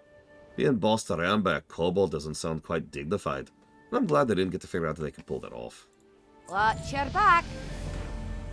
Be good. I don't suppose Moira was down there. Miracles do happen. Off with you. Ah, it's a knollhead. You trying to pull some funny business? If you're not, I have not the faintest idea what's going on here. Be good. Watch your back. Off with you. Yeah. I'm really starting to think that there's some asterisks when it comes to the face rolliness. And that sucks. Yes, we'll be doing Gnomeregan first, then Oldemon, Old Oldemon, which means Cata Oldemon.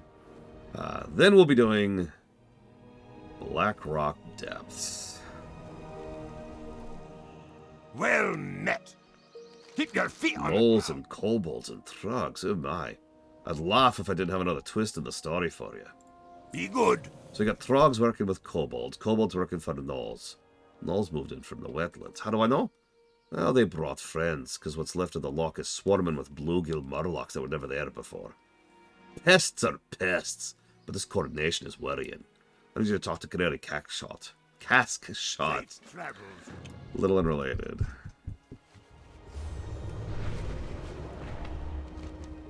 Whoops, I suppose this person is over here. Yeah, BRD is going to be a thing. There's no getting around that, especially since we're going to try to do it at least as legit as we can. Great to meet you. I think they were, J. Palmer. Murlocs should have hunted Murlocs, and every single stinking one of them deserved what they got. You hear me?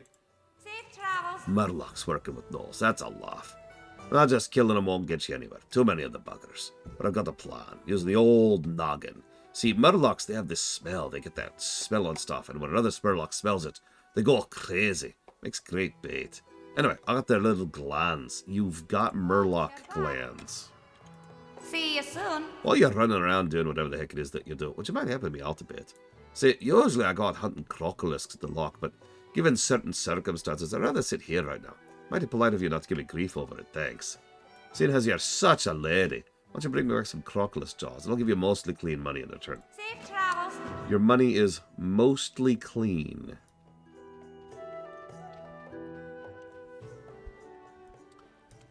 Right. No. When the stone rot dam burst, it drained near the entire Loch. Horrible ecological devastation.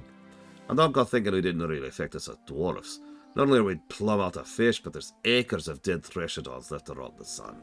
The buzzards are after them, and they're spreading all manner of filth and disease. Be good.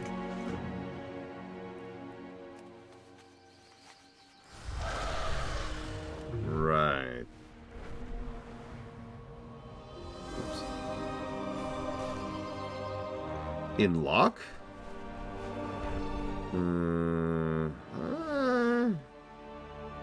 Maybe prefers a bit farther, because it is mostly the same, other than, you know, the obvious. I'm going to go with no opinion. I do think we're probably not going to be giving a brickwork positive to the current Loch, though. Whatever that's worth.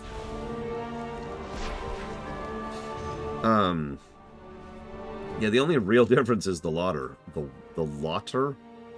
The water being lower.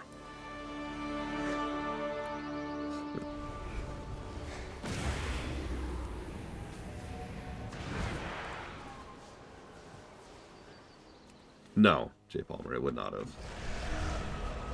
Loch Modan was just, eh. It was fine.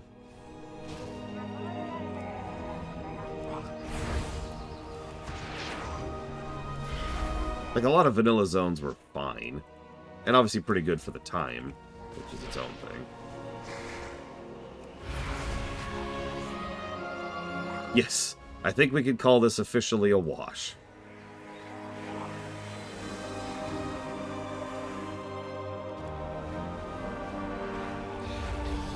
Where are we at right now?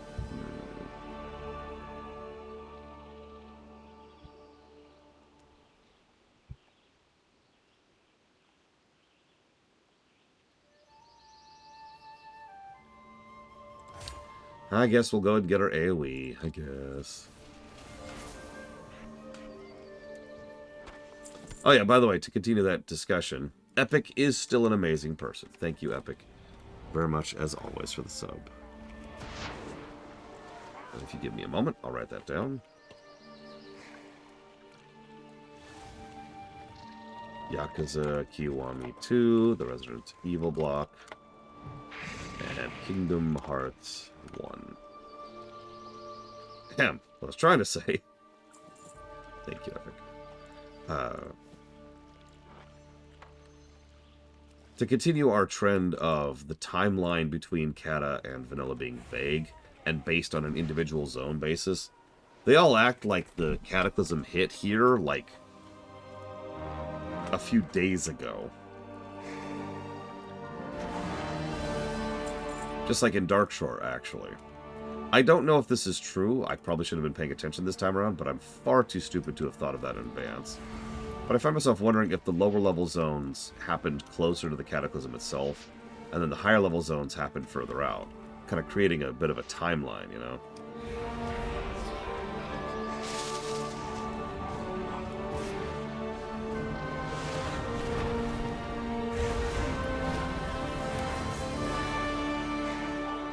It would make sense, but I wasn't paying attention enough to really track that. Because they only reference certain things a few times. Westfall also breaks that, I just realized, because Westfall explicitly states it's been 4 years.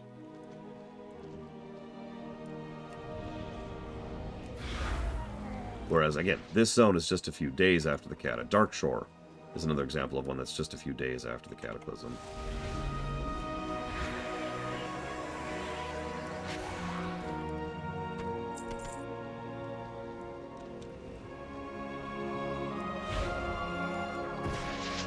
By contrast, Thousand Needles, it's been a minute.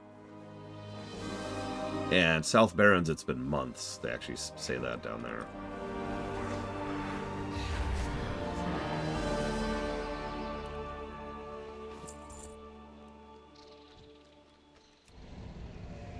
I do wonder, because I find myself wondering if FF14 has a timeline too. It's not like FF writers don't know how to make a timeline. FF9, for example, has a timeline down to the day of the events that happen in that game. No joke, it's actually in the Ultimania. But FF14 tends to play it really vague and loose. Flintstones on the NES. I feel like I've rented that, but it's so vague, I'm not even willing to say with definitive certainty that I have.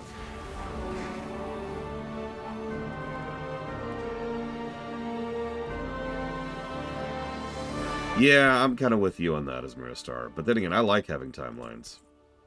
Like, when I write, there's usually timelines. Like, I can actually show you the calendar for our Diablo. There's over about 2 months, by the way.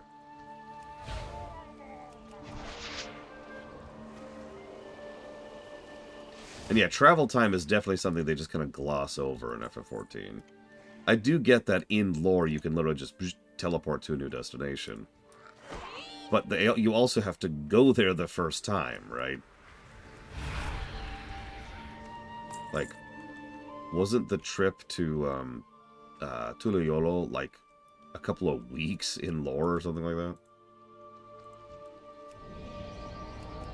But nobody cares about Thancred. He's fine.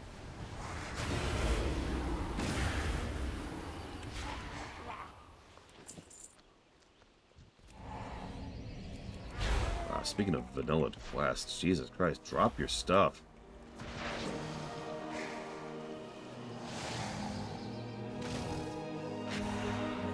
I do like complaining about the internet, Uthor, yes. By all means, what you got?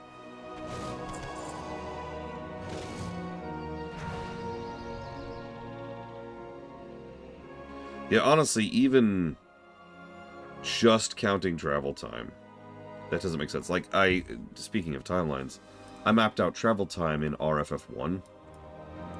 Travel time accommodated for like 80% of the total time spent in RFF1. Because of course it did. Even though I shrunk the geography substantially, to the point where it was the Crystal Isles rather than the entire world, of course it's going to take a while to get from point A to point B. Especially since early on they were moving on foot.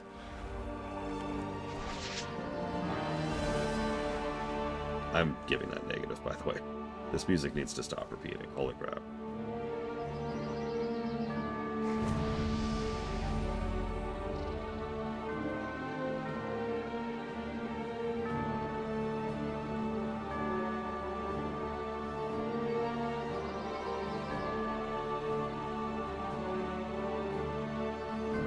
Sorry, one second.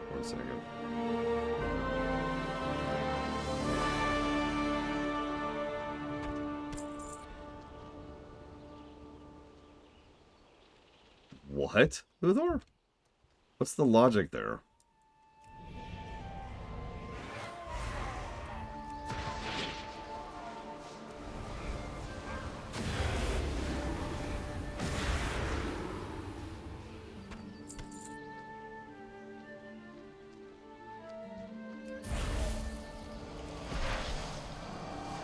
I do wish there were more doodads in the swampy leftovers, because there's a bunch of skulls and skeletons and Threshodon corpses, but that's kind of it, really. Yeah, I was gonna say, name any random holding company that bleeds out money while simultaneously making life worse for hundreds of people in whatever rental holdings they have. And then talk to me again about the downfall of Western civilization. Also, Western civilization?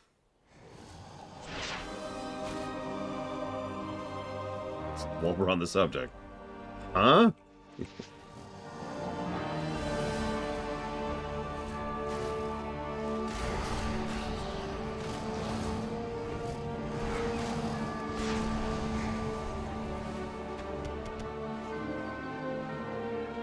Anyways, people are dumb. Moving on. If there's one thing that I've noticed, and I've definitely been noticing this more the older I get, you vent about stupid people on the internet, and then you move on immediately. Because they're stupid, and then you move on, right? Like, it's just, yep, they're dumb. Then that's it. We're good. Like, I could tell you about how I got yet another comment today saying, oh my god, why aren't these Rumination reviews actual footage, or actually the episode? Wholesale copy-pasted onto YouTube. And it's like, yeah, huh? But that's it. There's another dumb person, and they'll move on. You complain about WoW. The one true thing we should all complain about. Because we all know WoW has no story, or bad story, I forget which. But either way, it's crap story. Nobody cares about story on WoW. It's like caring about the story in a Mega Man game. Whew! What kind of loser would actually give a damn about story in a Mega Man game? Give me a break. Hi, Tomarid.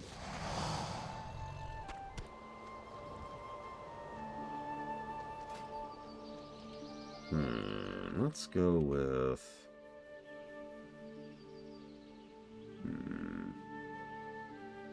I just got torn here.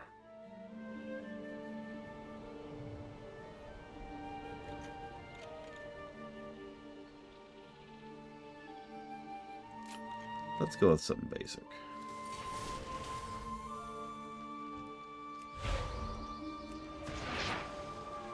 Hey, Huthor, did you know that if Hollywood collapsed, a lot of things... I have no real evidence of this other than the evidence in front of my face. You know, the resultant, but considering that Hollywood, by all accounts, probably should have already collapsed in on itself probably about 4 or 5 years ago at this point, and they haven't.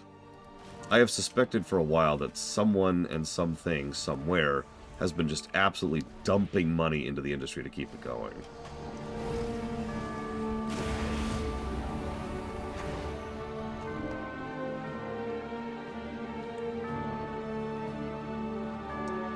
You know my favorite misleading statistics trick? There's several.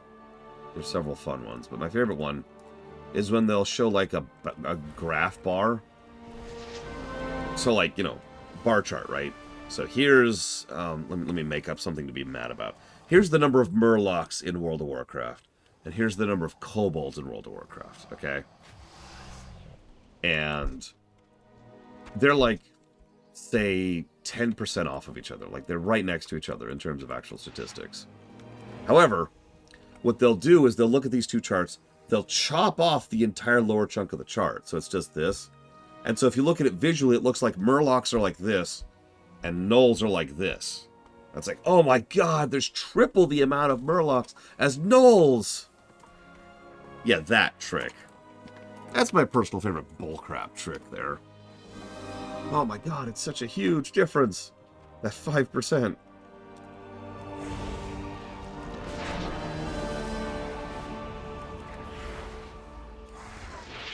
I see that weirdly often.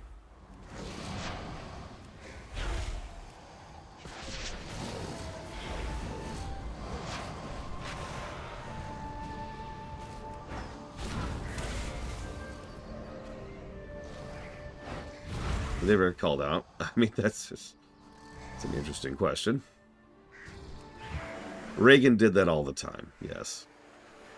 I'm pretty sure Thatcher did too, although do not quote me on that. I'm not as familiar with the Iron Lady.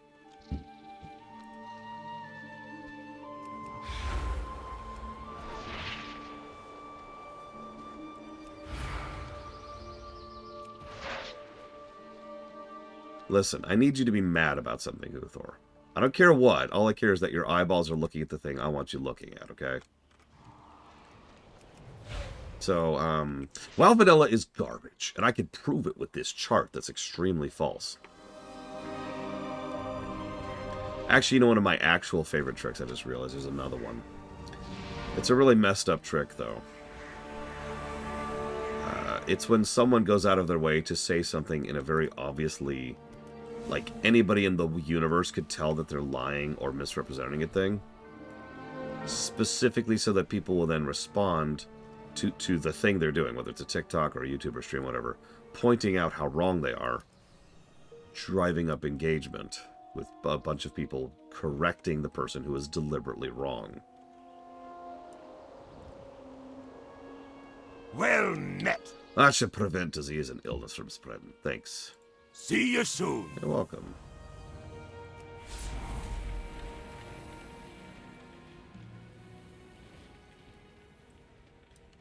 Yeah, the human need to correct is gargantuan.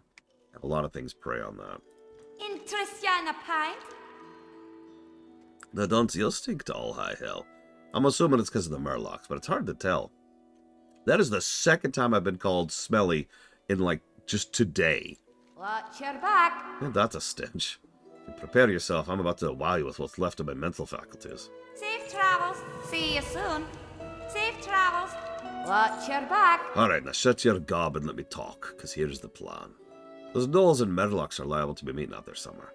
You take this clever plant disguise, and you wear it to look like a plant, then sneak up on them and through the scent ceremony. Okay, sure. See you soon. It's time to stop the mongrel horde. That's a good question. I don't know if you can play EverQuest with a controller.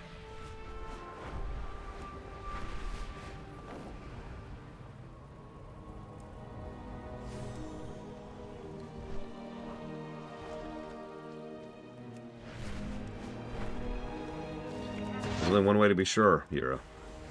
You know what you have to do.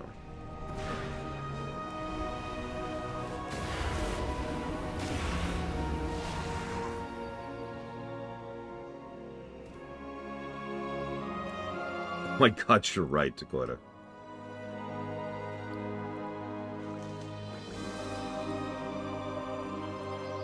I am now a plant. Sneak, sneak.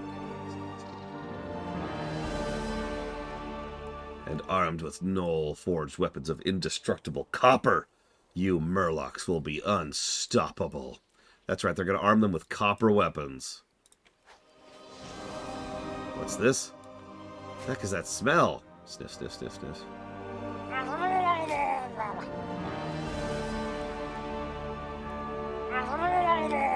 Why are you looking at me like that? You'll regret this. This is your only chance, you fishy fools. Ah, curse your sudden but inevitable betrayal.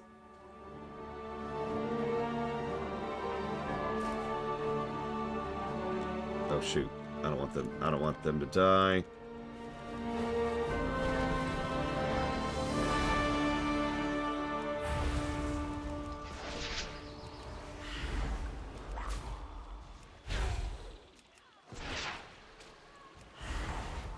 Damn it.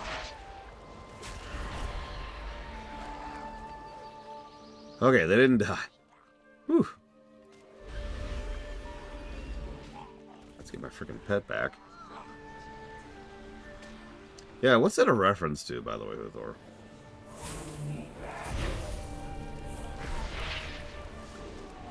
Like, I've heard that before, but I have no idea where it originated. Does anybody know?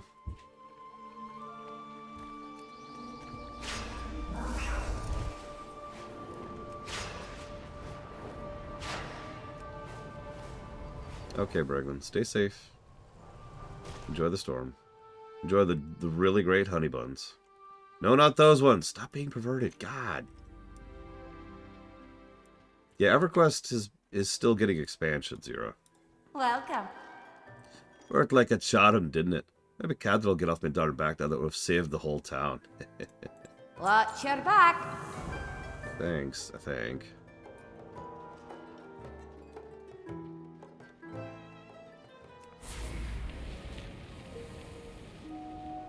Run! Run! My feet are on fire! Run! Talk to me. Be good. Continue running. Just got a free heal. Oh, that's a quest, that's a quest. How are you? Ironbrand has the excavation to the southeast. He's been needing a hefty amount of explosives. They can't have made it very far, strong as they are. They can only move so fast, laden down with all those battles. But taking the normal route. Go catch up with them, will you? Keep your feet on the ground. Oh god, I hated this quest so much in vanilla. It was so awkward and buggy and prone to involving death or failure. I like a good group quest as much as the next person, but good lord. Damn those dinos. Damn them to hell.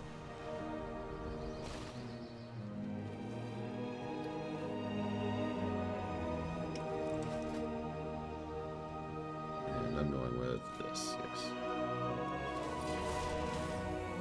Right? Yes. How are you? Hey, it's Holdar.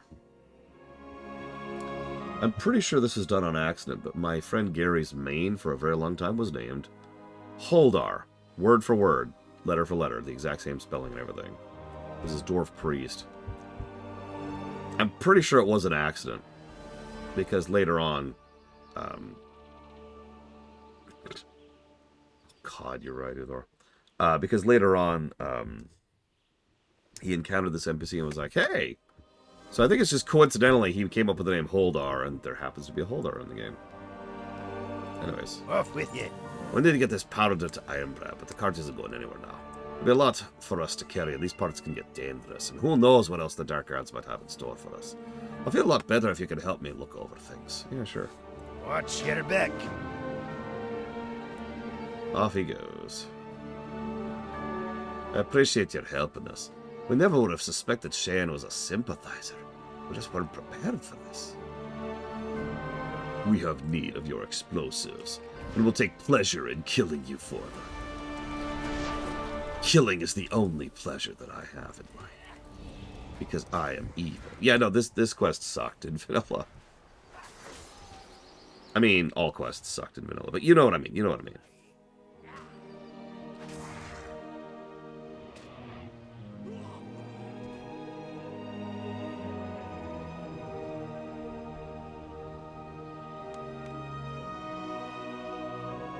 Oh god, it probably is, as Mirstar, you're right. I don't even know why, but the escort quest I always remember the most in vanilla is the one in Red Ridge. You remember that one? You had to escort the dude out of the cave. I don't even have a specific reason why that one sticks out in my mind. It just does.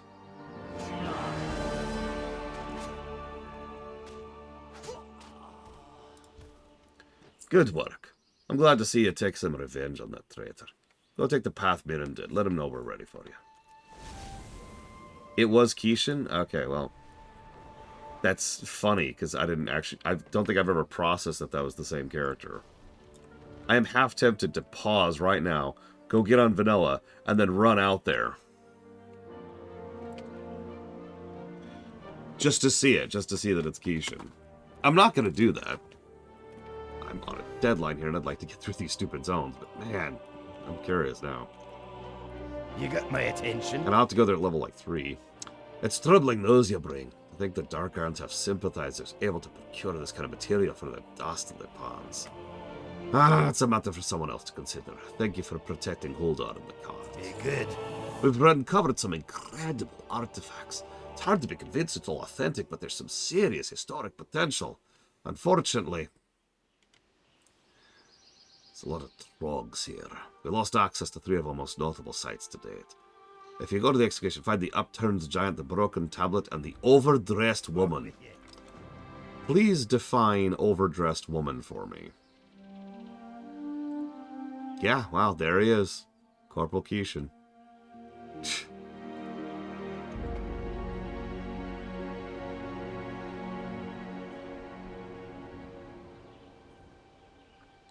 Oh god, the escort went all the way back to town. No wonder I remember that so badly.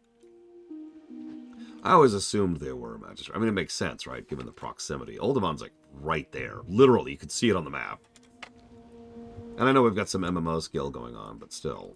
Great to meet you. Recently, just before the Trog surfaced, we had uncovered a large number of strange carved idols, but we didn't get a chance to study them. Oh, we've got to go get them back. Those delicious, precious idols. What? Sorry.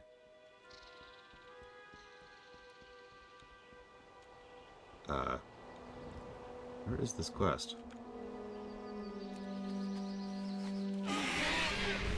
Here's my purple Zapdos again.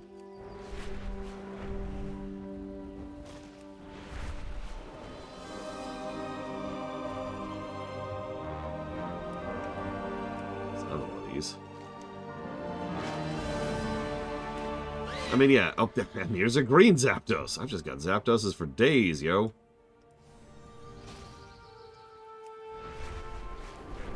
What is this?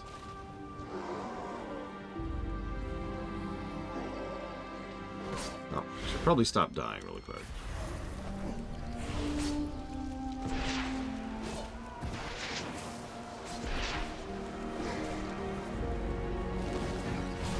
Oh god. What you got, Huthor? I'm ready. I'm ready. The pain. The nightmare. In dreams. Oh my god, why? Why would you do that? Have you not tainted enough that is all good and joyful in this world, Huthor? You know, I've often wondered about the logic of that a developer goes through when they design an escort quest.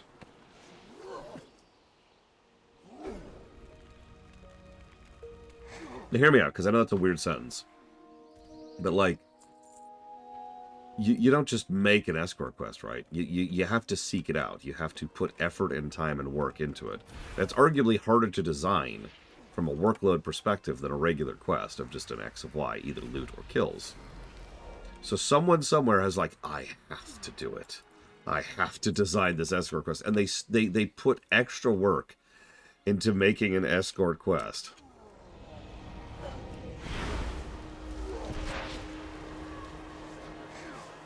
Why?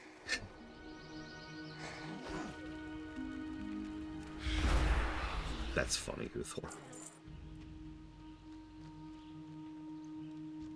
So, okay.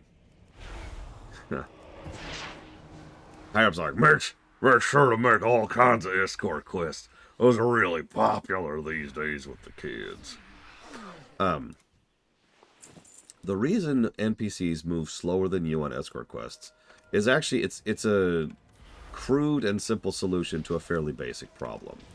If they moved your speed, then if you are at any point in time not keeping up with them, you fall behind. And if you're not being efficient with your movement, you will permanently fall behind. Like, you'll never catch back up again, right? Similarly, if they move faster than you, same problem, but worse. Now, there are actually, in more modern game design, there's several other options for this. For example, some escort quests will specifically yank to you. In other words, they move at your speed. So wherever you go, they just go with you. Which tends to work out a little bit better. Oh my god, those maniacs! They blew it all to hell! Alright, had to get the reference in there. Sorry, it's a rule. This is Cataclysm. We have to make references in Cata. It's very important. Yeah, sometimes they'd use events to try and, like, stagger them or stall them. For example, sometimes they rush off! And they rush off very quickly at something that's referred to pursuit speed, which is 130% speed. But then they stop. like at the next stop where they can then wait for you. And the stop is almost always before there's any kind of combat. So they don't stop and then get hit. They stop, and then you show up, and then combat ensues, right? It's like, oh no, help me, save me. Sometimes they'll actually run to you if they get into combat. Like, they're off doing their thing, and it's like, oh no, I'm being attacked, and simply entering combat then makes them beeline to you from wherever they are on their schedule. Stuff like that. There's ways we figured out to fix all this stuff, but back in the day, the solution was make them walk. Hello! The others idols. We must study them and report our findings to Keep your Ironforge. feet on the ground. What's on your mind? Oh, I'm relieved. I was worried they destroyed them by now. Thank you for checking on them. Watch your back. Yeah, sure. What's on your mind? Well, you definitely have some fight in you. You know, there's some hunter types at the lodge up there. They might be right up your alley. Why don't you pay them a visit? See you soon. I love doing Nessingwary style quests.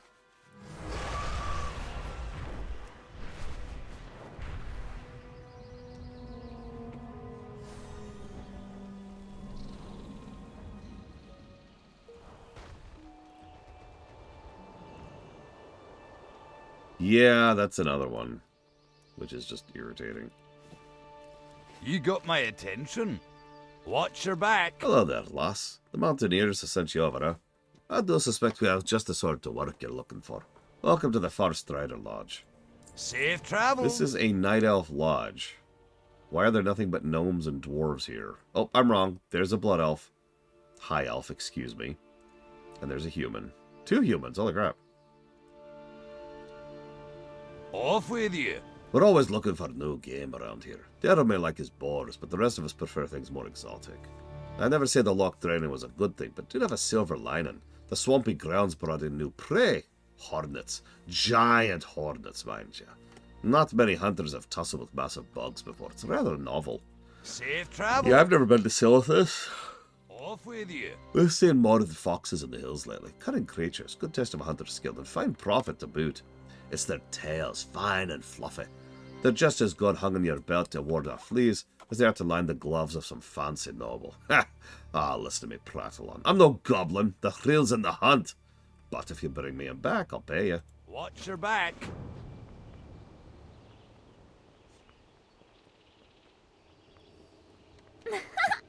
My, you're a tall one. I am your height, ma'am.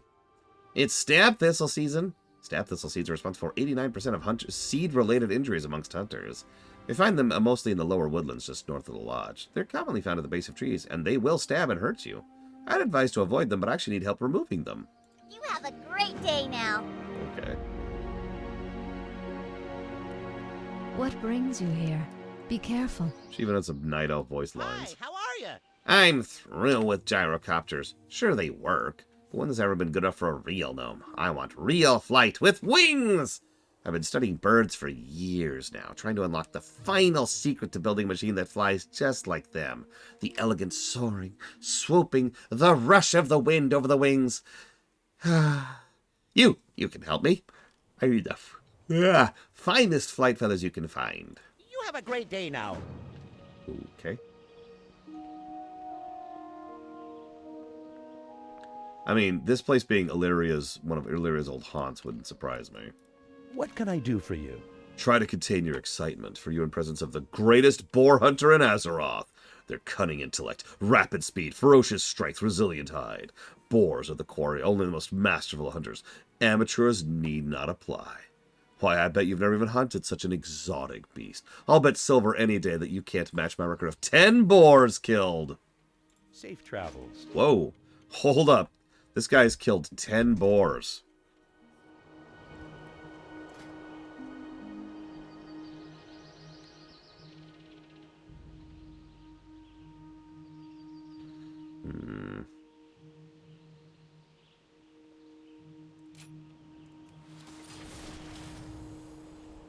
We got a badass over here.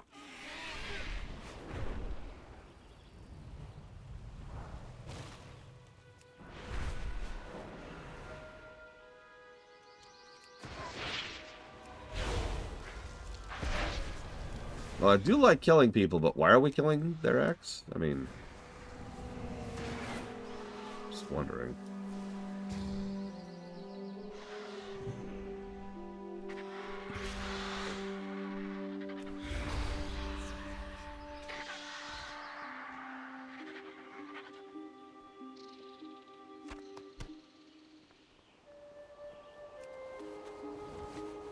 You know, like, why are we killing them? Like, I need a reason other than they happen to be a part of the other faction to kill someone. I know that's shocking.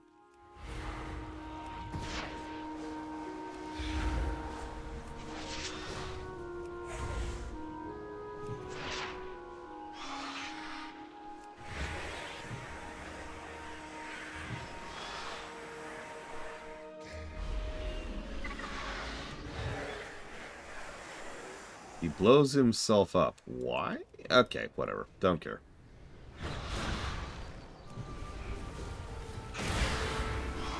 Aw, it didn't kill him.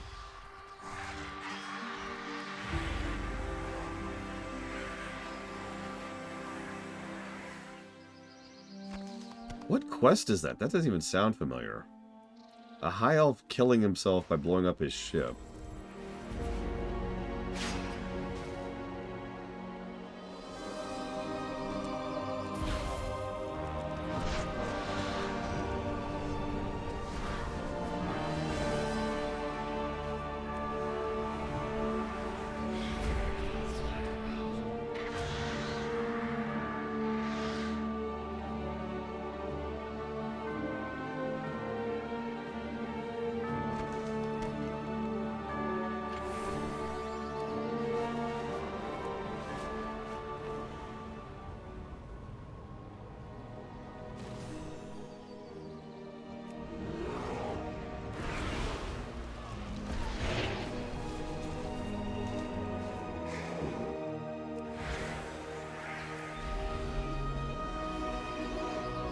Oh, of course it's in a book.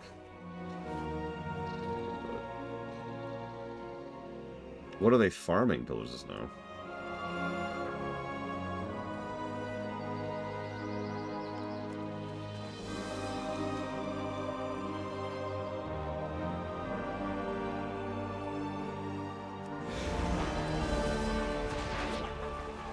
Yeah, there's several of the books of Warcraft that I've sort of deliberately avoided.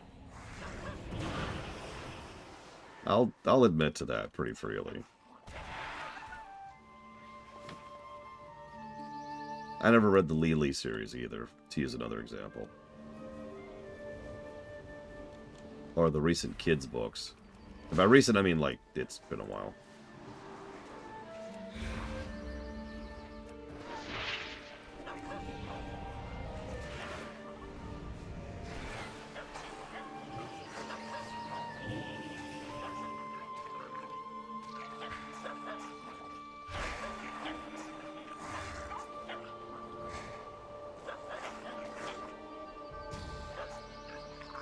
Travelers, that's what it was called.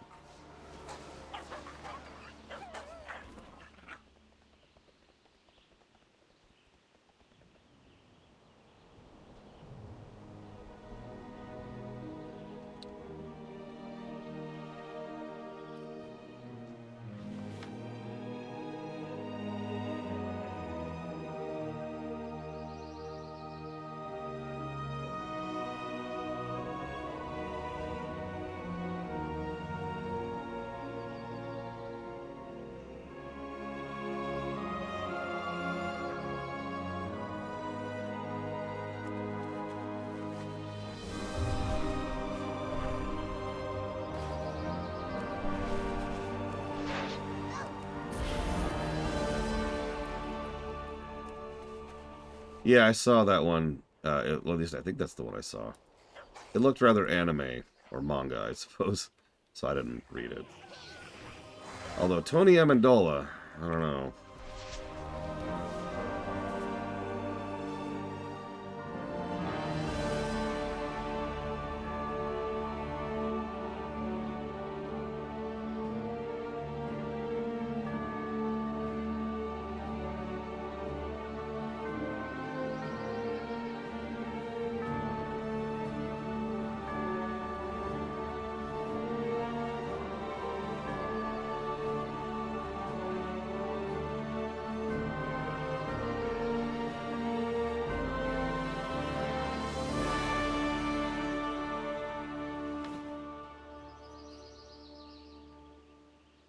They're...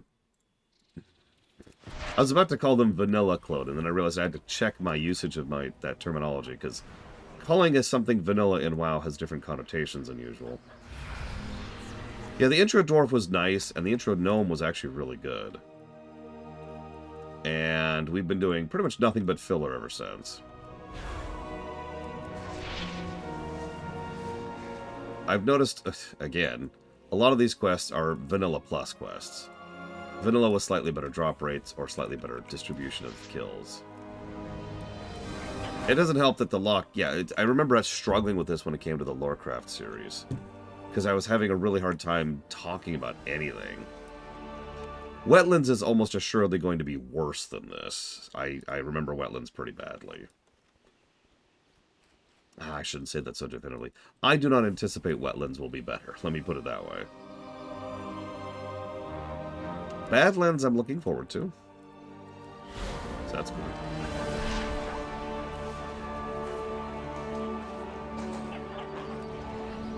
But...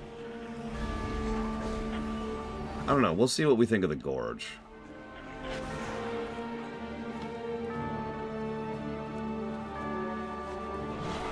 I mean, I remember the day that Deathwing came quite fondly, but actually there's another quest chain I prefer, if I'm being honest, in the Badlands, which we'll talk about when we get there.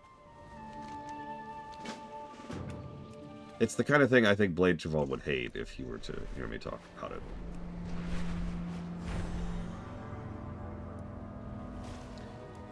Well, that's a good question here. Have people stopped voting?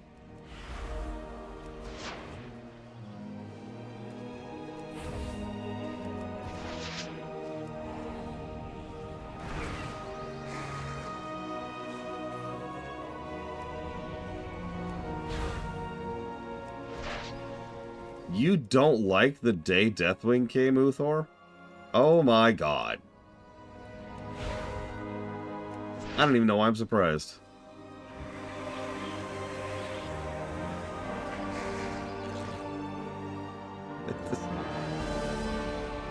Go ahead and hit me. I'm curious. I'm curious.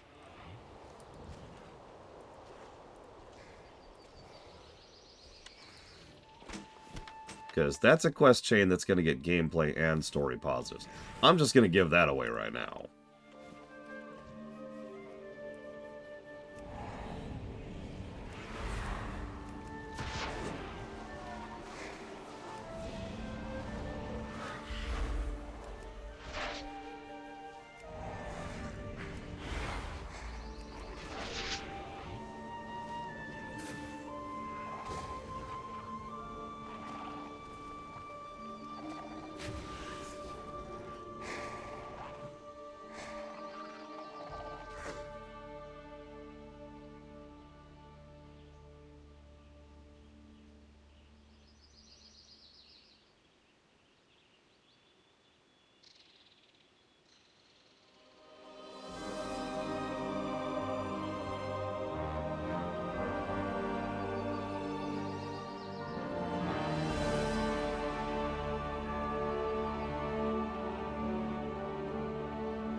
You know, I was actually thinking about that semi-recently.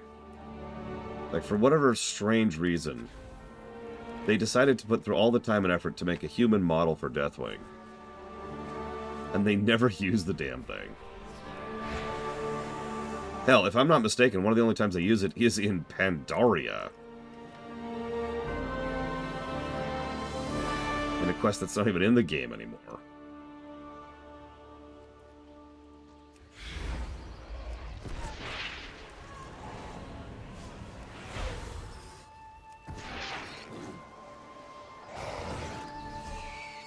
That's the one I'm thinking of is going to be the best, Maverick, yeah.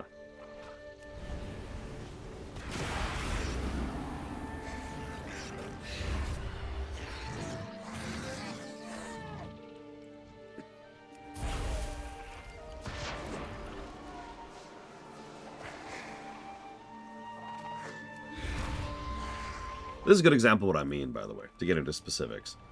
I have to loot 6 of these things. I've killed, I'd say about 5 or 6 of them so far. Now definitely 6 or 7. I have looted 2 so far. That's not a great drop rate.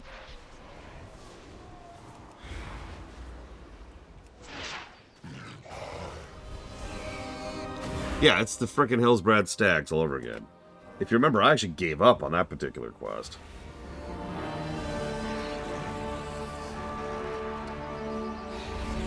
By memory, and feel free to check me on this, Uthor, but one of the things I remember really enjoying about Pandaria is that they kept the jokes from Cata, but did them better.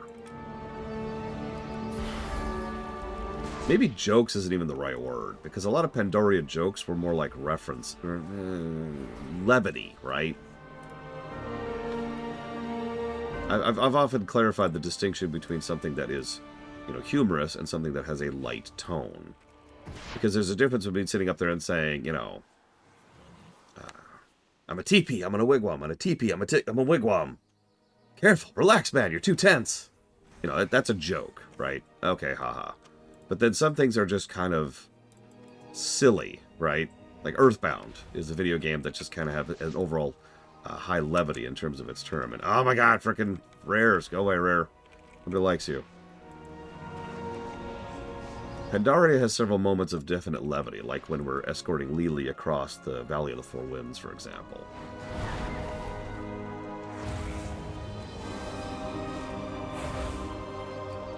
Oh yeah, the miner and her husband. That's actually a great example of that.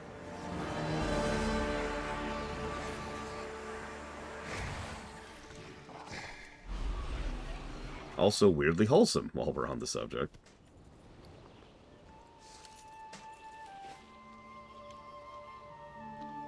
Yeah. Of all of the zones, the one I'm most curious how it's going to review is Oldham. I was pretty sure Red Ridge would review the way it did, and I was right. Bad story, good gameplay, cool. It was worse than I remembered, I'm going to be honest, but that's exactly what I was expecting out of it. But Oldham, I always remember Oldham as the joke zone.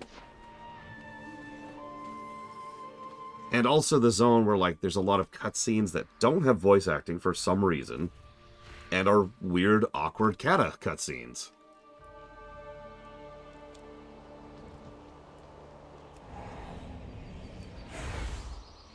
Yeah, we'll see. We'll see how Oldham does.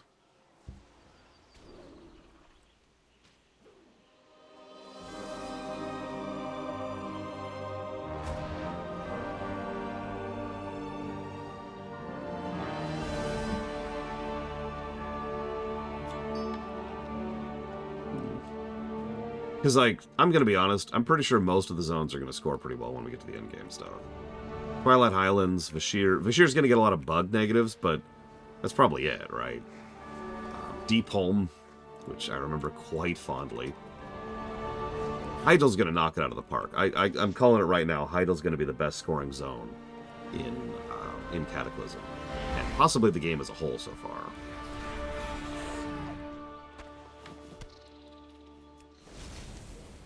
But Oldham? I have no idea what we're going to get in Oldham.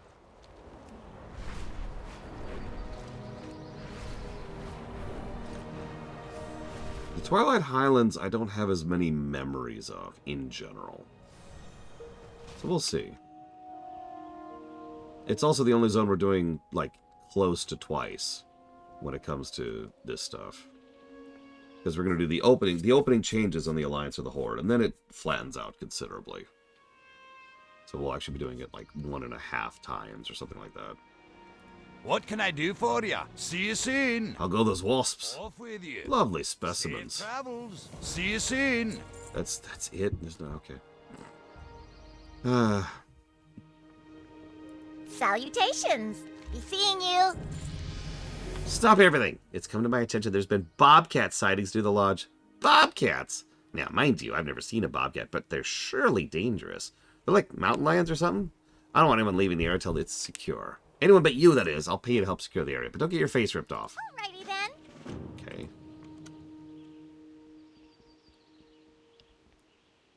Can I help you? Off and away. I've actually nearly perfected my dream machine, the Sky Strider. The world's first flying mechano-strider. But, well, when I was putting the finishing touches on my secret cavern lab, my other creations became jealous. Giving mechanical birds a personality to begin with was probably a bad idea, but that's already done. I need the super mechanical robo widget from the original Sky Strider if I want to rebuild it. Please go retrieve it for me. Alrighty then. Listen, Huthor, you don't understand. He's a really bad cook. Isn't that funny? You need something? You've killed 10 already. While you were out, I broke my previous record to 100. Yes, 1,000 boars. You killed 1,000 boars. See you around. Right.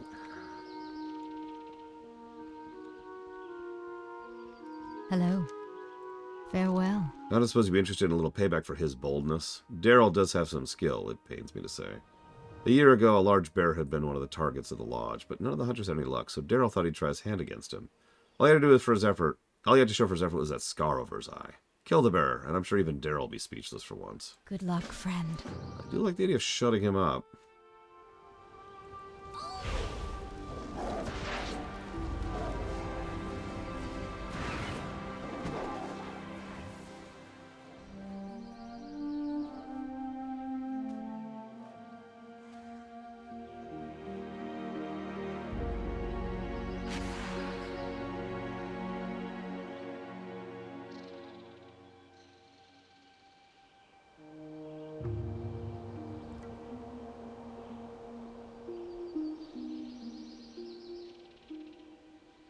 One second again. Sorry.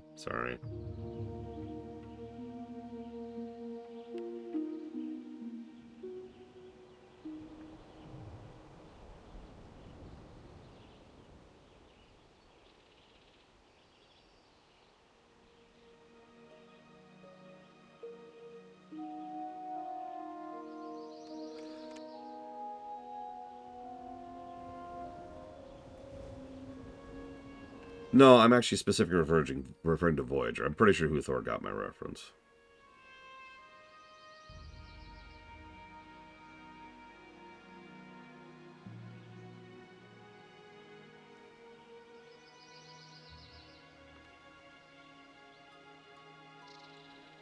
There we go.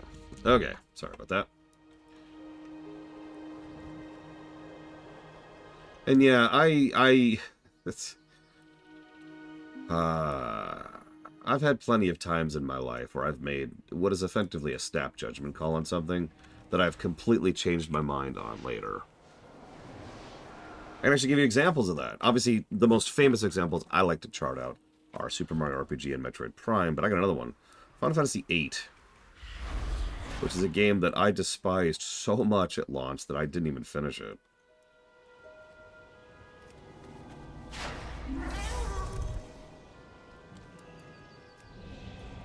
For those of you not aware, I'm actually rather fond of FF8 nowadays. I wouldn't put it in, like, the top half of the FF games, but, you know, it's still a lot better than a lot of other JRPGs out there. Although I suppose that's low-hanging fruit. Yeah, no, you want to talk about an FF game that has a really solid plot, then you're talking about a Final Fantasy Tactics. But the second best plot in an FF game would be 8.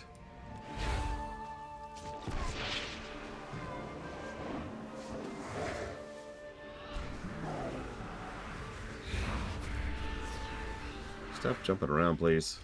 Thanks. I'm pretty sure by the time we hit the Twilight Highlands, he's past the point of no return, Triaxia. In order to be redeemed, you have to be, at the very least, willing to acknowledge that you've done something wrong.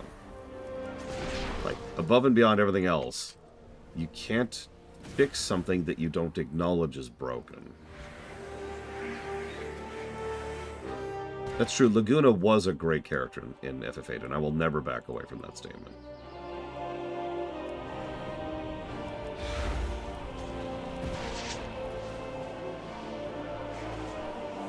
Yeah, exactly, Poses no. Whoops, wrong button. Sorry. Just mentioned the wrong button there, don't mind me.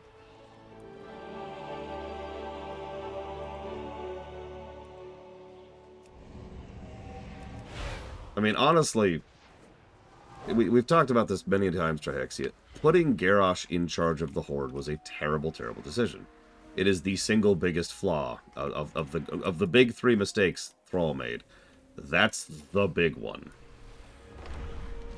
But the other possibility there would be Cairn. If Cairn hadn't been killed by Magatha, there's still a chance that could have been turned around. I have argued for years that Garrosh is well written. I get some flack for that, but I continue to argue it. One selfish, greedy, short-sighted, stupid, pitiful, pathetic, petty woman completely ruining the fate of the entire horde because of her desire to get a couple of brownie points so she could claim her tiny little muck of dirt over in the side corner is exactly in character for Magatha, and the kind of thing I could see happening. Thank you, Who Girl. Always appreciate you. Hope you're doing well as you can be. Let's see, Resident Evil block. That's got to be getting there. Overlord 1. And Yakuza like a dragon.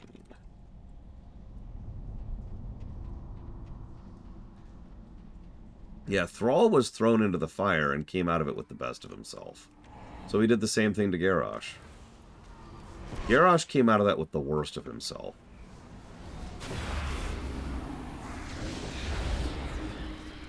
If I can use a really dorky comparison point. These rares! In Star Trek II, The Wrath of Khan, Khan himself proved he was a horrible person. Not by virtue of his strength or what was done to him or the tragedy of losing his wife or any of that, but because Khan went through a horrible thing and came out of it as a horrible person. By contrast, Kirk goes through several horrible things over the course of that and the subsequent couple films. He comes out of it with the best of himself. And that's the distinction.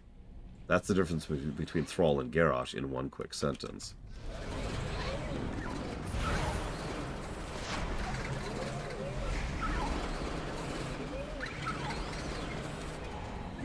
It is always nice when Christmas is over. At least when you're the gift-giving variety.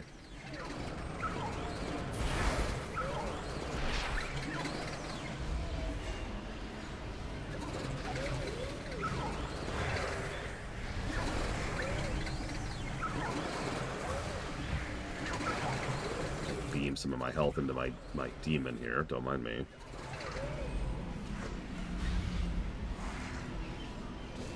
Kara's in. When did we do Kara? Or was Sis with me when we did Kara, in which case ignore me. I don't remember what she joined us for.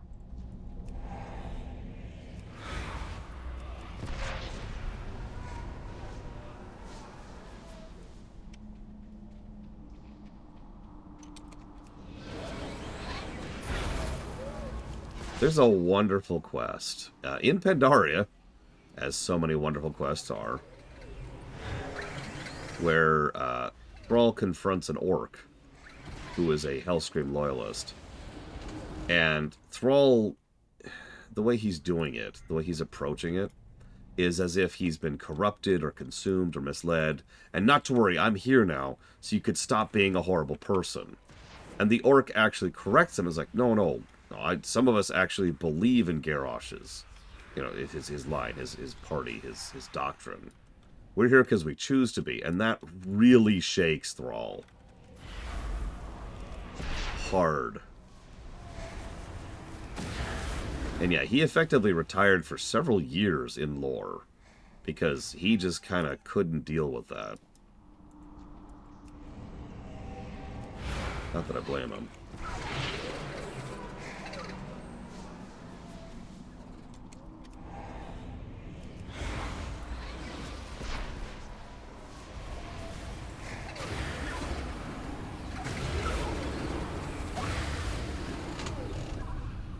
Okay, all the way at the back. The Sky Strider sits silent, its chance to fly gone. An obvious hatch in the front is marked SRW. There we go. Let's get out of here.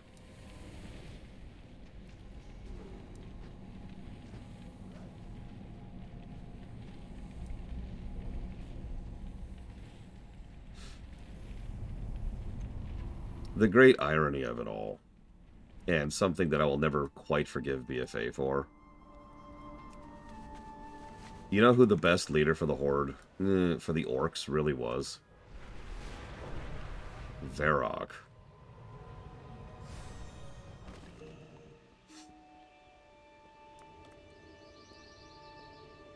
Can I help you? Okay, yes. I've already been informed that bobcats are much smaller than I was assuming, but that's still pretty dangerous for gnomes. You've done a good thing for the safety of the lodge. Bye for now. Have I really? Like, is that true? My, you're a tall one. Perfect! Now that I've perfected the wing balance and have all the parts I need, all we need is a pilot. Seeing you. I'm not making this skystrider for me, not even for gnome kind. I want my son to be the one to fly it. I'm old, and my reflexes aren't what they used to be, but my boy could be just the best pilot Azeroth's ever seen if he'd just get over his teenage moodiness. Ugh! He sits up at a Loch staring at the sky all day. Something's been bothering him, and he refuses to talk to his own father about it. Alrighty then. Well, let's go see what he's up to then, shall we? Dude, Old Soldier is better than most movies. I'm just gonna say that. I know that's kind of a low-hanging fruit thing, but it's still true.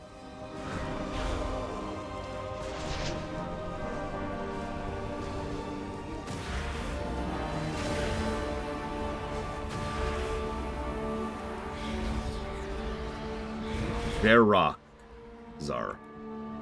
Varrock Sourfang.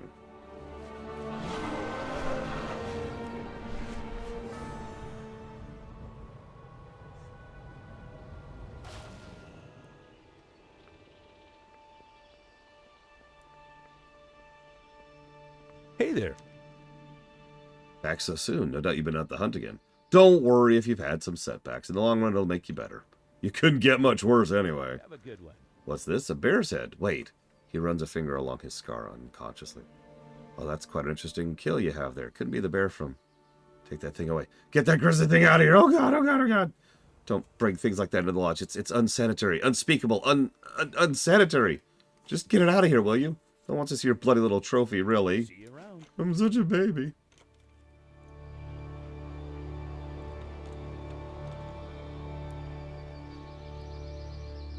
I am listening. Come on. Farewell. Great job. You really showed him. Here, let me give you this head and take care of it. Be careful. Good luck, friend. Yeah, that sideways glance. It's such... WoW does so well when it understates things. That sideways glance spoke volumes. Horde is nothing! Huh? Like, just... Excuse me, what? And it was perfectly exactly what it was. A worse story, a worse written, worse directed, worse animated story would have the Forsaken be like, how dare you turn against us? Or, what kind of treasonous words is it? Or just overstate it, right? Instead, the Forsaken just kind of goes... Like there's this moment of disbelief. What? This...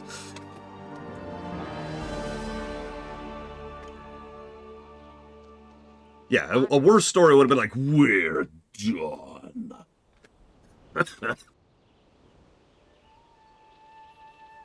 Actually, no, I have not, Uthor, because, and try to be shocked, I've never had a loyalist character. I don't care about my father and his silly inventions. It's all nonsense. Alrighty then. Look at them. The Twilight's Hammer ruined this land. The cult caused the cataclysm, broke the dam, drained the loch, and now they wander the ruins like it's their home. If there's any justice in this world, someone would march in there and kill them all! So nobody else is brave enough to do it. Not even you. See? It's all so stupid. There's no point in anything. We're all worthless.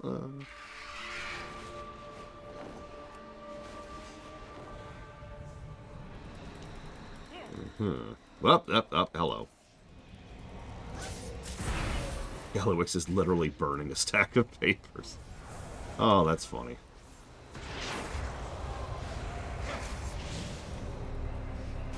Please stop trying to kill me. But you're trying to kill us. I mean, kinda, yeah.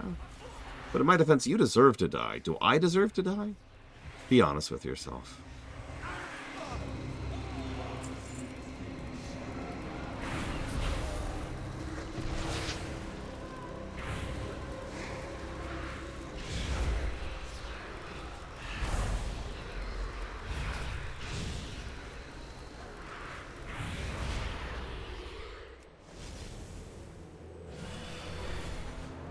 be interesting. That would be an interesting story arc. Have a Banshee possess Sylvanas and use her corpse as a puppet to keep the Forsaken going. Like, you know, more or less literal puppet leader. Good day to you. You did it. You fought them and won. There's hope after all. Very well, then. You've done what I thought was impossible. I'm done moping around. It's time to gnome up. You've got to find my father, but you! Don't bother yourself with me. You've got to keep fighting these cultists. Okay, I can do that. I like fighting cultists. I love killing cultists. Yeah. It's like over in FF14 we kill gods, and in WoW we kill cultists. It's the same vibe, right? I need to kill those cultists. What can I do for you? You hit the toilet comp, not bad. When you're ready to kill more cultists, yes. Be good. Hang on 1 second.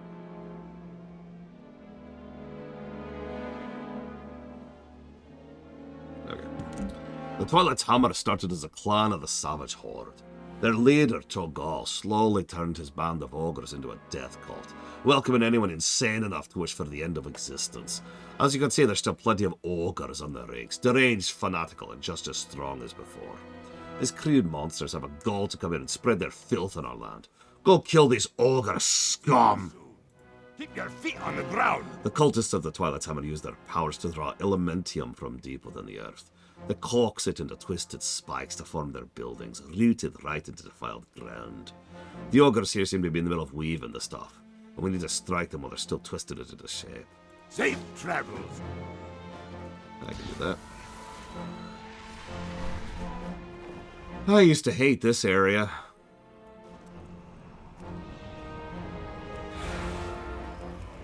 Slow-moding my way through an elite zone. For like 2 quests? 3? I don't remember. There was things to do here. So let me ask you something, Uthor. If you're still there. Which you're not, because you hate me. And that's okay. It's like Savicom. Savicom hates me too. She's like, you know, as she sits there with her cup of coffee, which she has successfully conquered, I'm gonna kill Lore today. With this coffee. Glug, glug. And then she realizes she should drink the coffee. At that moment, she realizes the coffee has betrayed her. Even though she thought she had won the war, alas, the war had won her. Thank you, Savicom, for the sub. Give me a moment to jot all that down.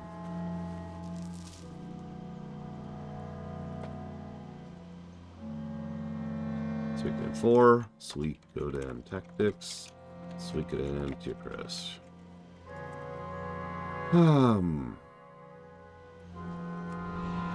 You've talked many times about the flaw of the Horde, or like the big issues with the Horde and all that other stuff. Do you mind vocalizing that? What do you think are actually the issues of the Horde, circa pre-Dragonflight, I guess, really? When they switched to an actual, you know, representative body.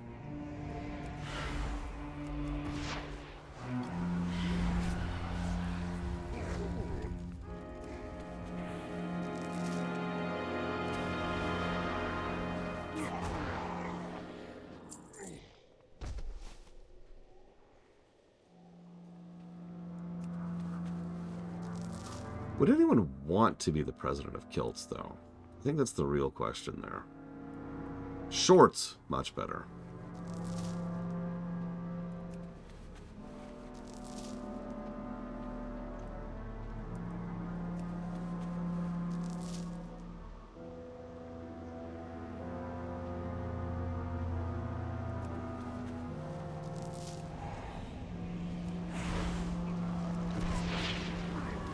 Not short shorts, though. I hate short shorts.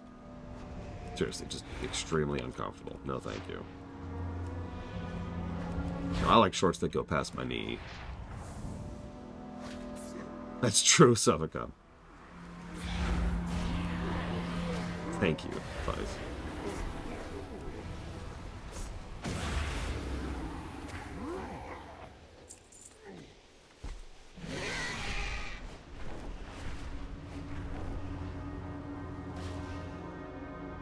Well met.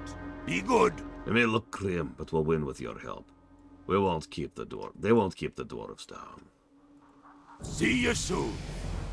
Be good. Shame that these half-formed things are too brittle and warped to be good of use for weapons of our own, but it's thanks to you we get a chance to get them out before they set. I'm not about to complain. Keep your feet on the ground. The augur left to watch over these crude fools goes by the name of Warcraft. He's big enough to boss around even these breeds, and cunning to boot.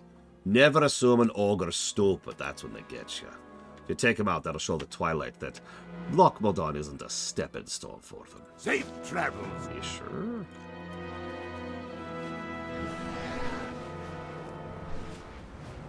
Wait, how do you get a dark iron bullet, Braglin? Wall. Oh, jeez. Oh, God. Oh, God. Okay, we're okay. We're okay.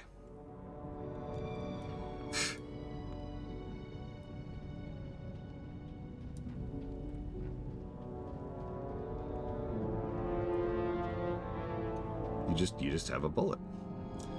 That's a good question, Five. I admittedly haven't checked in a minute because I honestly haven't had time, but I can check during the lunch break when I'm also not really going to have lunch time. The lunch break that started 13 minutes ago. I'm going to finish Loch Modan first. Obviously, I suppose.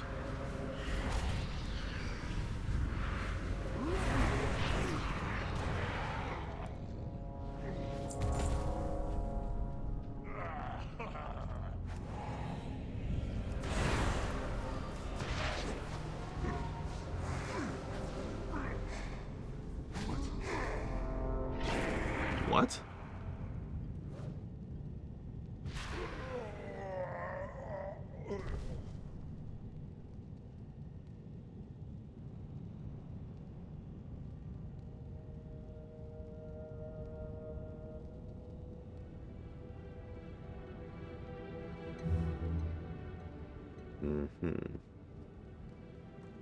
Whatever.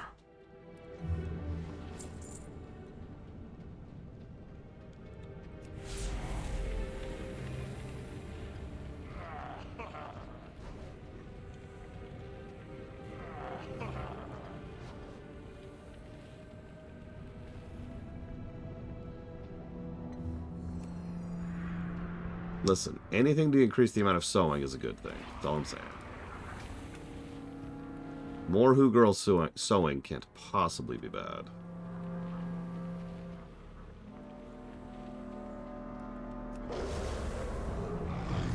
Wait, really, Maverick? Wow. Is it a quest item? Is it a vendorable item?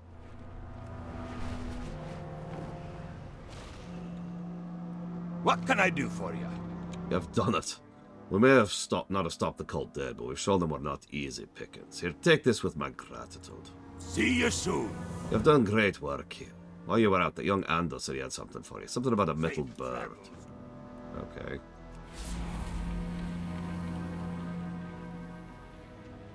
Fun.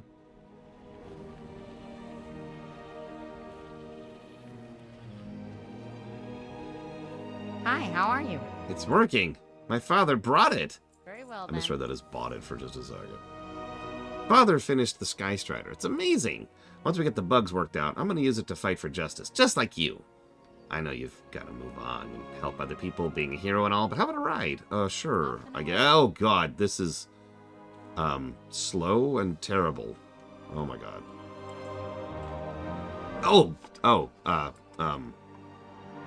This is slightly less slow.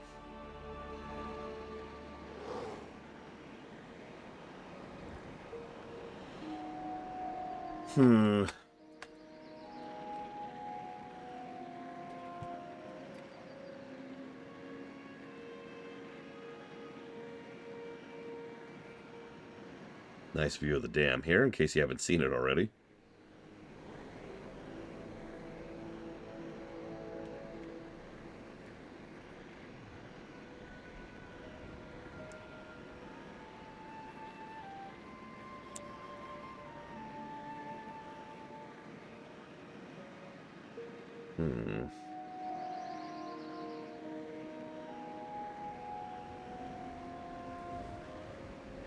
I think the part I'm stuck on, Huthor, is I don't get what Varrock's death did to do anything to that.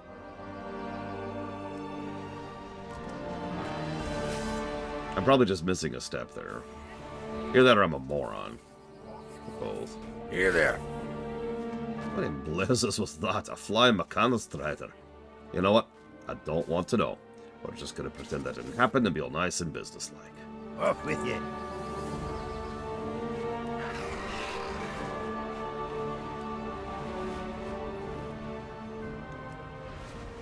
Go and turn this stuff in. The good news is, other than a couple of tidbits right here, we're done with Loch Modan and with Morogh.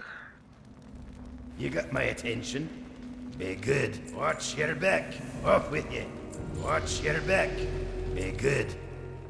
You located all our documents. We can't help you now. Thank you enough for your help. We'd all but given up hope. It seems sure the Dark Irons would soon be to act upon all this information. It's good to know that they'll be left blind in their attacks for quite a while yet. To thank you for all your efforts, we'd like to offer you a gift. An artifact, really. Something we recovered. Here you go. Enjoy a wand. Yeah, but this isn't vanilla, so... Were wands a thing in Kata? Asking for a friend.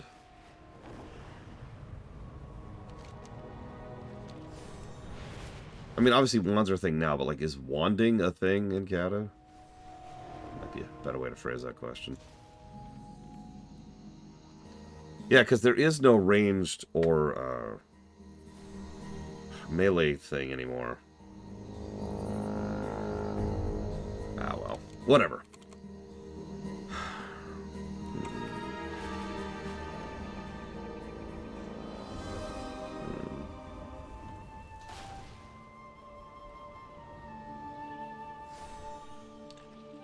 Why not, Yura?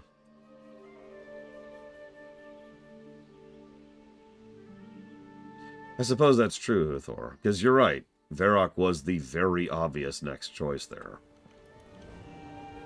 Eitrig would have never taken it, so that makes sense.